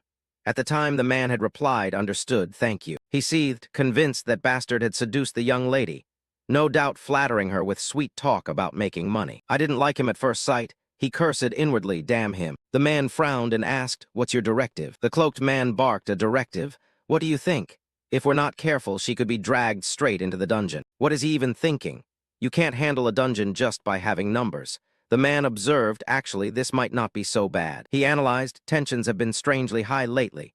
Sooner or later, the steel shield and black wing will clash. The cloaked man nodded, yeah. We should take a job as an excuse to create distance and observe. Then we can return as if nothing happened. Whether we eliminate the victor or negotiate with them, that'll be the smartest choice for us. Over at Ashiro's place, he and Kraut both turned toward the door when they heard a knock. Ashiro called out, come in. The visitor entered, apologized, and introduced himself. I've been sent by the brokerage office. My name is Chayaz. Please refer all matters related to the mercenary group to me. Also, here is an S-rank credit guarantee issued by the brokerage office. Would you like me to handle selecting the combat personnel and servants as well? Ashiro simply stared at Chayaz, making him flustered and break into a sweat. Eyes lit up with quiet delight. How fortunate to find the right person so quickly. Chayaz's voice trembled, young master, is something the matter? Ashiro started and said, no, do as you see fit. But if you need 10 people, bring them to me for inspection first. He asked in surprise, you want to personally inspect before choosing. However, the contract fee paid for those not selected is non-refundable. Do you accept that? Ashiro agreed at once, of course. Chayaz replied politely, understood, I'll arrange everything necessary. Suddenly, he handed the man a scroll. Also, please prepare the items listed here. Upon receiving the scroll, Chayaz asked, what's this? Ashiro explained, I've compiled a list of essential supplies for dungeon exploration. Each person is responsible for preparing one item, and only you will know the full list. Chayaz nodded, for security reasons, I understand. He then asked any questions. He fell silent, then mustered the nerve to ask, do you already have a favored hostess? The question surprised Ashiro. Perhaps he had never considered that possibility. He smiled slyly, thinking to himself that there was no need to introduce Harry after all. He explained, I was just scouting for a place away from prying eyes and happened upon a girl who recommended this spot. I hesitated at first since it's a parlor, but it's quieter and more comfortable than I expected, so I rented it for a while. Chayaz outwardly said it was nothing, but inwardly he breathed a sigh of relief. Good. He had no designs on Lady Harry. He continued, do you intend to hire more mercenaries? From my experience, an A-rank dangerous mission comes in only 2 types. Sending troops to act as cannon fodder in an unwinnable battle, or dungeon exploration. Ashiro sat motionless upon hearing those words. He thought the man ought to know he wasn't preparing for war. But he also shouldn't know anything about the dungeon he planned to explore. He had no idea of its scale or level, yet he was still advising to hire more people. Chayaz went on, besides, what you should worry about isn't just the monsters but the scoundrels after the spoils. They must not be underestimated. It's worth spending a bit more to hire extra hands. If we have overwhelming force, they won't dare act easily. Before he finished speaking, Ashiro bluntly refused, no. Sorry, but I won't do that. The enemy isn't one of the factions. Chayaz was slightly surprised, realizing Ashiro had no intention of following his advice. If he pushed it further, he might even lose the contract. After a moment's thought, he clarified, then let's review the contract details. The new additional requirement states, we must mobilize 1.3 times the initially requested manpower and fully prepare the listed supplies. Also, to ensure security, Each person will be assigned only a single task. Is that acceptable? Agreed, do it that way. He thought to himself, then let's see how this plays out. 3 days later, on an open field near the outskirts of Pazuni Castle town, Chayas reported as they went. By your order, we have assembled a total of 260 people. He silently marveled that, despite his constant worried warnings, the man did his job well enough. Ashiro suddenly said, all right, then pointed at a mercenary and announced, you're cut. Everyone there was utterly stunned. Ashiro continued, you too. Next you and you as well, you're all cut. They recoiled and demanded to know why. One man respectfully said, sir, drawing Ashiro's attention. Chayas whispered in his ear, they're more resistant than I expected. If this continues, Ashiro said sternly, warning, you should watch those who keep resisting. Not all of them, but most of them are likely spies operating under double contracts. Chayas wondered, how can you be so sure? Ashiro argued if they were true mercenaries, being cut from a dangerous mission like this, they should be celebrating. After all, the advance alone is 50% of the total pay. If they'd taken money from another side and then refused to join the company, they'd have to return that money, which is why they resist so hard. Chayas was stunned. The reasoning made perfect sense. Ashiro affirmed that it wasn't just plausible but true. He thought he might not have weeded out every spy, but the risk of leaks had been greatly reduced. Now everything just needed to go smoothly. He mounted his horse and shouted, let's go. Ashiro led the cavalry forward at a brisk pace, ordering departure. They hadn't gone far when Ashiro and Chayas turned in surprise to look in the same direction. It turned out to be Yurin. She smiled and asked, do you like the gift I gave you? Ashiro was thrilled inwardly. If not for Yurin, he would never have realized that one of the three great powers was targeting him. He nodded, it's really useful. Yurin beamed, we're in the same line of work, so I can't just let you die pointlessly in a dungeon, can I? Ashiro grinned with pleasure, thanks. He turned back, thinking gratefully that Yurin had come in person, and there was also that huge shield named Chayas. You've been attracted by Lady Harry, he teased. Yurin asked anxiously, but more importantly, are you definitely going to be okay? He asked, about what? She nervously mentioned the monsters in the Impalan Mountains. They're as fierce as those on the Go Plateau. Hearing that, Ashiro's mouth twitched into a sly smile. He said smugly, honestly, this place is like my backyard. Yurin asked in confusion, your backyard? Didn't you grow up on the domain? He bragged, I've wandered this whole region in my dreams. Ashiro thought to himself that the Impalan range brought back many memories. Chayas spoke up from behind, pulling him back to reality. Aren't you going to tell us the final destination? This area is a tangled network of various monster territories. We can't just ride straight through. It's not that simple. Ashiro sighed, I know. He continued, then at least let us send scouts ahead. When refused, Chayas glanced at Kraut. Lord Kraut, please say something. Kraut replied, I trust my master. He must have his reasons, so you should follow his orders. Kraut was bitter inside. How many mercenaries had died because of the noble's stubbornness? If losses become too great, we'll have no choice but to retreat. It's unfortunate for those mercenaries hired externally for this mission. But at least I need to find a way to keep the core members of our company alive. Ashiro signaled for Kraut to climb a tree to scout the surroundings. Kraut replied loudly, yes, sir. With that, he leapt down from his horse, then shot up like a rocket, focusing on observation and reporting. There's a goblin village about 500 meters from here. What should we do? Ashiro called back, do I even need to ask? Destroy them. Kraut landed and voiced his concern. The smell of blood could attract larger monsters. He pointed to his head, snapping, if killing a few goblins makes the stench of blood that strong, then give up being a knight. Just die already. Kraut answered, trembling, I'll do my best. The recent scene shocked Chayas. Did a scout really spot a goblin village 500 meters away? It must be a coincidence. Ashiro continued, Kraut, what about the other side? He hurriedly complied and reported about 400 meters to the northwest, there's an orc settlement, roughly 10 huts. Ashiro rubbed his chin thoughtfully, not many. Wipe them out completely. Don't leave a single one alive. Chayas broke into a cold sweat. It must still be a coincidence. Ashiro showed no sign of stopping. Grow, what about the north? He replied, about 650 meters to the northwest, there's a clan of Lon, also around 10 huts. Ashiro ordered, crush them. His words struck like a thunderclap, leaving everyone gaping and thinking, how is he able to do this? The mercenary captain couldn't believe his eyes. His weathered face was now nothing but sheer astonishment. What could have made a seasoned warrior like him utter, this is unbelievable? Before them loomed the majestic yet treacherous Impalan Mountains. The place was infamous as a monster minefield, where any careless soul could pay with their life. Sheer cliffs hid unpredictable dangers, and yet their company advanced with remarkable calm. No casualties, no chaos.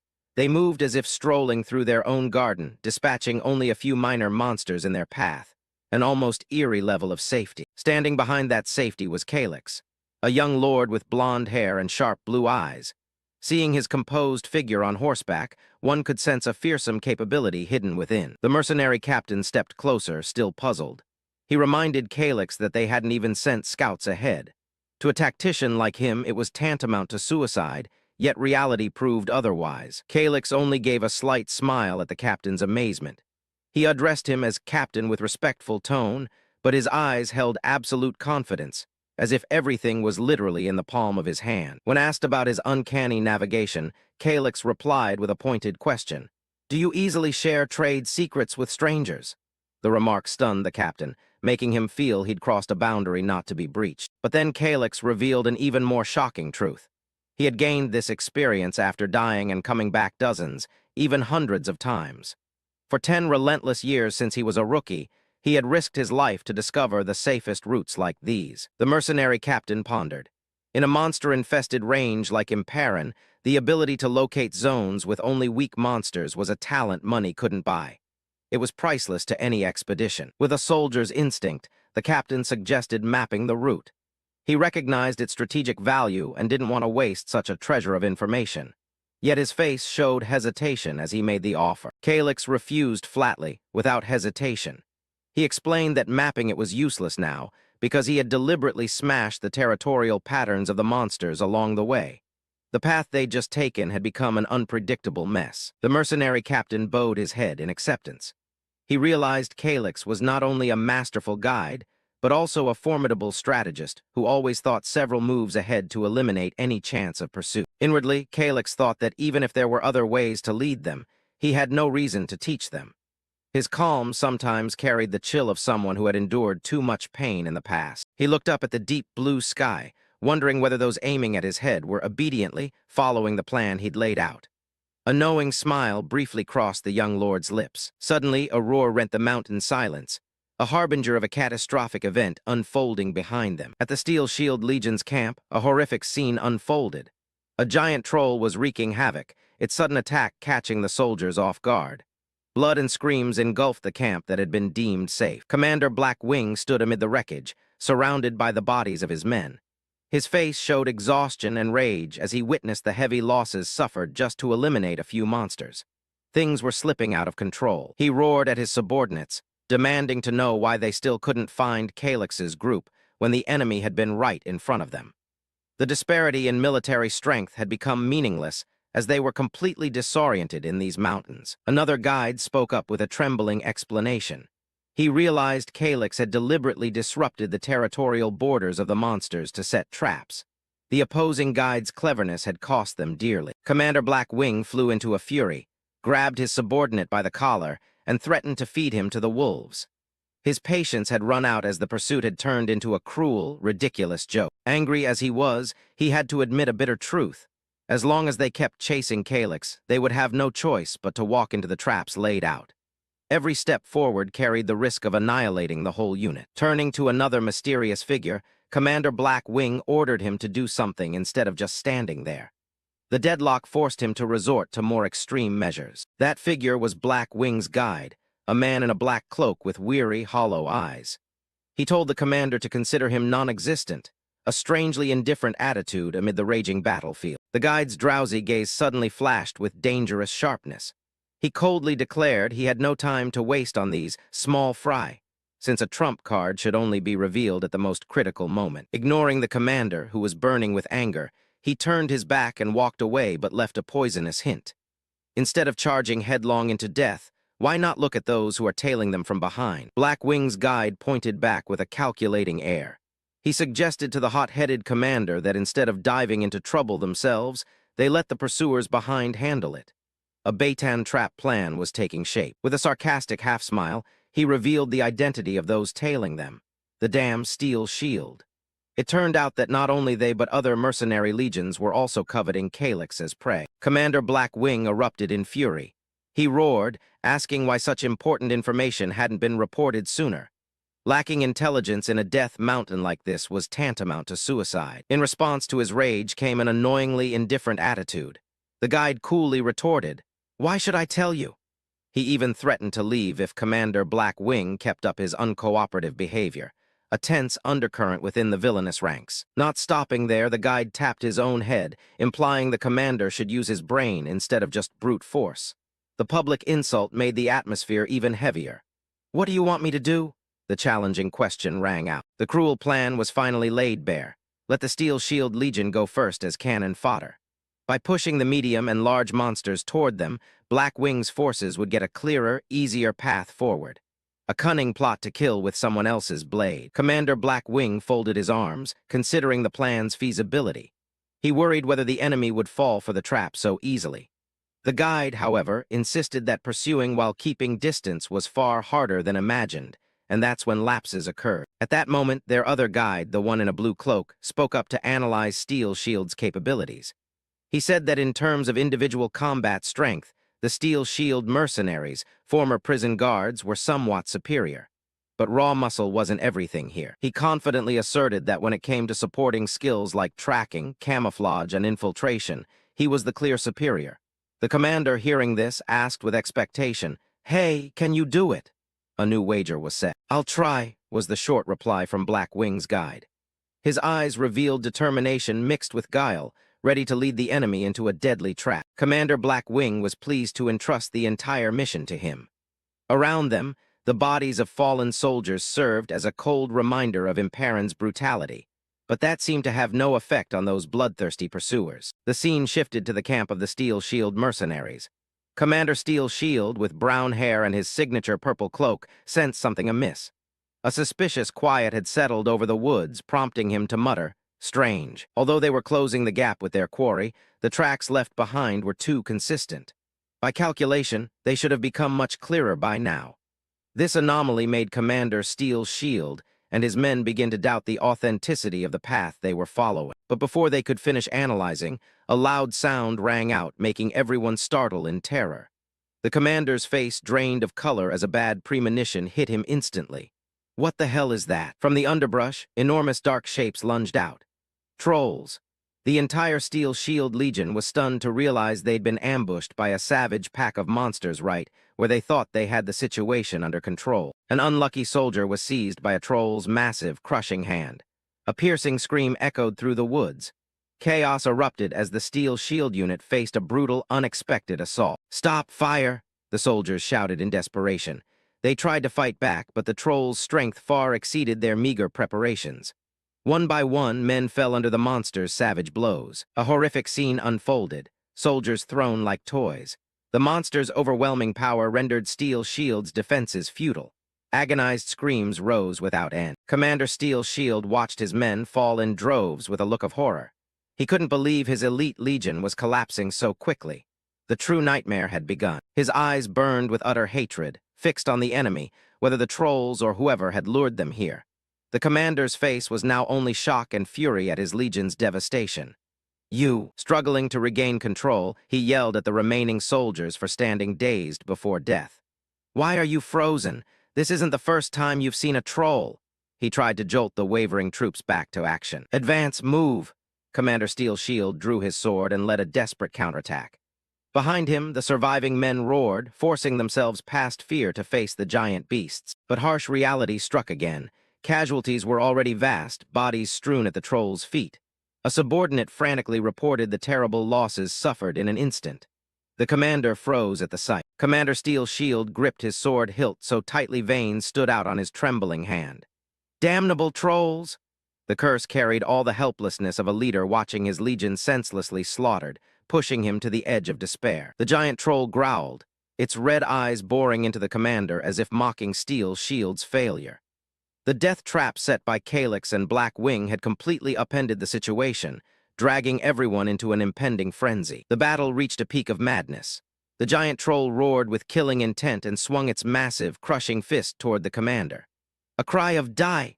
tore the air, unclear whether it was the monster's roar or the human vow to fight to the death. Surrounded by death, Commander Steel Shield's gaze remained cold and resolute. He knew a single moment's lapse would wipe out the entire unit on this deadly range. His determination to protect what remained burned in his eyes. A direct clash between man and monster erupted. The troll swept its arm, but the commander narrowly dodged. The size difference didn't make him flinch. If anything, his sword strikes grew all the more precise. Blood sprayed into the air like a horrific war tableau. A killing blow was struck, marking the turning point of the bloody engagement. Time seemed to freeze for a moment as drops of blood fell. At last, the massive body of the beast collapsed, dust billowing up. A troll had been felled, but the price was high. A terrifying silence began to settle over the freshly chaotic scene. The surviving soldiers cheered in wild relief. Meanwhile, Commander Steel's shield sank to his knees, breath ragged from exhaustion. He'd used his last strength to finish off the enemy and save his loyal men. But the jubilation didn't last. The commander rose with a somber face. He surveyed the wreckage and the scattered bodies of his brothers. The victory tasted bitter with defeat. A cruel tally formed in his mind. More than 10 lives lost to kill 3 trolls. For a mercenary legion, this was an irrecoverable loss. Imperon's brutality had far exceeded all expectations. Calming down to survey the scene, Commander Steel's shield realized a shocking truth. They had been mistaken. The tracks they'd been following all this time were not those of the Black Wing party as they'd assumed. They'd been chasing a ghost. A silver-haired subordinate stepped forward and confirmed that someone had meticulously forged the preceding group's trail. "Damn it!" the commander roared. This meant a third force was interfering and manipulating all of them. "You say there's another group besides those criminals." Suspicions began to focus on a familiar name. Could it be the Red Wolf Legion? The commander's face drained at the thought of this old rival. If Red Wolf was here, the situation would become exponentially more complicated. He recalled one important piece of information. A few days ago, some noble had commissioned a retinue of up to 200 people. Clues started to connect, revealing a conspiracy larger than they'd imagined. "I suspect it's them." The subordinate bowed his head and apologized for not reporting the information sooner. He hadn't thought a single commission request could be directly related to the Legion's current disaster. That delay had cost many lives. Delving deeper, they found the other group's intention wasn't to enter the mountain to settle a conflict with Steel Shield. Their target lay elsewhere, and Steel Shield was simply an obstacle to be removed or used as a human sacrifice. "So we've been mistaken," murmured Commander Steel Shield, thoughtful. Their movements had been predicted and directed by someone else like pawns on a hidden player's board. A burning sense of humiliation rose in him. The real target of that group likely was the Noble's expedition team, the party led by Calyx.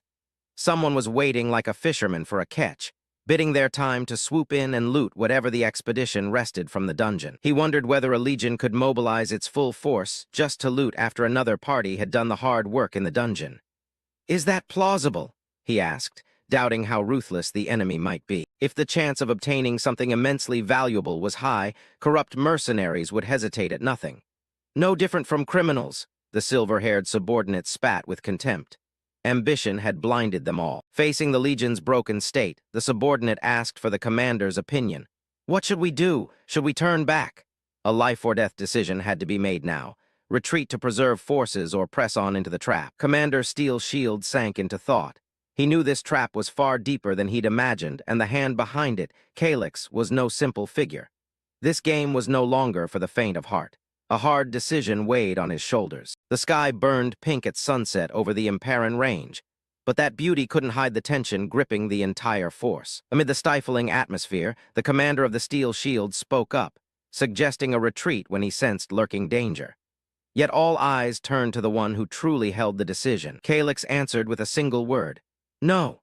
He stood there, his silhouette radiating unshakable resolve, silencing even the mercenary captain into watchful quiet. Instead of fleeing, Calyx decided to make camp right there. He planned to wait until the tale stopped being patient and revealed itself. A risky decision, but one full of calculation. The mercenary captain remained skeptical. He couldn't understand why those who had earlier let them pass were now silently trailing them with ill intent. Calyx's gaze grew cold. He understood better than anyone that their goals and their pursuers were completely different. One sought life, the other hungered for destruction. The mercenary captain gradually recognized the young man's foresight. Calyx's composure was the army's only anchor now. Night fell, fires flickering deep in the forest.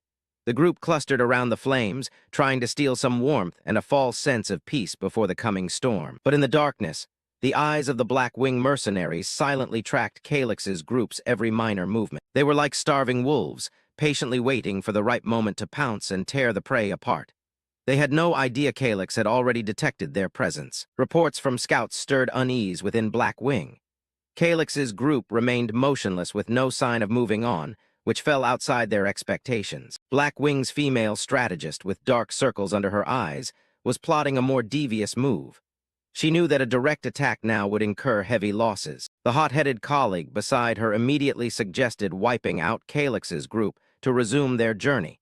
But his short-sightedness only deepened the strategist's disgust. She posed a cold question. Would they have enough strength to face Calyx and the dungeon monsters after bleeding themselves out in this fight? The answer, of course, was no. Don't forget the ultimate objective, she reminded them. Their mission was not merely to kill, but to capture or eliminate Calyx as efficiently as possible. A new plan was drawn up. Avoid combat as much as possible. They weren't foolish enough to face average monsters alone and weaken their own force. Seeing her comrade still not understanding, the strategist reached out to stop him before he could do anything stupid. "Is that thing around your neck just for show?" she sneered, a bitter taunt aimed at the man who used only muscle and not brain. The insult enraged the mercenary, but he had to restrain himself under the woman's authority.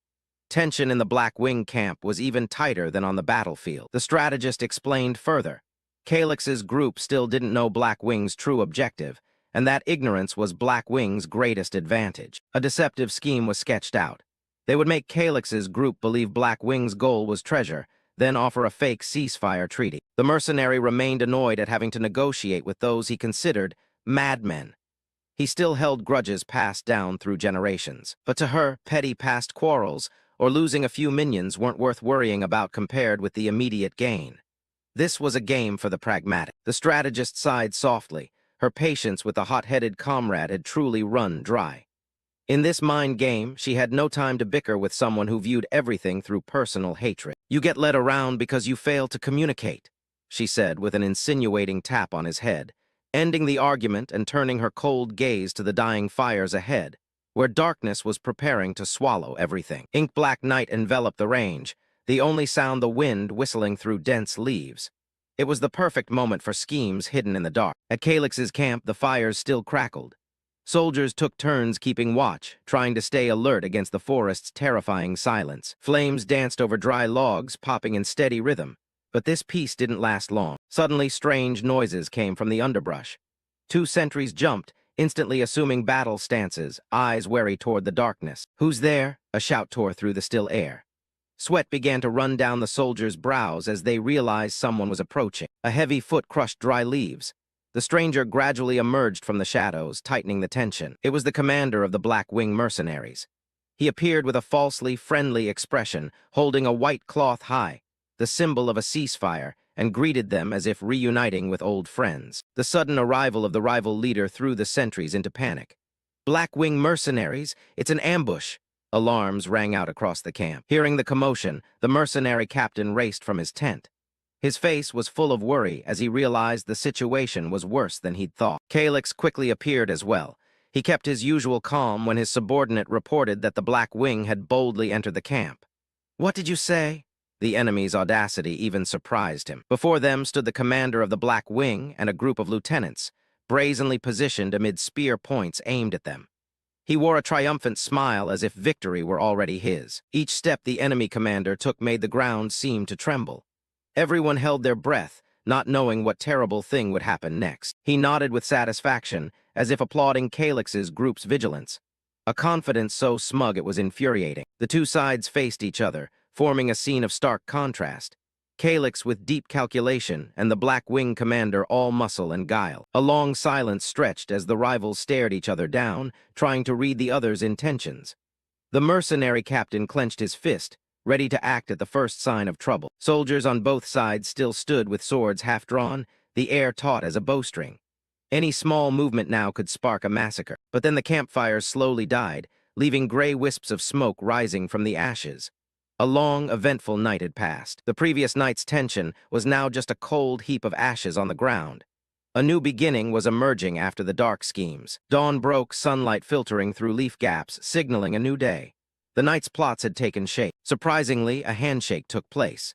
Calyx and the Black Wing commander agreed to a temporary alliance, a cooperation built on deception. The commander of the Black Wing declared in grand tones, "We were just misunderstanding each other. Let's call a ceasefire here. He pretended he only wanted to search for treasure with Calyx, a perfect act. Fine, see you later.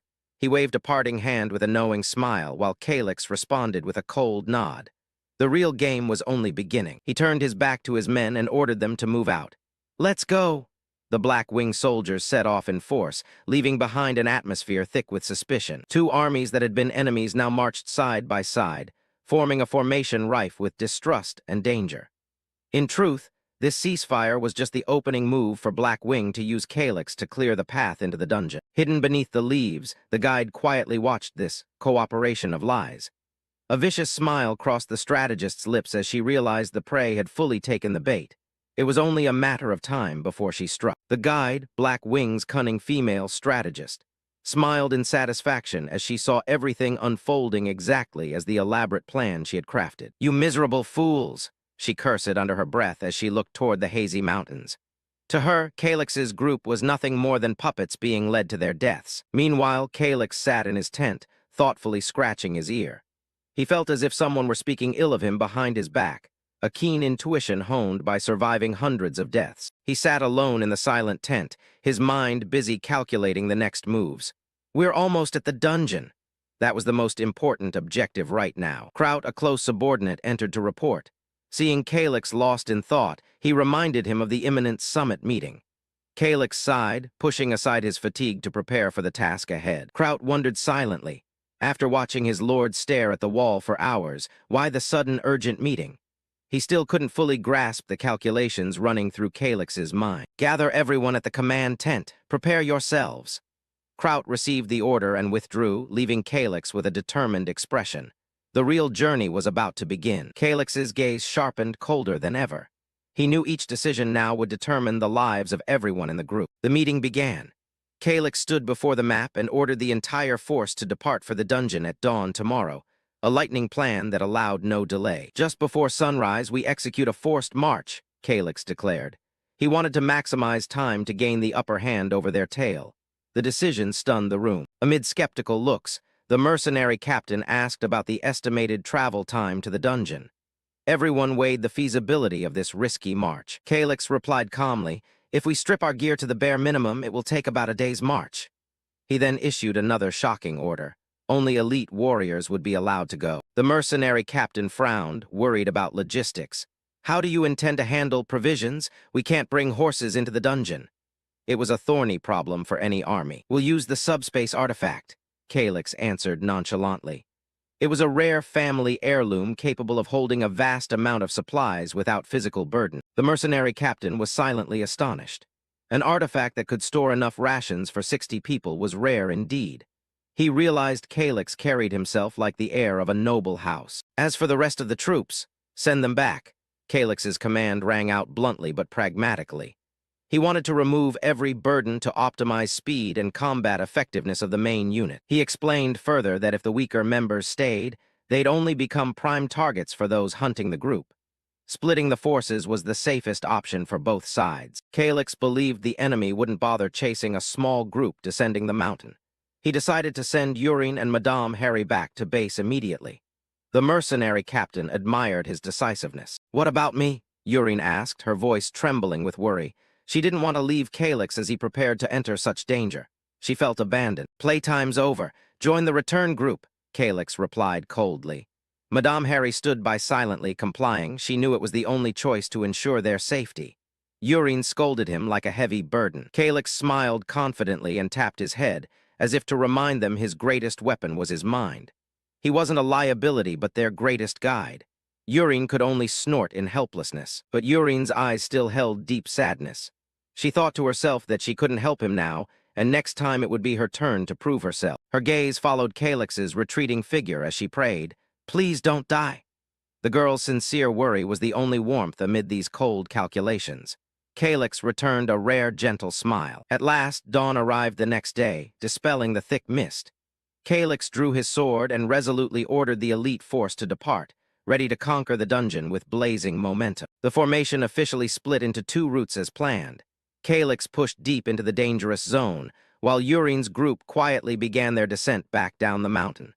A heartfelt parting marked the start of separate challenges awaiting them ahead. Urine and Madame Harry silently rode away. Though they longed to stay by Calix's side, they understood they could not become burdens that would slow him in the life-or-death battle to come. Urine glanced back, her eyes full of unspoken feeling. The mercenary captain stood silently watching the group fade into the distance. His gaze held the depth of a seasoned warrior who had witnessed too many farewells and sacrifices on the battlefield. Please stay safe. A quiet blessing echoed through the deep forest. Calix's group officially stepped into danger, leaving loved ones behind with hopes of reunion. Chapter 52 closed with the resolve of true warriors. At the foot of the mountain, a scout reported that Calix's group had split in two. One-third broke off heading north, while the rest seemed to be moving toward the mountain base. The commander of the Black Wing mercenaries frowned, wondering why the distance between the two groups had suddenly widened like that. Based on the tracks left behind, his men concluded that the footprints heading north were shallower. The commander quickly reached a conclusion. He believed Calix's main force must have abandoned their heavy gear to speed up their escape. Without a moment's hesitation, he ordered they pursue the main force and ignore the remaining group. A subordinate spoke up worriedly, suggesting it might be a decoy trap, but Commander Black Wing only smirked confidently. He argued that if his side reached the dungeon gate first and set up an ambush, Calix wouldn't be able to get inside. He was sure the opponent wasn't dumb enough to walk into such a trap. Overconfident, the commander shouted orders for the whole force to double their speed northward. 1 hour later, a shout rang out as a hand found a trail on the ground. Another group had also arrived. The man in the purple cloak asked the white-haired boy accompanying him, probing which direction the Black Wing had taken. The white-haired boy gave a slight smile. His sharp eyes pointed in one direction and replied tersely, "North." The white-haired boy pointed north. The man in the purple cloak nodded in confirmation. Immediately, the man also called to his troops. "We head north as well." Both pursuing forces accelerated, charging through the dense forest. The pounding footsteps of hundreds echoed through a corner of the woods. Meanwhile, up ahead, Calix and his people were also running desperately, drenched in sweat. Gasping for breath, Calix realized a troubling truth. These ruins were nothing like the places he'd known before. He explained to his subordinates that once you step into this place, whether human or monster, your life force would be drained until death. Calix's face turned grave. He warned that in the worst case, this was nothing less than a death sentence. He added that the monsters trapped in this maze grew more vicious with each generation. And the most horrifying thing was, once they died, they would immediately rise again as undead. Calix muttered that this explained why the undead only haunted the deeper levels. But something still felt off. At that moment, someone in the group shouted that they'd spotted the dungeon entrance. The group stopped before an ancient stone gate exuding a chilling aura. The deep darkness within seemed ready to swallow everything. They cautiously stepped inside. Near the entrance, the air had already grown heavy. Calix kept a cold expression, his sword reflecting the weak light, ready for any contingency. Then the monsters appeared. An arrow shot straight into the chest of a goblin. Calix was somewhat surprised to realize they weren't ordinary goblins, but hobgoblins, a higher-ranked species. Looking at the bodies around him, he bowed his head in confirmation.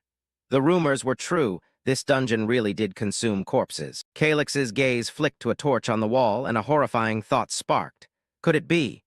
The dungeon was using the very monsters it consumed as fuel for these torches. The red-haired knight warned everyone to ready their weapons, because the monsters could ambush at any moment. The whole team responded in unison. From Calix's point of view, he slipped on his tactical gloves, confirming he was ready. He reached out and took the sword's hilt offered by a subordinate. But the moment he gripped it, Calix flinched. Something was wrong. At the same time, a hobgoblin leaped down from the wall, swinging its club straight for his head. The mercenary captain shouted in alarm, "Master, watch out." Seeing the captain about to rush forward, the red-haired knight hurried to hold him back. He didn't understand why the man acted that way. The captain only signaled calmly, telling him to look closely. Unfazed, Calix raised his sword and gently parried the hobgoblin's deadly blow. Without hesitation, Calix spun and delivered a crushing kick into the creature's side. The monster let out a piercing roar. Still, Calix paused. Something odd had happened during that attack. Determination flashed in Calix's eyes. The sword in his hand flared with light. He wouldn't lose here. After the counter, Calix frowned slightly as he looked at his still glowing sword. Thrown off balance, the hobgoblin let out an angry snarl and lunged to attack again. Calix remained steady. He swung his sword, sending a white streak of light at the creature. A clean slash. The goblin's club-bearing arm was severed and flew away. It let out a miserable wail as green blood sprayed, and it collapsed to the ground, giving the enemy no time to breathe. Calyx immediately lunged at the second hobgoblin. He leapt up and delivered a decisive downward strike, driving the blade into the monster's chest. The blade passed through its body easily, ending it on the spot. Calyx landed lightly as the goblin's corpse fell behind him. He panted. Though swift, the fight had still cost him considerable energy. But a second later, Calyx had recovered his usual confidence and even gave a playful wink. The red-haired knight beside him couldn't hide his amazement, repeatedly praising his master's swordsmanship's remarkable improvement. Calyx wiped his sweat and admitted it. He ordered everyone to sprinkle some holy water so the undead couldn't approach while they rested. The red-haired knight quickly reported that it had been done. Suddenly, Calyx turned and asked the knight beside him a question. Another soldier nervously asked the red-haired knight whether they were on the right path. Calyx heard and asked why he was doubtful. The red-haired knight, feeling dizzy too, explained that no matter how he looked at it, it felt like they were just circling the same spot. He mustered the courage to ask Calyx bluntly, "Sir, are we lost?" Calyx simply asked back calmly, "What do you think?" The knight fumbled, saying he trusted his master's judgment but truly couldn't understand. Calyx only scoffed. The knight's puzzled expression made Calyx laugh. He began to explain his plan. Calyx looked down the dark corridor ahead and said it was very possible. Those following them were asking themselves the exact same question. Meanwhile, behind them, the Black Wing mercenaries were in pursuit. A scout reported that Calyx's group seemed to be running in circles. Another man looked puzzled. The scout admitted he couldn't understand either why the enemy had suddenly changed tactics like that. Commander Black Wing grew suspicious. He suggested the tracks in this dungeon might vanish instantly and his men could be mistaken. But the scout insisted. He was willing to stake his honor on it. The scout offered two hypotheses. Either they'd been spotted and were being lured into a trap, or Calyx's group was searching for something. Commander Black Wing still didn't understand. Searching for what? He thought there was only one possibility. The black-robed mage grew impatient. He declared he didn't care about Calyx's secrets. He just wanted to complete the mission and finish the target. But a hand stopped him. Commander Black Wing dismissed that. He argued Calyx had spent a fortune hearing up to 200 mercenaries, which proved the reward inside had to be far greater. Greed rising, he wanted to know what it was. The mage sneered. He couldn't believe the commander had fallen for the lie Calyx used to fool the steel shield. The mage suggested waiting for Calyx to exit the dungeon since he was surrounded by dozens of guards anyway. But Commander Black Wing had decided. They would attack now. The mage sighed and reluctantly agreed. A flash of warning crossed his eyes. He warned that to take Calyx down they'd need to muster their full strength to deal with the bodyguards. "You will regret this." But Commander Black Wing only scoffed. He believed he was about to hit the jackpot. He declared all the spoils inside would belong to him alone. Meanwhile, elsewhere in the dungeon, the Steel Shield group was also unsettled. A soldier insisted they had definitely passed this spot before. Their commander felt something odd too, unwilling to believe Black Wing could make such a basic mistake. A subordinate suggested they ambush the entrance, since sooner or later Calyx would have to come out. But the Steel Shield commander shook his head, saying that wasn't a good idea. He explained they had a truce agreement with Black Wing. If they were caught lurking at the exit, it would expose their cover and make Black Wing suspicious. Commander Steel Shield decided they would observe and wait for now. If the team's stamina reached its limit, they'd pull out to rest and regroup. The deputy commander smiled and praised the captain's foresight. The captain replied proudly that this was why he was captain and the other was only deputy. 1 week later, Commander Black Wing angrily drove his sword into the ground. The scout reported they'd been circling for a whole week. The commander had lost patience and ordered the gap closed to 30 minutes. The scout worried that doing so would get them spotted. But the commander roared, "Never mind." Veins of anger stood out on the commander's face. He decided he would catch Calyx himself and press a blade to his throat. At the same time, Calyx suddenly stopped. The red-haired knight anxiously asked if something was wrong. Calyx barely answered, "No, it's nothing." But a cold smile spread across his lips. The enemy had arrived. The captain of the Steel Shield mercenaries ground his teeth, anger etched across his face.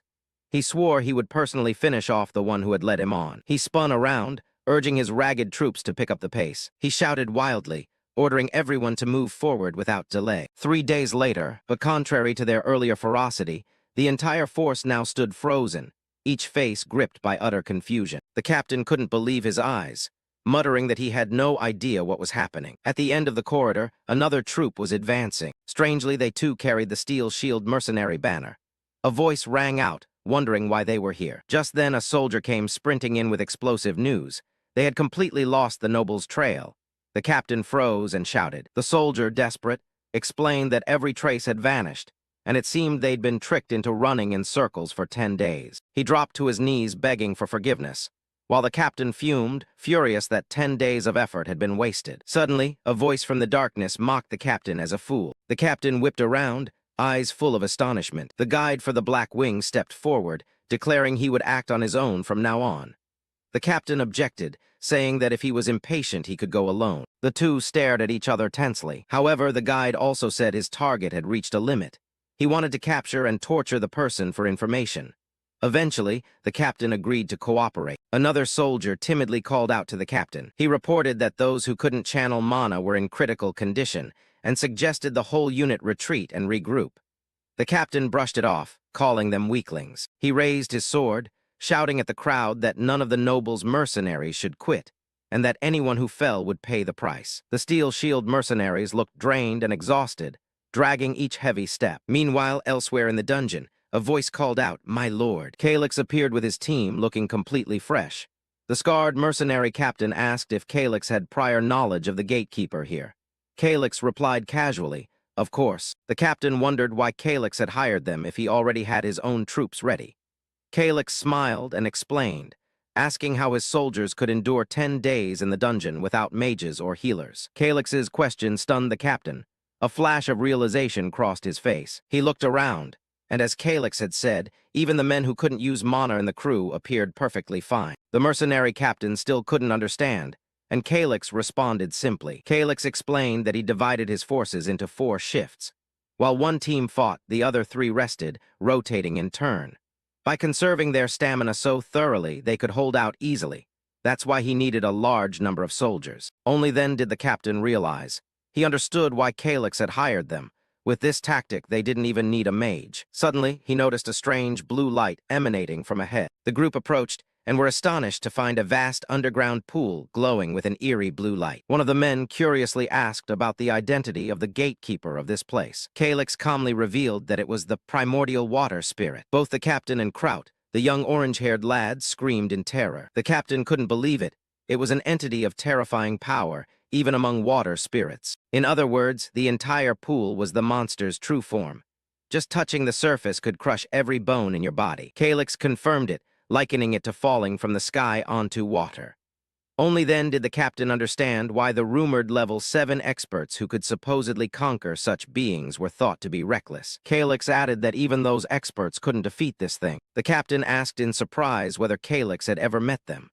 Calyx smiled and said no need to meet to know. Dealing with it required a magical weapon imbued with a special attribute. Calyx turned to call Kraut. He ordered Kraut to pour something from the wooden barrels. Kraut obeyed at once. Kraut commanded the men to bring the barrels to the pool's edge. They opened the spouts and a thick, pitch-black liquid flowed out.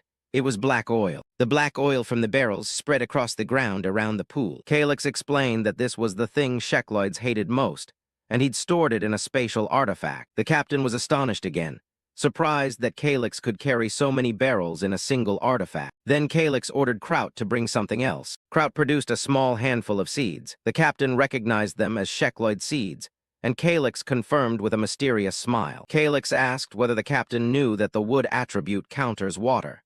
He admitted he did, but said that meant nothing if the two forces weren't balanced. The captain still didn't understand how Calyx could intend to defeat a powerful water spirit with the seed of a low-level monster. Calyx replied enigmatically, "Defeat it.